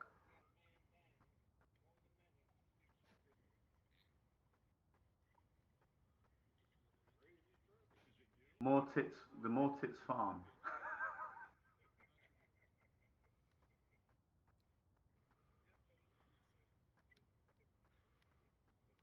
Right, I'm gonna pop to the Bitcoin Cyber City for a bit and have a look.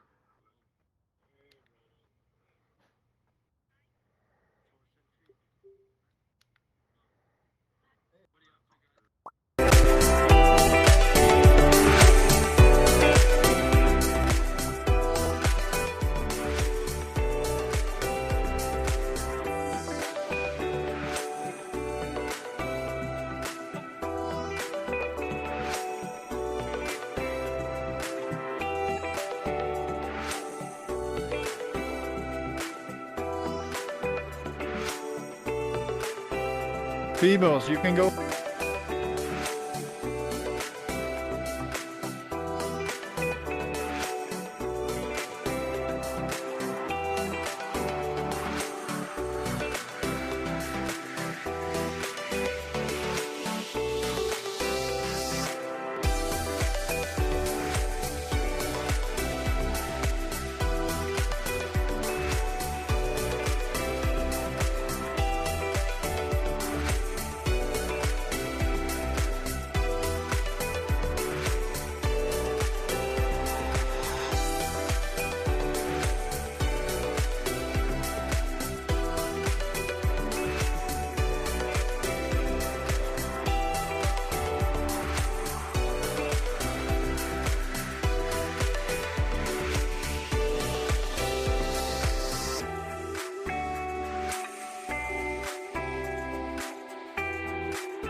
Sarge.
Ja, the practical joke.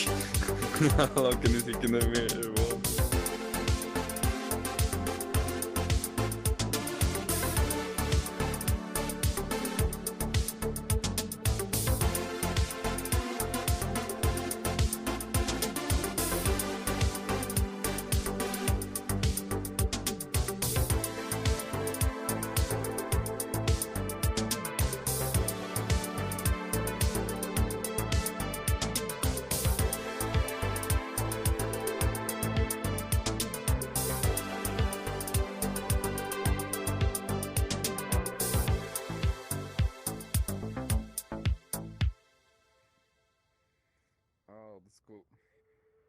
Hey, do you use